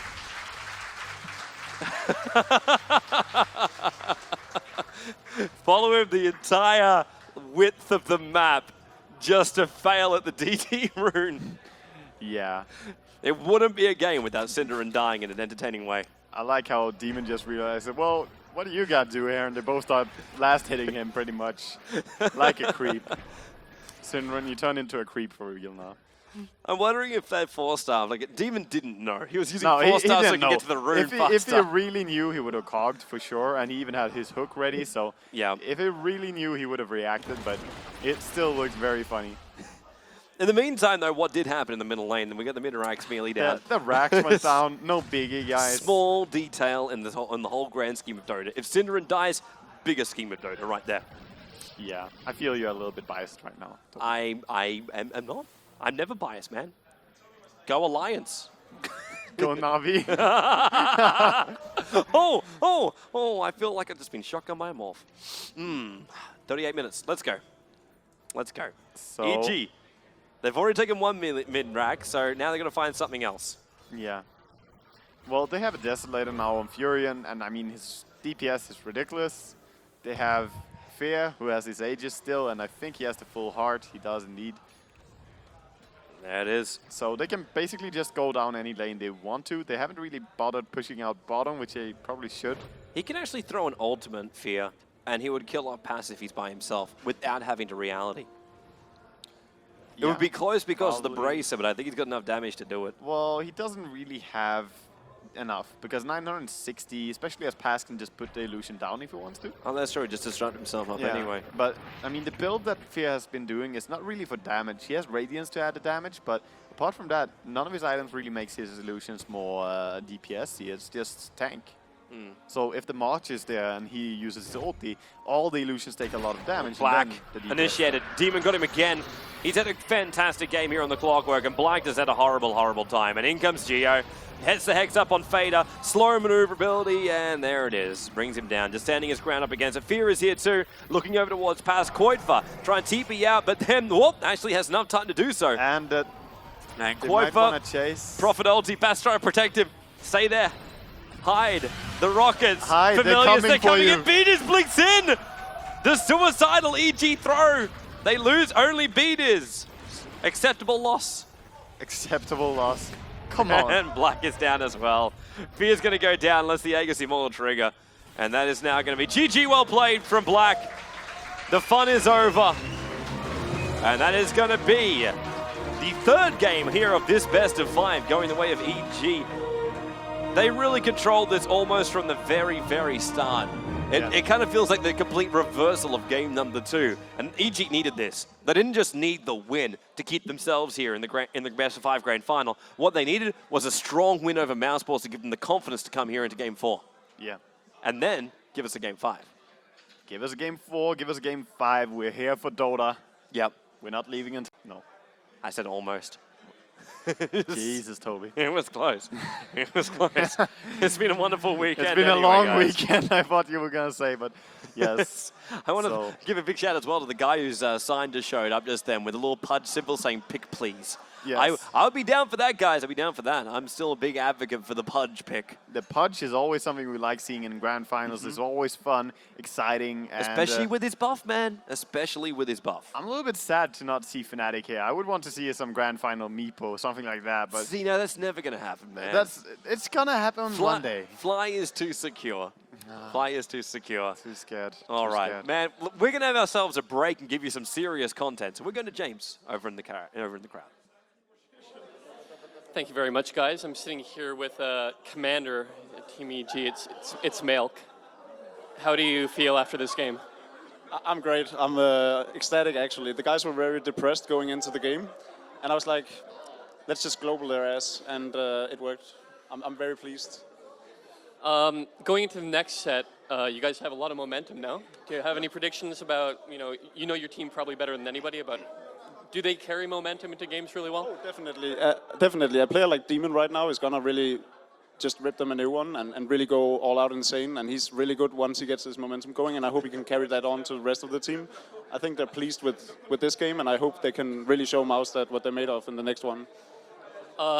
Any final predictions about how you think it's going to go overall? 3-2. 4? EG.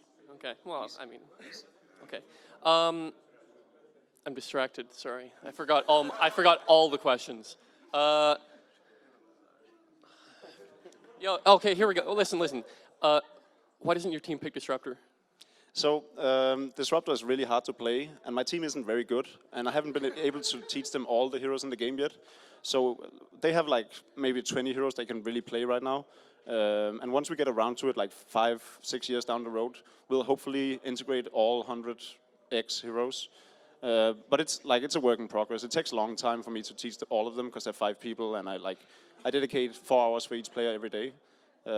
Yeah, so 4 hours per day per player.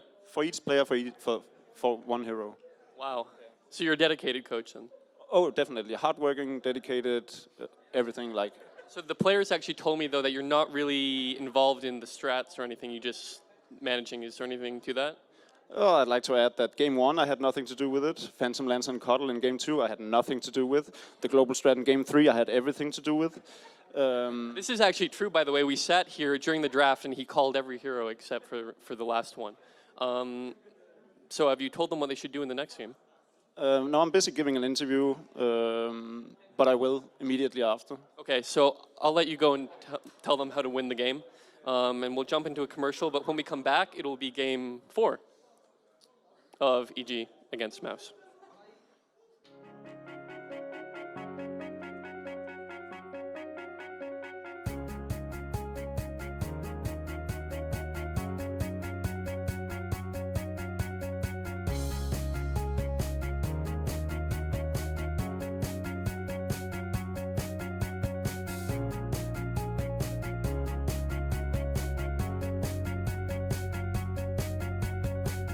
RaidCall.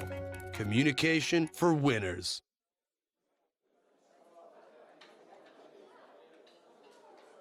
We are back once more and about to head into the 4th game. EG made it. They got themselves a game as well. And Toby is yelling into my ear, no, no, no. I'm not quite sure what he was talking about. In-ears are very distracting. I wasn't quite sure if that was the production or Toby, but now we know. However, EG got their confidence back up. The game was absolutely amazing. Funny carrier kill right at the beginning from the Nature's Prophet, and it just worked for EG. So let's see if the 4th game will go in their favor as well, or if Mouse is bringing it back once more. So I will head over to the guys yelling into my in-ear, Toby 1 and Wagamama. Hey guys. Toby, Hi. where are you going? No. Hi. I'm not seeing a single player in their seat.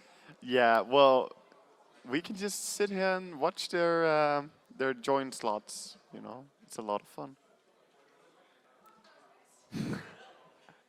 So, it's been a long day. Yes. Yes. Yes, it has been. And that's probably why we're back. It could be. I think the production crew's got us in for us, man. Yeah, I think so. I now look over to Onage and say, are we going to be playing sometime? Onage, this is your job. Get the players in. I'm not sure when we're back on camera. So anyway, that was a crucial game for EG. There we go. On the brink of destruction. And now, of course, they took that game. All right. Yeah, they did. Yeah, they did. No, they did. I'm seeing a producer now over here, so he's actually ready to, like, get this party started. So everyone's actually back inside the game. And Peter says battle, Cinderin says go. So, hey, maybe we were wrong. The players are actually good and ready to rock and rumble. It's been a long day. They just want to get straight back into this game. Well, Demon's I think EG are pretty tired from playing so much today. And oh, man, look at Demon. He's wide awake. I mean, those eyes are like glaring for a kill. Yes, he sees the kills. It's like clockwork. You are my life. Or maybe he's thinking about Cinderin coming in and feeding him. Depends what type of food. Well, Nix. Nix isn't really a bit of food. Well, I love how we have a dramatic pause and I get to keep talking coming in through me. Well, we're into the game now. Well, we're already started into the game now. So mousesports will be over on the Radiant side with the first pick. Yeah, and, first pick, first ban, man. He doesn't want that Wisp. Like, Cinderin has no intentions of any Wisp. Wisp is on a 100% ban streak right now for the first 2 as well, if I'm not mistaken. Yeah, I think so. Yep. So they really don't want that hero, and let's see what Fear is going to remove first. Of course, this opens up a little bit for Fear on the second pick, because when the first picker actually removes the Wisp, then you don't have to worry about that. You have a little bit more options than you normally do. Normally, as a second picker, in half of the games maybe we've seen at this LAN, it's been, okay, second pick, you remove your Wisp, and you remove your Batrider. Yep. That's what you do. Yep, that's what you do. That's what you do. But when Cinderin is this nice and generous to EG, then they actually get to choose heroes of their own that they want to ban. Then again, EG doesn't seem to have really cared about this. Like, they waited out. They're happy to let the Batrider come through. If they're going to balance off, they're looking to get through their favorite heroes, like the Darkseer, and have him available. Yeah. Well, or Clockwork in this player stage. No one really bans that out. Pretty fine for them as well. We see a very zoom up. We can see that shadow. All of a sudden, look at Slog. He's like surprised. Why are you watching me? They needed to have true sight before they could see the agility heroes. Yes, exactly. And Fear really thinking about this first ban. Of course, it's unusual to have an extra time to think. So he removes one of the heroes he wants to. And of course, last game he removed Lone Druid and Puck in the first phase. He removes the Puck first. And we see a response by Cinderin removing off the Nature's Prophet. He's got first pick, and this instantly just makes me think again, we're looking at the split push possibilities. But it makes me think more about Lone Druid. Puck might have been banned out, but Lone Druid is still available in the pool. And in fact, with the Prophet being taken out, there's no way they want to play this game. And Cinderin doesn't hesitate at all. So he takes up the Batrider, but in turn now, EG can pick up that Lone Druid with a +1. If they want to. We see Beatus, he's happy, as always. So things are good in the world. And Lone Druid is going to be drafted. I'm trying to work out what that sign was behind Victor. Like someone was holding like a shirt with an entire sign up. Hopefully we bring the camera back to that at some point. Yes, but right now we go back to the drafting, so Visage Lone Druid. Yes. Visage and Lone Druid, we have pretty much our LAN trend pretty set. It's no special trend here at the LAN, and there we go, a little Lifestealer. Yeah, this is a wonderful combination to have. The Batrider and the Lifestealer, once Batrider gets that very early Blink Dagger, you're going to have Batrider and Lifestealer bombs everywhere across the map, and they take out the Juggernaut here, Cinderin. They knew the push track came last time. The healing war is normally a very integral part of that one, not to mention just the intimidation factor of having an Omni Slash and Spin coming your way. So, end result, ban out the Juggernaut, make sure there's no big push like that. And I'm interested to see, too, if the Keep of the Light makes it into the ban pool as well, because EG can still push. They you get a Coddle up and running. Obviously, then you do limit yourself because you miss out on the Lashrak and other things like that, though. Of course, and we will see what happens. Mouse, last time they played Lifesteal, it worked really good for them. They made a combination of Lifesteal and Lone Druid in that game and had very strong early game and just went for the GG pretty much. But on the other hand, when EG played a Lifesteal up against Mouse Lone Druid, that did not work at all, as they just got split pushed throughout the entire game. So let's see if EG are going to adopt that playstyle a little bit, as you can't even counter that split push with a Batrider. Oh, wait. Vote for Mitch. That is it. Is what it says. Yeah. Vote for Mitch. So obviously for the one The one. MVP award. Very, very well done, Toby. MVP award. Damn you. Who knows what the... I don't care. Vote for the one. I don't care What, anyway. what is the one? It's Neo. Neo, obviously. Yes. Who here is to actually read the lines of the Matrix and then win Dota 2 International 3? Vote for who's the one in Matrix.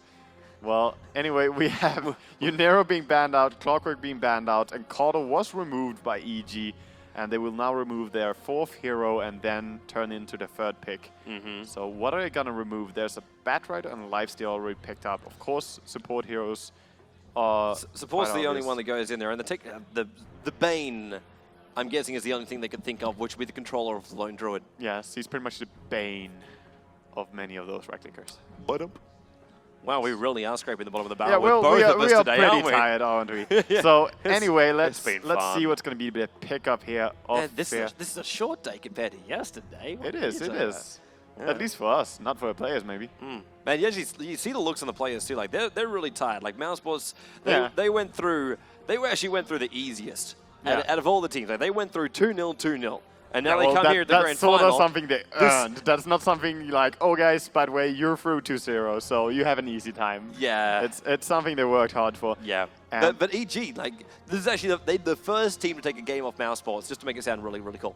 Yeah, exactly. And Took the grand final they and are the last super, game. They are super cool. Anyway, we have Beastmaster picked up this time by Syndran, and we already see Darkseer and Enigma by Fear. I thank you, Fear. I thank you, Fear. Enigma appears for the 3rd time today, and it will be in conjunction with the Darkseer. The only thing we need right now is AoE damage that isn't just the Darkseer. Oh, Iron Shell, go! Iron Shell go.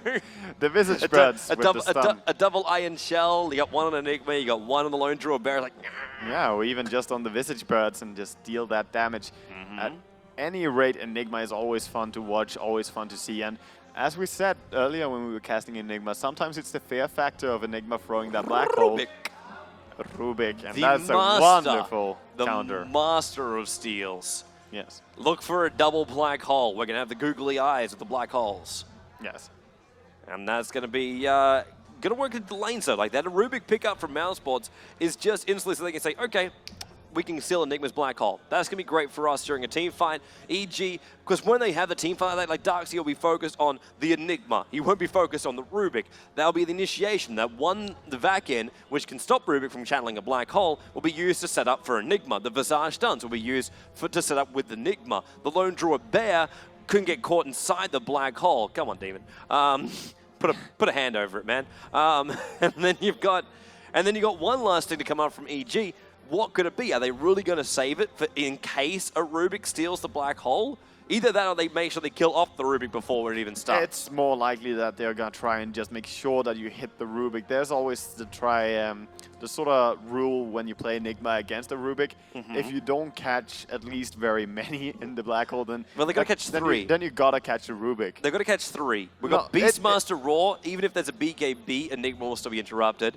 Then you've got Batrider, who will Flame Break it interrupted. And then you've got Rubik, who will... He has a hard time Steal. throwing. He has a hard time throwing his black hole for sure. But EG, last time they played it, it was more with the threat of the black hole. They didn't actually land that's true. a single huge black hole during that game. There was one on the mid lane that was really good. There was the 2 that happened up around the Secret Yeah, Shop. And exactly. that was like the big game changer one. Yeah, that's what we would say, but it was more the threat and making the enemy play in a different way, where they can't stack up and have to be really careful about their positioning. So it will force Mouse to react, and it already has an effect in terms of that. With something... DK was the last one now here for EG. So Yeah. the option is, what is the last support hero that mousesports want to run? We already know it's going to be Black on the Lifestealer, Fader on the Beastmaster, Goitva over on the Batrider. Unless they run Batrider jungle, then they're just thinking about an offlaner, and that is all. So one last supporter. They need someone with a good stun, someone that can actually bring something towards a team fight, someone that can also help to bring down the DK, someone that might just try and keep him alive a little bit longer. Maybe. They could be going for the Nyx again. We don't know. Nyx, not a bad Nyx, choice. He is I'm actually... quite okay, and there we go. There you go. Wagers on the money? Well, he's really good against Enigma as well. Oh, yeah. is another hero. You spike So Carapace out once, done every yourself. single hero that they have on their team can actually cancel out this black hole in one way or another, and some of them can actually do it in more ways than one. Of course, Rubik, there's also Batrider, and now Nyx as well. So and this makes it a very, very strong lane too, from Lifesteal, Rubik, and Nyx all together. Like if you run this as an aggressive tri lane, which they may consider doing, and the reason I say that is because Bamboo is going to be inside the jungle very early on. There's no hero like a bounty hunter to try and slow him down like we saw with the Fnatic game, where it's like, Bamboo had a very slow progression because there was a bounty hunter on him. They don't have that this time around. Like, you got Fader, Beastmaster, Koitva, he's not going to want to go over there and try and contest him. Oh no, he just farms up his own jungle, but he farms it quite fast as well, so... But you give him the bottom lane up against the Darkseer instead? Against the Darkseer? Yeah. So you try and run a Batrider up against the Darkseer on that bottom lane. And then leave the DK in the mid, the lone druid up on that top lane. That's if you're looking to go aggressive up there on the top lane, but it doesn't look like they're going to do that. Nope. As we are heading into a game, we see Lifesteal running down towards bottom. Now we do, man. Now we do. And of course, this is the 4th game here of the Grand Final. mousesports currently leading 2-1 over Evil Geniuses, the Germans over the Americans. Yes, Germans and Danes. With the Danish glue. Sorry, my bad. Danish glue. Got the Danish glue. Well, EG has their Danish glue still with them as their coach as well. True. But then again, if we believe anything the players say, he has nothing to do with the team. And if we believe the players, we'll say, yeah. If we believe him, then he is the team, so... Yeah. Technically, he's actually mind controlling all the and players. That mind game by Beat is, we're not roshing. And Mouse are like, well, is it true or is it false? Like, what's going on? We're just walking and check this out. Okay, you're not fooling us. It had to be checked. And a happy smiley by Bamboo on the map. If every Radiant team will always have to check and see if Roshan is being done. During LAN finals, you really want to do that. And, you know, sometimes you have a Bamboo moment in feed when you do it. You know? It would be the ultimate insult to it. Like, we aren't roshing as a troll when they actually are roshing. And you go, I'm not checking that because they said that. It's like, oh. Successful troll is unsuccessful. Yes, exactly. So, Invis Rune on Lifesteal doesn't really matter much at all. He's just going to head down and farm on bottom lane. Batrider, of course, going to start out in the jungle. He was pulled a self. And it seems to be pretty static lanes here. Of course, one thing that we should note is that Darkseer doesn't really want to be heading out to that jungle because they have an Enigma. Yep. So, Enigma wants to start up, jungling it up, and have the Darkseer just stay there down on bottom lane. He'll just have to do it tough. Enigma tried to help him out by taking a conversion, sends 3 friends to help, but the second demon walks down too far, and that's too far. Now that's too far. We'll see Cinderin. Oh no! What? Why did he? Why and not why? We already have Feast on Black, so there's no way they can kill him because they need a slow. Oh yeah. And Black, he didn't think that Demon would come out so far. And of course, he skilled up Feast just to lane against these creeps. And that'll so be the we're reason probably why. going to see a level 2 on Demon within some fair ratio, but the deny and the pull, the creeps are still very far away, and Demon is a little bit beaten up by the fact that Bamboo is hogging this jungle. And looks like he might be thinking about just running into a jungle and saying, yo, Bamboo, you farm the left part, okay? Along with Visage. I take the right part. Just learn to share, people. Just learn to share. And he was on the way. Then he realized that, well, okay, it won't work. So he runs down back on bottom.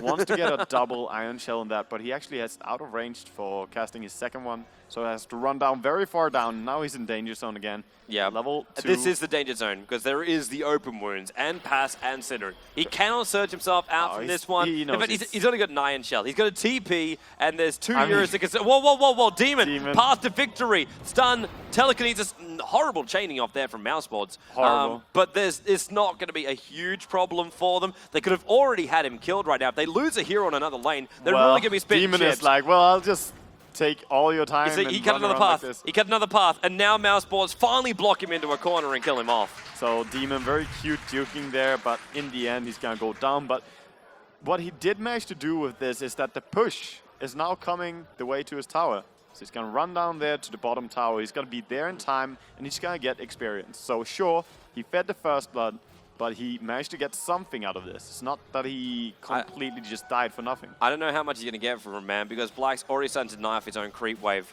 His new one came in. Yeah, and they actually got the pull before, so yeah, not going to be too much here. Actually, it's going to be denied off completely, it looks like. So very sad. By the time he arrives, there's one range creep left of experience. That range creep of experience, that's what you win. He's going to get in range. Well, 36, 36, and 77. Yeah, no deny, actually. Fail deny. Black. Black. I expect more. All right, JO, how's the middle lane looking? Let's take our eyes off bottom lane and the trollishness of Demon. So JO in middle lane is the DK, 11 for 6. Looks like that DD rune's really been helping him out a hell of a lot. Up against Fader, who is already now almost leading the scoreboard at 18 for 4. The one person's in front of him is this lone druid, and that's going to be Fear on the top lane, 20 for 0 as this lone druid. And then we take into account the Bat Rider. A little bit different for him though, because obviously he's been inside the jungle, but he is walking around with a net worth of around 1,400, 1,500, so not too shabby for him. He's on par with the DK. Yeah. In fact, he's ahead of the DK and almost keeping up with the lone druid. And ahead of Enigma, should be noted. Wow, really? Yep. That shouldn't happen. Well, it actually should, but that's only really early Fader, on. And now it's trouble, JO, he needs to get this stun off, and he's just out of range. No search on Demon, remember that. So he runs in here level 1, very optimistic, trying to get something, but then no search. And look at the farm on Koikwa. He just found this triple stack on the big camp, kills off that, and yeah, he's pretty rich now. Sin's been preparing that since like the 30-second mark. He came over and did the first stack for that one over on the 1 minute mark and was forced to stay in the lane for a while. Oh, yes. So Koikwa, man. And we see this raw blink dagger to come off again from another Bat Rider. Dangerous. Dangerous. Not just for the hero who's going to get last hit, but also for Koikwa. If he jumps himself in, then... And look at all that experience Pass is grabbing up on the top lane. Yeah. Stopping that push and just getting this. He wants to get some of those last hits as well, but he's a little bit scared in case someone ganks him. But there's not too many people to come and gank. And what he doesn't know is that Enigma is actually down by bottom lane now. Yeah, that he is. So they gave up on saying the jungle and say, you know what, Demon, jungle can be 100% yours. He at least has level 2 now, but he just doesn't have enough life points. I think he's not got enough life points to kill off this easy camp. Yeah, but he is pretty far behind now. Yeah. He's a little bit intimidated by them still. Yeah. It's definitely not an easy thing. You need to at least kite him up a little bit. He's set back a few minutes in this game. Yeah, is what you could call it pretty much. And we see 1,800 gold now on the Bat Rider, killing off this stack along with a small camp should be enough. We have Midas on black, and what do we have on our lone druid? Face boots. Okay. It's like Bamboo's already been forced back. Black just continues to dive on top of towers. Courier bringing in the bottle for Fader in the middle lane. Gives him his mana back right now. DK already in ultimate form, and Beastmaster, he's got a roar, which is begging to be used on somebody, while Bamboo is using his Maleficent, and Black just rages out of it. He's still got Infest, so he doesn't really care too much about Bamboo. He'd be a little bit more worried if Bamboo was level 6 at a Black Hole that could couple up with this. Yeah, he would be. And he's got Synderen also, just waiting in the wings. Always the bridesmaid, never the hard farmer. So you called him the shopping Bamboo, girl, open wounds, and then Burrow Strike, or Impale, open, and he actually uses the Infest in this one, and Demon comes in. He's going to kill off Synderen here maybe, but we see Black turning and just hitting here. Yep. That's a little bit scary for Demon. There's no movement speed, like.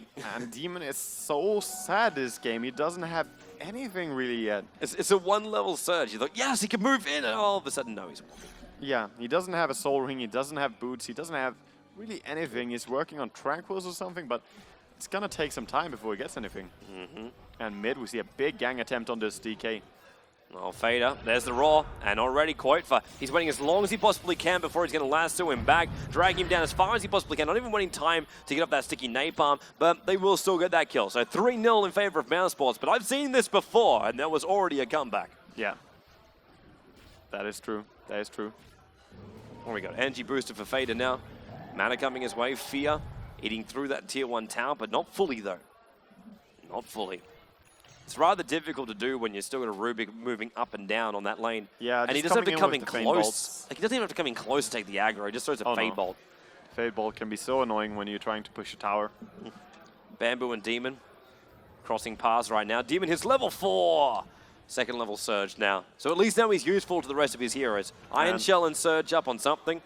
And Bamboo is also pretty low, to be honest. Level 6 hit now at minutes 7 and 18. It's not very fast for a jungling Enigma. And that is because he headed down there on bottom lane, so he has been having a lot of downtime as well. It's just a really slow progression. Yeah, A really, really slow progression. it's looking rough in that regard. I actually think he moved faster when he was going up against Trixie before in the Fnatic game. Yeah, maybe. It just cost you in different ways. Like rotation to the bottom lane, that's what, a minute, if not more, you're taking out of your time to go down there for no real gain. Yeah, and Trixie also sacrificed some of his off lane, but Yeah. on the mid lane now, we see some push being applied. We have level 6 being used here, or the ulti, I should say. This is still a dangerous push for EG. They're trying to harass down the tower a little bit, but if there was any kind of extra support here, if like Nyx had his level 6 by now, they couldn't be doing this. Yeah, definitely not. Nyx is level 5 and standing around bottom lane though, where Lifesteal is pushing out his wave. Enigma is there to defend it a little bit, but... Well, now he's got the black hole. He just can't get in close enough. And the Beastmaster Hawk just scattered it out. So Jo, they know he took an Invis rune, and instantly that's going to make mousesports just play a little bit more defensively. Maybe throw down a sentry ward on key locations. With that blink dagger up from Koitva, he's looking for anything he can find, man. And Yeah. if anything out of the ordinary, one person who just looks just that fraction out too far, he'll take him down. Yeah, definitely, and it's really so dangerous as well, because there's the Nyx, there's the Lifesteal, and there's the Beastmaster. All these heroes, along with the Blink Dagger Batrider, can easily pick off, you know, the solo mid or the offlaning sort of Enigma. So these heroes are really scared, and even up on top lane, Fear can't be all too safe on his lone druid, but it takes a lot of time to come up there. Yeah. Well, man, Fader building into his mech now, so he's got himself up with a buckler. What's coming up on the courier? Just magic wand for pass. Yeah, and Paz just holding at top lane, doesn't have his spell stolen, but he is level 6.5 now, so he has potential of stealing spells. And we see a smoke by EG. Yep. Now look for an opening, man. So They're probably going to surge in the DK and try and get a stun on Rubik, possibly going from behind. gonna run in through the rear right now, and they'll be in back past the secret shop. As here goes your surge. DK will get the Dragon Tail stun, and then Pass, he just burns off in this one. Easy soul assumption from the Visage, and then better is the fact that EG can now push out this tier 1 tower. Yeah, and the excited people we hear in the crowd is actually Fnatic. Is it really? Yeah. Why am I not surprised? Well, they're having a lot of fun watching this. But the tower goes down, and the DK ulti is popped just now, so they're pushing on to a tier 2. Veda is pushing the tier 1 mid, but with Enigma there, he's not going to deal too much damage. Tier 1 on bottom is going to go down though. Yeah. So it becomes a semi-trade. Like, you're still losing off a hero on a tier 1 and tier 2. No, they're going now. No, TP top lane. Demon got picked up and thrown back down again. Man, that's some hatred. Fader gonna roar him too. Axis to fly on the re-swing. It kills off the Darkseer. Oh. And then they brought in help. It was Black Infest inside of Synderen. Synderen still got his Vendetta, which he should be using right now, but he ran out of mana, so he can start up instead. And now it's 2 for the price of 1. Black looking for a third. The extra fries on the side of a B-Diz. And now Black, he ran out. The Iron Shell still the damage to help him get that last hit. Then over towards the side, the Bear. Black hole. Looking for an extra hit. Bamboo. There goes your Black Hole, but Black, he's sitting on the edge. Pass. He will go down right now, and Black walks into it so he can get a little bit closer. He wants Fear. It's the more life points to leech out from him. And Fader, quite far, jumps himself in, gets the lasso. Black with a triple kill. And Bamboo is Speedy God Enigma out through the top lane. And they will not be able to catch him. Yeah, he's getting out, but that was a good trade for Mouse. Keeping in there with the Nyx with an infested lifesteal, that really caught them off guard. EG was not ready for it, and you could tell by the way they were going on him at first, using the DK stun, but then afterwards it was like, Oh, Jo. Vendetta now gets to be used. The stun, the axes, the roar is not up. It's 16 seconds, but Telekinesis and Fade Bolt pick him up, throw him down, and the Dragon Tail stun was stolen. Batrider kills secures with a flame break. very nice kill secure. They de-ward the mid, and they're gonna go for this mid tower as well now. Almost too easy. And Pass, at least now he's got a Dragon Tail stun. He would have really annoyed not to be caught inside that black hole and then have it taken. Yeah, and actually all these kills now for Mouse, the experience graph is going pretty high. And deny, no deny with the birds. I know somebody He that is would call trying. that a drastic change in the experience graph. A drastic change. Oh, yeah. Demon finally finds some levels and then instantly TP's out to celebrate the victory. He has 2,000 gold, and he's finally happy for the first time in his game. He's like one of those guys that goes to the pokies with $50, walks out with 60 and says, yes, successful. Successful. Well, yes. And I'm saying that only because you went to Vegas recently. Yeah, and EG Fair, we see him sitting with 3.3k gold in his pair, so the fact that they lost that fight pretty hard could be attributed a little bit to the fact that he was saving gold. And he is going for the Radiance. We've seen it on pretty much almost every Silo Bear here at this LAN. So he's going to be using that. There was only one exception, I think. Only one out of all of them. And that was very early on in the tournament. We saw Maelstrom along with Basher. Yeah. Yeah. And the only one time. I don't even remember who that was. Neither do I. All I remember is it happened. He's long gone now. Yes. If he's playing in this game, maybe he's not that long gone because we don't know who it is. We have no idea. We have a smoke, though, from EG. So Demon, he's got 1 point in the wall. Birds got unsmoked, so Fade Up probably calling that one out. They go towards the Roshan. But then mousesports, they group up to smoke up. We're going to Blink Dagger 4-star up on the Bat Rider, the tools to pay the bills. We're going to see an Infest maybe on the Bat Rider even. We could see it. They're walking up, they're walking up. They don't know. The pings are coming into the middle lane at least, but Roshan's taking some sweet-ass time to go down. And they're going to see Fear in the middle lane. If they kill him off for the price of Roshan, I still think mousesports might say this is worth it. Yeah, now Firefly got the vision. Fear, lassoed up, Bamboo, roared, he's already down. Fear is still dragged up, and the Familiars, they're able to get a couple of stuns. Beater's getting stunned by that Impale, but Roshan's already gone down. DK with the Aegis Immortal. EG lose 1, and they bail. And mousesports are like, well, okay, we weren't ready for that much. Well, we pretty much saw Bamboo blinking in there and saying, well, if I had Black Hole, I would just Black Hole all of you right here. And then he was like, well, I have 30 seconds cooldown, so just saying, if I did. The position would have been great. That position was great, Bamboo. You nailed it. Yeah. So heading up towards top lane, we now see Mouse pushing up. Gonna press the issue up there. Yeah, they want this tier 1 tower down nice and quick. And the Firefly, well, Koitfa's gonna take it a little bit more of that direction. You know what's sad for this Black Hole, by the way? What's sad for this Black Hole? We still only have 1 level into the vacuum. So we can't really gather up the lineup of Mouse. We will have to ask them to stand in a nice position. Why you ask so much of Demon? Well... Guess he's a Darkseer? It's kind of what he's supposed to do. Well, he's even sacrificing himself for the team. Like, even though he goes a failed long lane, he's still going to go mech for his team. It's not his fault. Like, Darkseer is supposed to head into jungle. If the lane is too hard, you head into jungle and farm up like mad. But there was Bamboo. And, yeah. Then he shoved down Bamboo to the offlane and made his game a little bit harder as well. So the synergy between these two have actually been more harm than good so far, having these two heroes in the same game. EG's almost ready to fight in that top lane. Aegis Immortal DK will have to TP himself up here, while Beastmaster, he's got a Haste Room bolted up, so he's happy just to run in and kill off anything they want. But they'll instantly see when the DK would have walked up, because the Observer Ward saw all of EG move up. So mousesports know exactly what they're in for. Absolutely exactly. Biggest thing is that Radiance is not finished for this fight, but there really looks to be a fight. This is a moment. This is a big moment. The Familiars just used their stuns. The Familiar stuns are down, and EG are already pretty low on stuns as it is. They're going to get backed up here. EG are bailing. EG are bailing. Bamboo and Beaters on the way out, and then a Blink Lasso. Able to grab Beaters, and Synderen running behind him, stalking him in Vendetta, and gets the kill on the second attack. Sad piece of news for Beaters. Bamboo gave him a Malefice to go, but not going to save him in any way there. It's like he's turning into the new Synderen.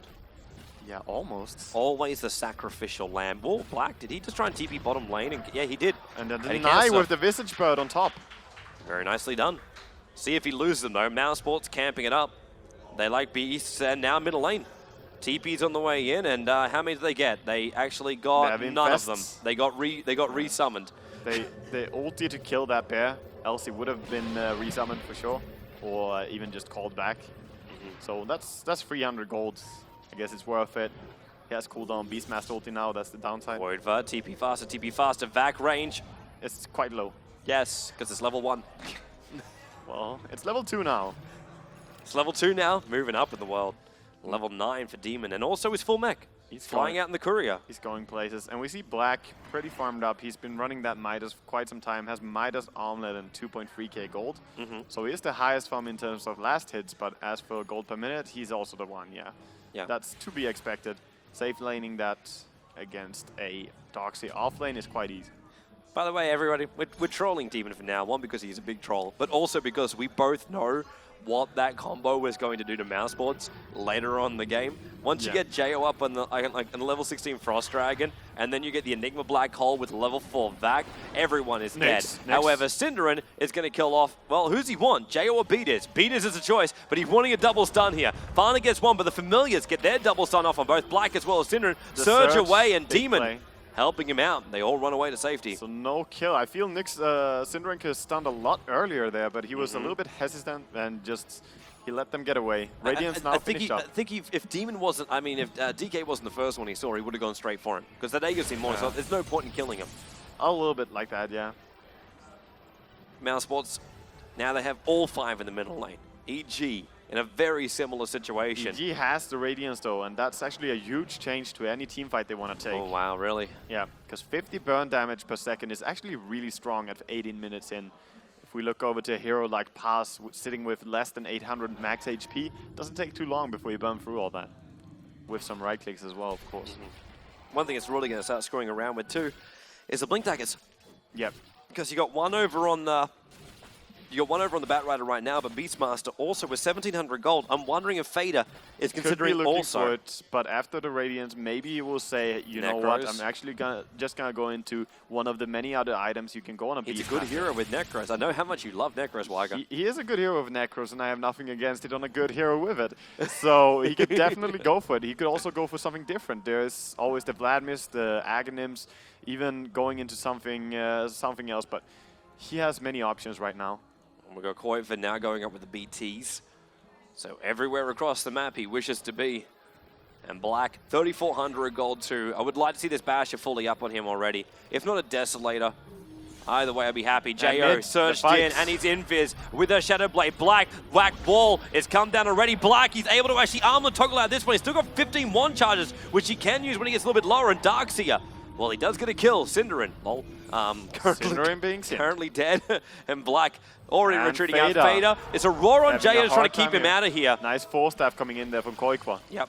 They knew how far they could initiate in just then. Roshan's respawning. They might either go for the mid push or just go back towards the Roshan with Nyx being dead, but his death time is so short they might just go for the push instead. Yeah, push is easy enough, man. They're still got the Black Hole, so got all their ulties apart from the DK, so hey, why not? Because DK's already used his ulti. Yeah. He is using it, of course, for pushing. That bear's not looking too healthy. There's a resummon, so they're gonna use this just for pushing. Oh, that bear's gonna go down now. Doesn't want to give the goalie. Oh, fear! Gives nothing away. He keeps his bear alive. That tower hit would have killed it off. Yeah, it seems he will just send it back to heal. Demon being the friendly sport he is, he just searches it. And we see Batrider looking a little bit for some kills here, flying around. Just hoping for one person to be probably caught out farming somewhere. Just TP's back to base. Buys a smoke. So next fight should be revolving around that Roche pit. And look at all the wards that EG has right now. They see the Roche pit so well. They have vision even around the mid, and also placed one very aggressive little ward there, scouting out the Beastmaster right now. Batrider very soon is going to walk by there as well. This ward gives some key information for him right now. And how's it even look for the mousesports vision? Like, they got creep waves pushing up the middle lane, and that's what's giving him the deepest vision. They've got one ward that's trying to watch to the other side of the high ground, this direction. Yeah. And that's basically it. And it's going to be scary as soon as we see that Hyperstone being picked up on the Spirit Bear. It's not finished yet. He needs more gold. Desolator added up on Black, so his damage is ridiculous. He did end up going it, did he? Yeah. Of course he did. Of course. He noticed in last fight, he was like, yeah, sure, I got DK stunned and I survived. You know, I'm perfectly fine. Don't need anything more. As long as he can armor toggle and have 15 one charges up his sleeve at all times, then yeah, there's no problem at all. He didn't even pop those during that. Like, he just ran out, he used Infest on one of the Centaurs to get his life back to be fighting again. He just ran, and he was fine.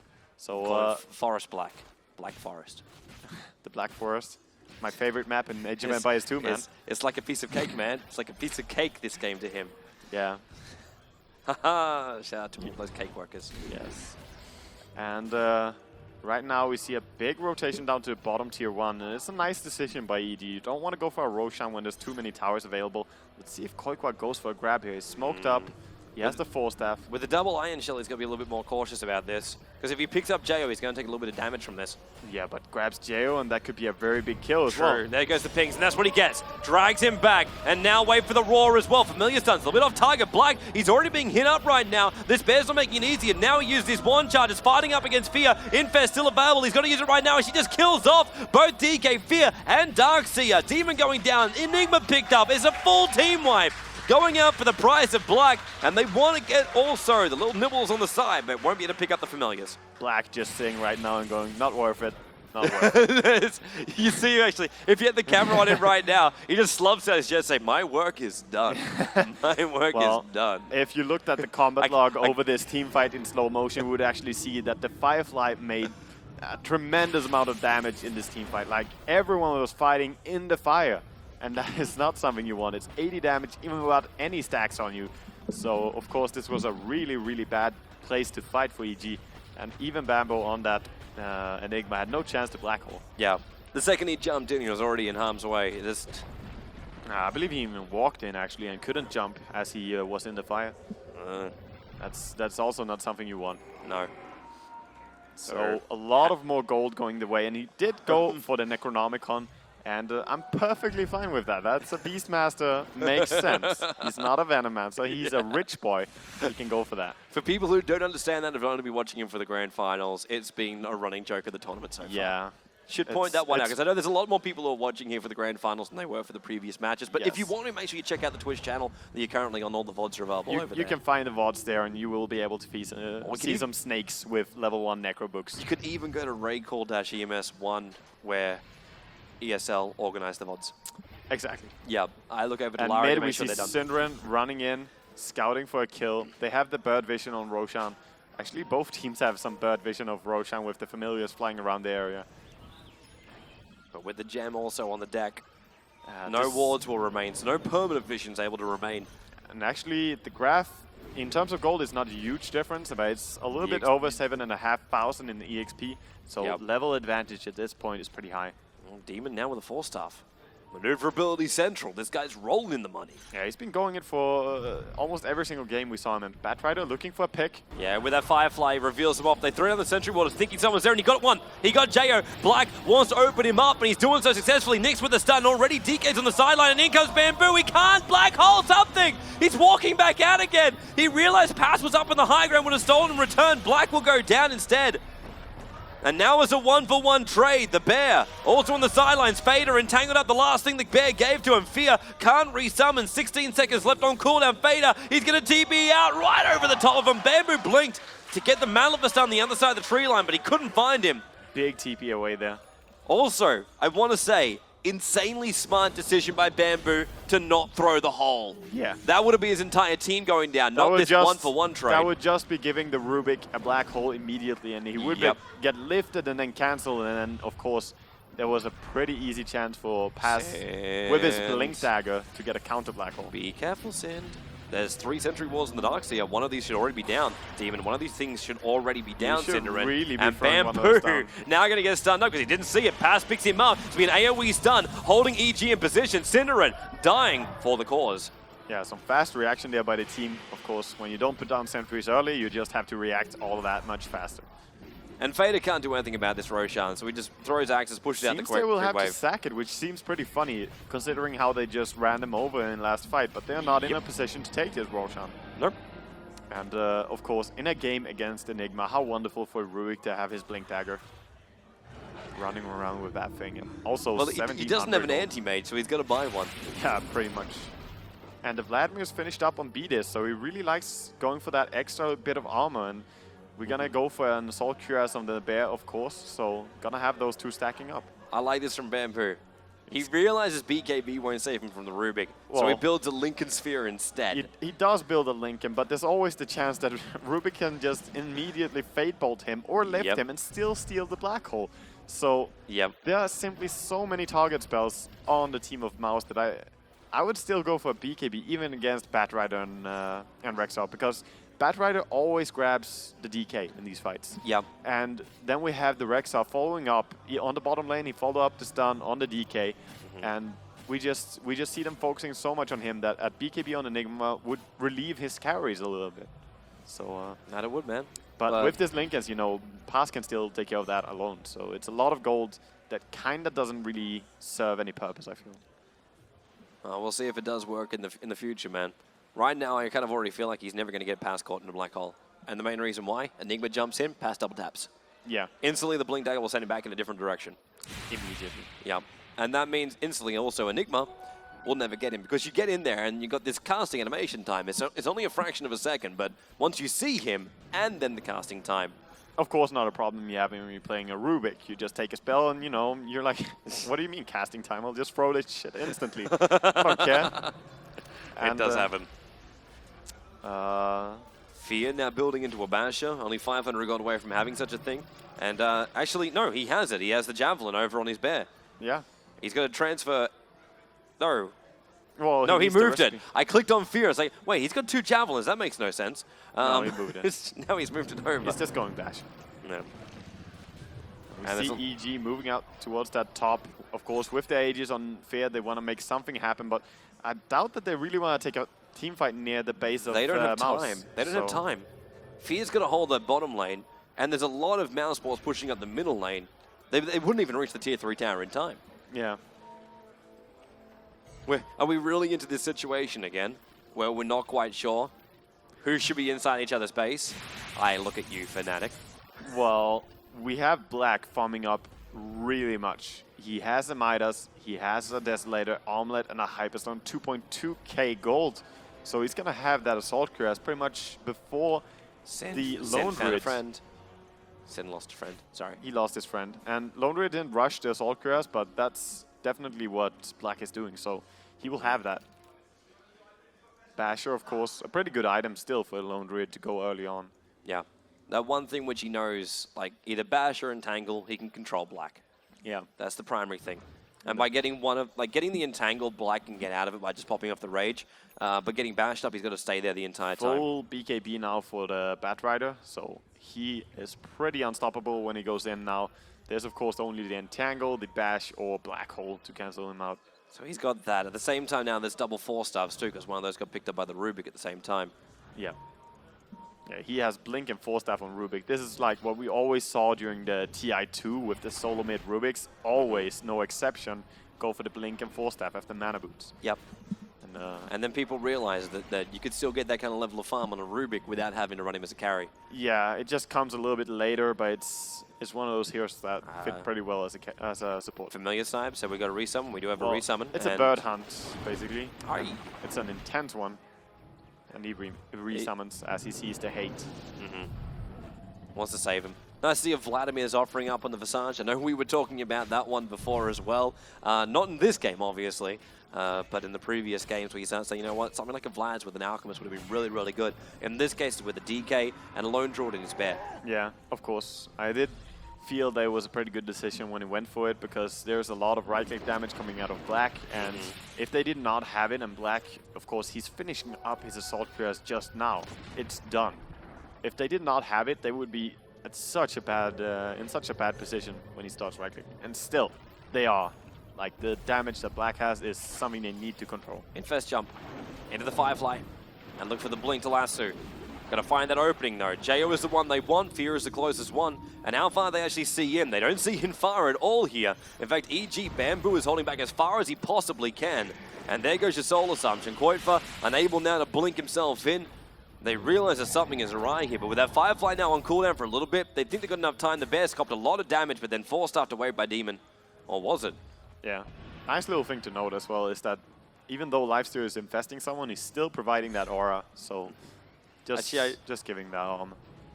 That 4-star was actually by pass. I went through the 4 stars and checked it. He wanted to push the bear in deeper so they could attack him more. Yeah, wants to kill. He wasn't waiting for the bear to turn.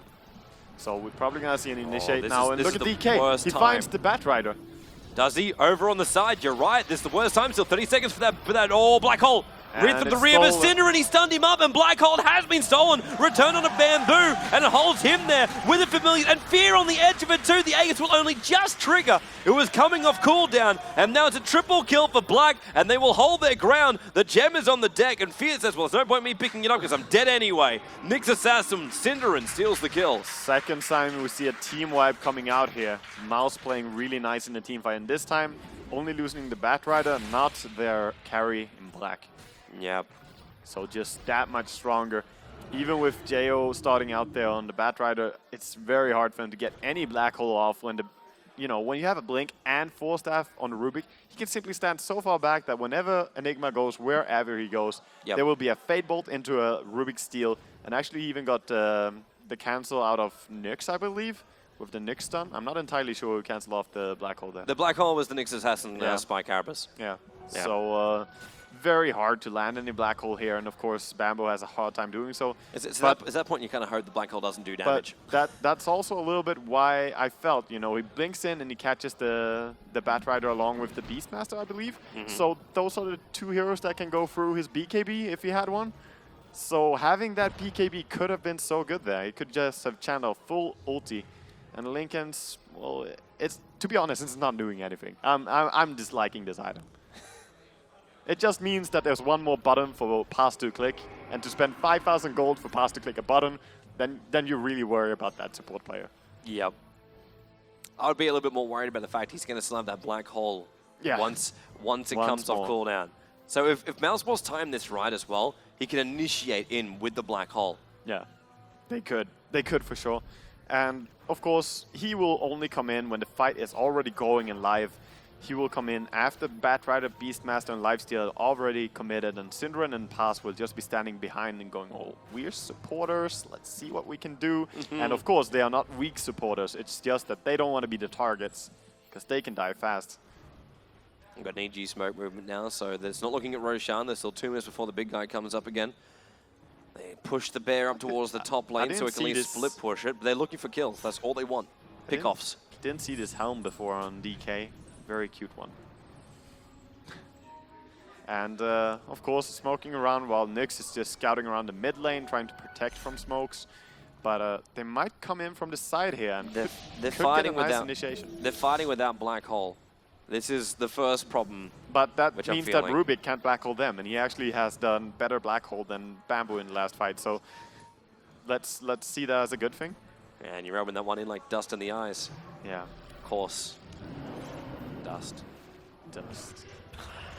Well, they're not gonna go for the mid. They're just cleaning up the enemy jungle. They're gonna head down here to the towards the bottom lane. Gonna push out. Of course, Black Hole will be ready for both teams. I didn't realize that Fader as well already has the Aghanim Scepter up and running. He does. He's really farmed. Oh man. So he has the super long range initiation. Also means that Black Hole another way to cancel it out if he gets something first. It is true that they need to single target first. Yeah. But you need a single target. But EG's lineup is basically built around making the most out of this vac into a black hole. That's what it's all about. Yeah, and it's very hard to rely on that with so many disables coming out of Mouse, especially Rubik, as was the counter pick to the Enigma. If you want to go for something like an Enigma, I feel they maybe should have removed that Rubik instead. Yeah. But I don't think they actually had the opportunity, because they picked up the Enigma, and then there was still one more pick to be had straight away by Synderen. That's true. So that was the way of the draft. Fader's already left the top lane, and that was where EG was all heading, and Koitva, well, he's got BT, so he could have actually helped him out in that top lane, but it's just Necro units left behind, with the Lone Druid Bear as well as Jo. Yeah, and both teams playing pretty much 5-man Dota right now. No one wants to throw away this game.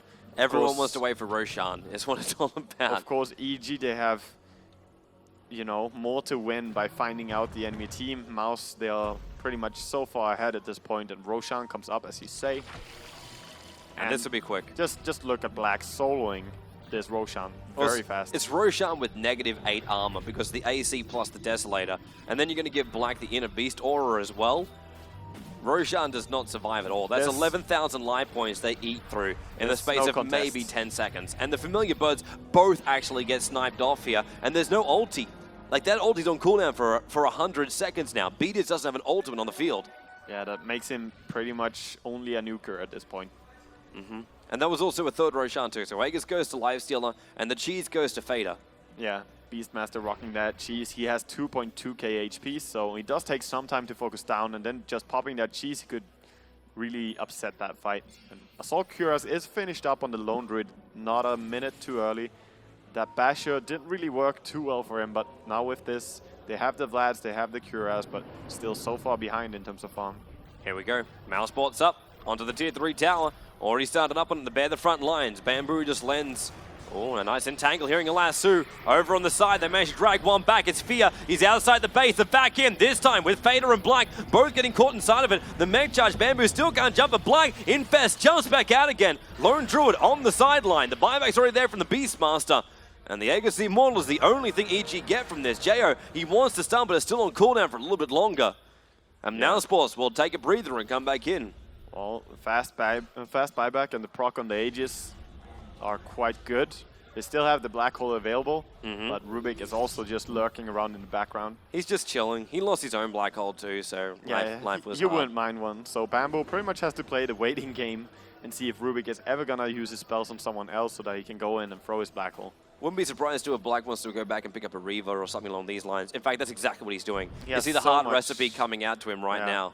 He will have the heart delivered. He has the money. Yeah, as soon as the check-in comes in. But they're actually going now. They're not waiting in Bat Rider ulti. Oh, he's already in through the rear, but at the same time, Soul Assumption, he's being held in position, but Jo down very, very quickly. Bamboo still can't find his position for this big black hole, and then the Soul Assumption finally able to snipe out the Bat Rider, who then also instantly bought back. With BT to come back in the fight. Yeah, Black getting stunned up. Familiar's right behind him. It's Synderen. In he comes. Bamboo plus Jo. Both the stuns. Bamboo being picked up and thrown down already on the sideline.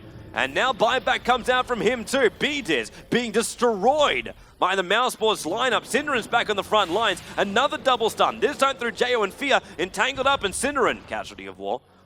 Casualty of war just goes down there. And of course, Lifesteal, he regenerating with the heart.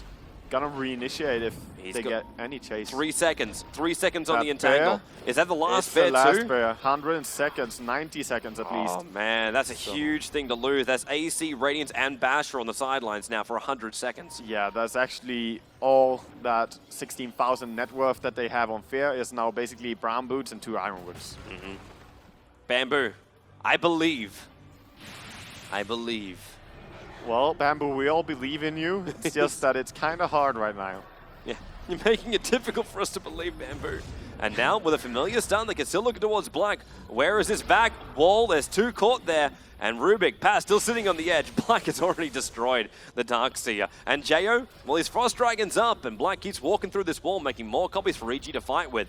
But mousesports, they've taken the objective. They took the racks and they're backing out, just heading down towards the mid lane, gonna push out that one. They now have Nyx coming in as well. They did push 4 on 5 there and did not give a hoot. And they've already got the Lasso back off cooldown. I don't think I've actually seen Pass still an ability yet. He's been waiting all this time for just the black hole. Oh, he's just saving his spell steal, because if he wastes that one, of course, he's gonna have 16 seconds cooldown where Bambo would know. Bambo would take any chance to get his black hole off. If he sees Rubik waste that, he's gonna go. Yep. But then again, Bamboo could also be disabled very easily by everything else. He could be disabled, but it would not be stolen, and that's good enough for him. Familiars, gotta get back, gotta get back. They're all back, and Jo's just lost his ulti form too. Breathe fires down the creep wave, but Black just keeps on fighting it up. And that heart regenerates him back up at 71 HP a second. Soul Assumption does minimal damage, at least stops the heart regeneration. They resummon on the bear now, they're chasing after Synderen. Blink to Maleficent. Some 4-staff. They need the gem. Where's the division? Now they got him. Synderen gonna be locked down again. Sacrifice affair. Synderen is like team?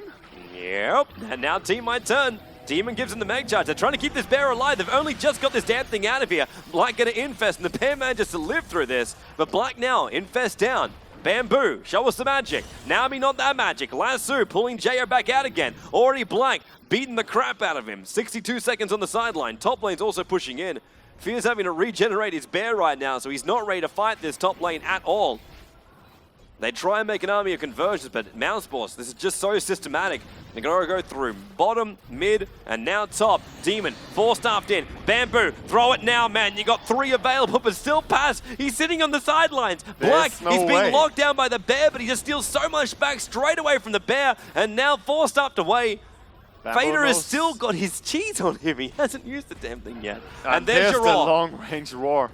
Pick him up, throw him down, stun him up, kill him off. And now Fader can finally, well, Pass uses a spell steal and a soul assumption. He's already got max charge up again. And EG back in the base. GG! mousesports will take the RaidCall EMS 1 Grand Finals, the summer edition. Yeah. Live from Poland. So one game in a series. That's all that Mouse really dropped during this tournament, and they are the grand finalists. They are the very convincing game from EG. It was that moment where you thought, you know what, okay, it was the one game they had to win. It was the last game that was played. And, well, mousesports were really pushed, and they broke. They broke under the pressure of EG, but they came back with a solid strat, and really EG's combo, it was broken by mousesports. It was broken perfectly by mousesports in the draft. Yeah, definitely. I don't want to use the phrase won on the draft. I'm just going to say executed with the draft. That's the better way. It really comes down to how they use their mechanics, how they play around the map, and what they are doing, how they are spending their time, and there's no time wasted on Mouse. They didn't have much downtime, of course, on EG. We saw some downtime with the dogs. They're heading on bottom lane, could not get anything done there, could not go into jungle because there's the Enigma. So everything didn't really work as they wanted to, and downtime is not something you want because that means your enemy team is pulling ahead. Yeah, that they are, man. The teams are going to keep assembling right now. Of course, the GG, congratulations across the board. Yeah. But we'll have them here for the prize ceremony. So make sure you stay on the live stream to hear words from the team captains, as well as see them accept their award. Of course, it was big money as well. Big shout out to RaidCall for putting in a lot of extra moolah for this whole competition. It was in total, the first prize took home $12,000. Yeah. So $12,000 gets to go the way of mousesports. $7,000 still go the way for EG. And So the EG trip from America is not too bad. And their trip, I mean, their play that they had there as well, it hasn't been bad at all. Yep. And they did take out Fnatic in the way here right before playing up against Mouse. And they took a game off Mouse, but Mouse really playing strong throughout this entire LAN, showing very little weakness. It's definitely a great way to if you look back at the whole thing, man. Like, let's look at it all. Yeah, let's bring it all up on the main screen for you. So going through from the very, very start, they started off against Imaginary Gaming, the French. Yes. And Imaginary Gaming weren't the easiest of opponents. As far as like the challenging for the teams, which you can consider dark horses, they at least pushed mousesports a little bit more. Yeah, and they tried something different, did something that no other team really did here on the LAN. Played some Invoker and some Morphling, tried some different strats, and shout out to them for that. And then, of course, they headed up against Infernity. Yeah, the Some Serbians. really interesting games we saw there. At least one of them where they played their unorthodox strategy with the Timbersaw. Yeah, and that was one of those things, again, where mousesports just, they had to adapt on the fly, and that's what we're all like looking for from this LAN event. Like, obviously, we really want to see what happens at this LAN event and see who comes out on top of it. Yeah. But at the same time, we want to know just how the teams get tested. Mousesports, a TI3 team, we want to know if, when they get there, can they adapt on the fly? That's always been the strength of EU, as well as the US scene, to adapt on the fly, and that's what's really going to be honed in as well. So, man, it's been a fun run for them nonetheless. Yeah. Mouse, I mean, they should be really happy about their play here. Yeah. And they have been playing really well as a team. Not only that they are good and that they won this, but they seem to have really nice teamwork in the execution of their strategy. I'm not quite sure if we're ready for the players just yet. I had a voice in my ear just before as James and Zoe are over on the main stage. Yeah. So I have a feeling. I have a feeling we're not ready just yet. Not quite yet. My feeling is strongly urged by the voices in our ears. Yes, the voices in our ears. And looking back at this game, I mean, there was so many things that could stop the black hole. I mean, I can't stop feeling bad for Bamboo. I mean, he had the pressure. I know we were begging for him as well, but at the same time, he couldn't do it. They were behind and needed this black hole, but it's not going to come out of nowhere. And with Paz and both Synderen as well, keeping that positioning so defensively because they know our Lifestealer, our Beastmaster are strong enough to go in there, even BKB on the Batrider. None of these guys need our help really in the first part of the team fight. So. It was just really, really rough for EG in this last game. Yeah, even if they want to stop him, man, with the Blink Dagger 4 staff, it's like, what are you going to do? Like, he'll steal it from range, and then he'll jump over your black hole to then cast another black hole. It's, pretty much. Yeah. And that was the situation, like when he's up on that cliff. I'm never going to forget that moment when I'm just looking at it going, if only he wasn't there. If he didn't know it as well, that would have been a complete team wipe. And we could have been seeing this game end a lot earlier than 42 minutes and 18 seconds. Big props to Bamboo, though, for actually recognizing that, but just not casting it, just backing out, because in that little skirmish, they actually got a kill and backed out and played a little bit safe there. But in general, this game, he must have been so frustrated for just the fact that Rubik didn't even show. Like, he just stands behind everything like, oh, well, your move, Bamboo. Like, what are you going to do? Yeah. It's like watching those tight hats that just sit at the back. You're just like, I know it's coming. I know it's coming. I know it's coming. And then all of a sudden, it comes. Yeah. Yeah. Yeah. But luckily, though, mousesports, I say luckily, for all those German fans out there, the German team takes the title out from this one. And Danish.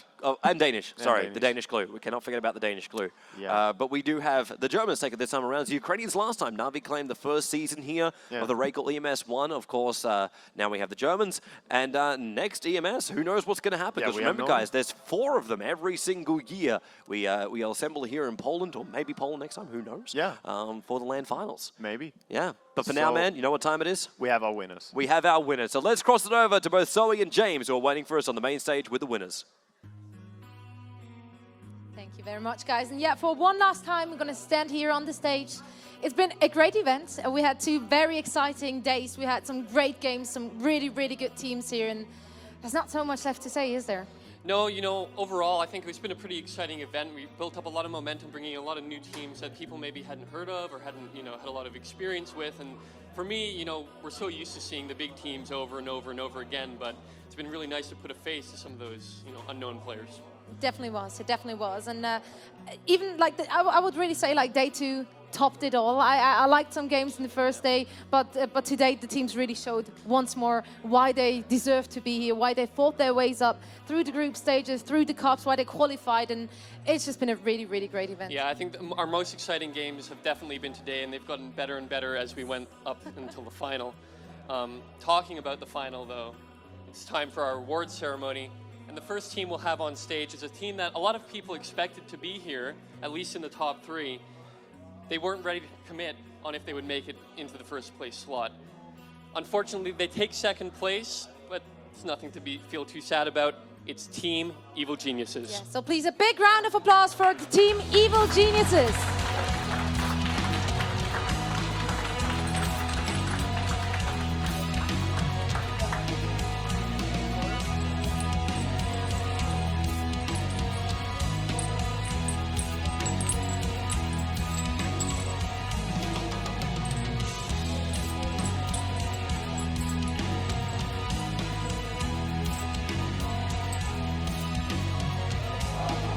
All right, so you guys you came far, you did the second place, and those games were amazing. And if anything, I would really say that every single EG game in the whole tournament has been really, really nice. It was never really one-sided. They have always been coming in with surprises. Are you guys happy with your whole performance in the tournament? Yeah, overall, I think we're satisfied with getting second place, so yeah. All right, so any words you want to say to the fans out there who betted for you on the RaidCall website and generally supported you? Yeah, a big shout out to all of our fans, everyone here. Without your support, we wouldn't be able to be here. Yeah, so much love, everyone out there, and of course to you guys, EG. Once more, give it up for EG, second place here, the RaidCall EMS 1 Summer Finals. Thank you very much, guys.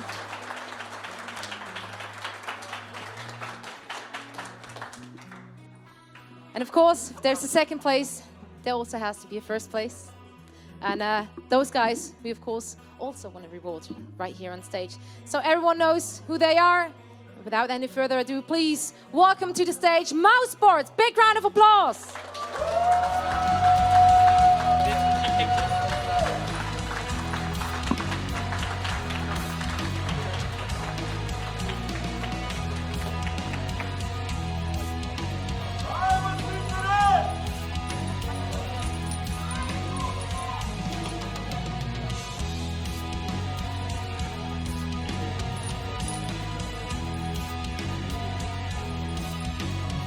All right, so Sindren, I have to disturb you for a few seconds. You guys showed amazing plays. Everyone knew that you guys are one of the favorites coming into this tournament. You showed everyone out there why that is. How happy are you guys with your performance?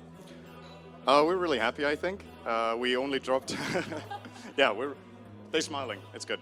Yeah, we only dropped one game against EG, in which they played a really nice strategy and executed it very well. So apart from that, all of our games feel like, with a few mishaps every here and there, we've been pretty much in control of most of our games.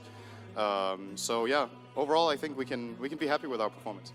So you guys have still a lot ahead of you. You guys now have like 2 days or something up until Valencia is coming up. Are you guys gonna relax at least one day, or just straight back into practice and prepare for Valencia? What are we gonna do? Are we gonna relax, or are we gonna? We're gonna relax? Yes. Okay, we're gonna relax. Okay, team decision. They're gonna relax, and I think you guys deserve to relax a few days. So of course, once more, congratulations to you guys. It was a great event, and of course, we also need the trophy. So please hand it over to the winners of this tournament. Big round of applause, mousesports, everyone.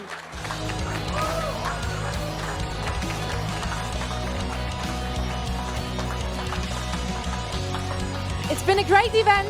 We had great games. We had great teams. We had a great audience here in Poland, in Katowice. Thanks everyone for coming here and joining us. And of course, thanks everyone at home. It's been great. Thanks for tuning in. Thanks to RaidCall. And of course also CM Storm for making this possible. And of course also ESL TV. It's been great. It's been a great event, and I can't even stress this enough. I really look forward for the next one. So for now we say bye and thanks a lot.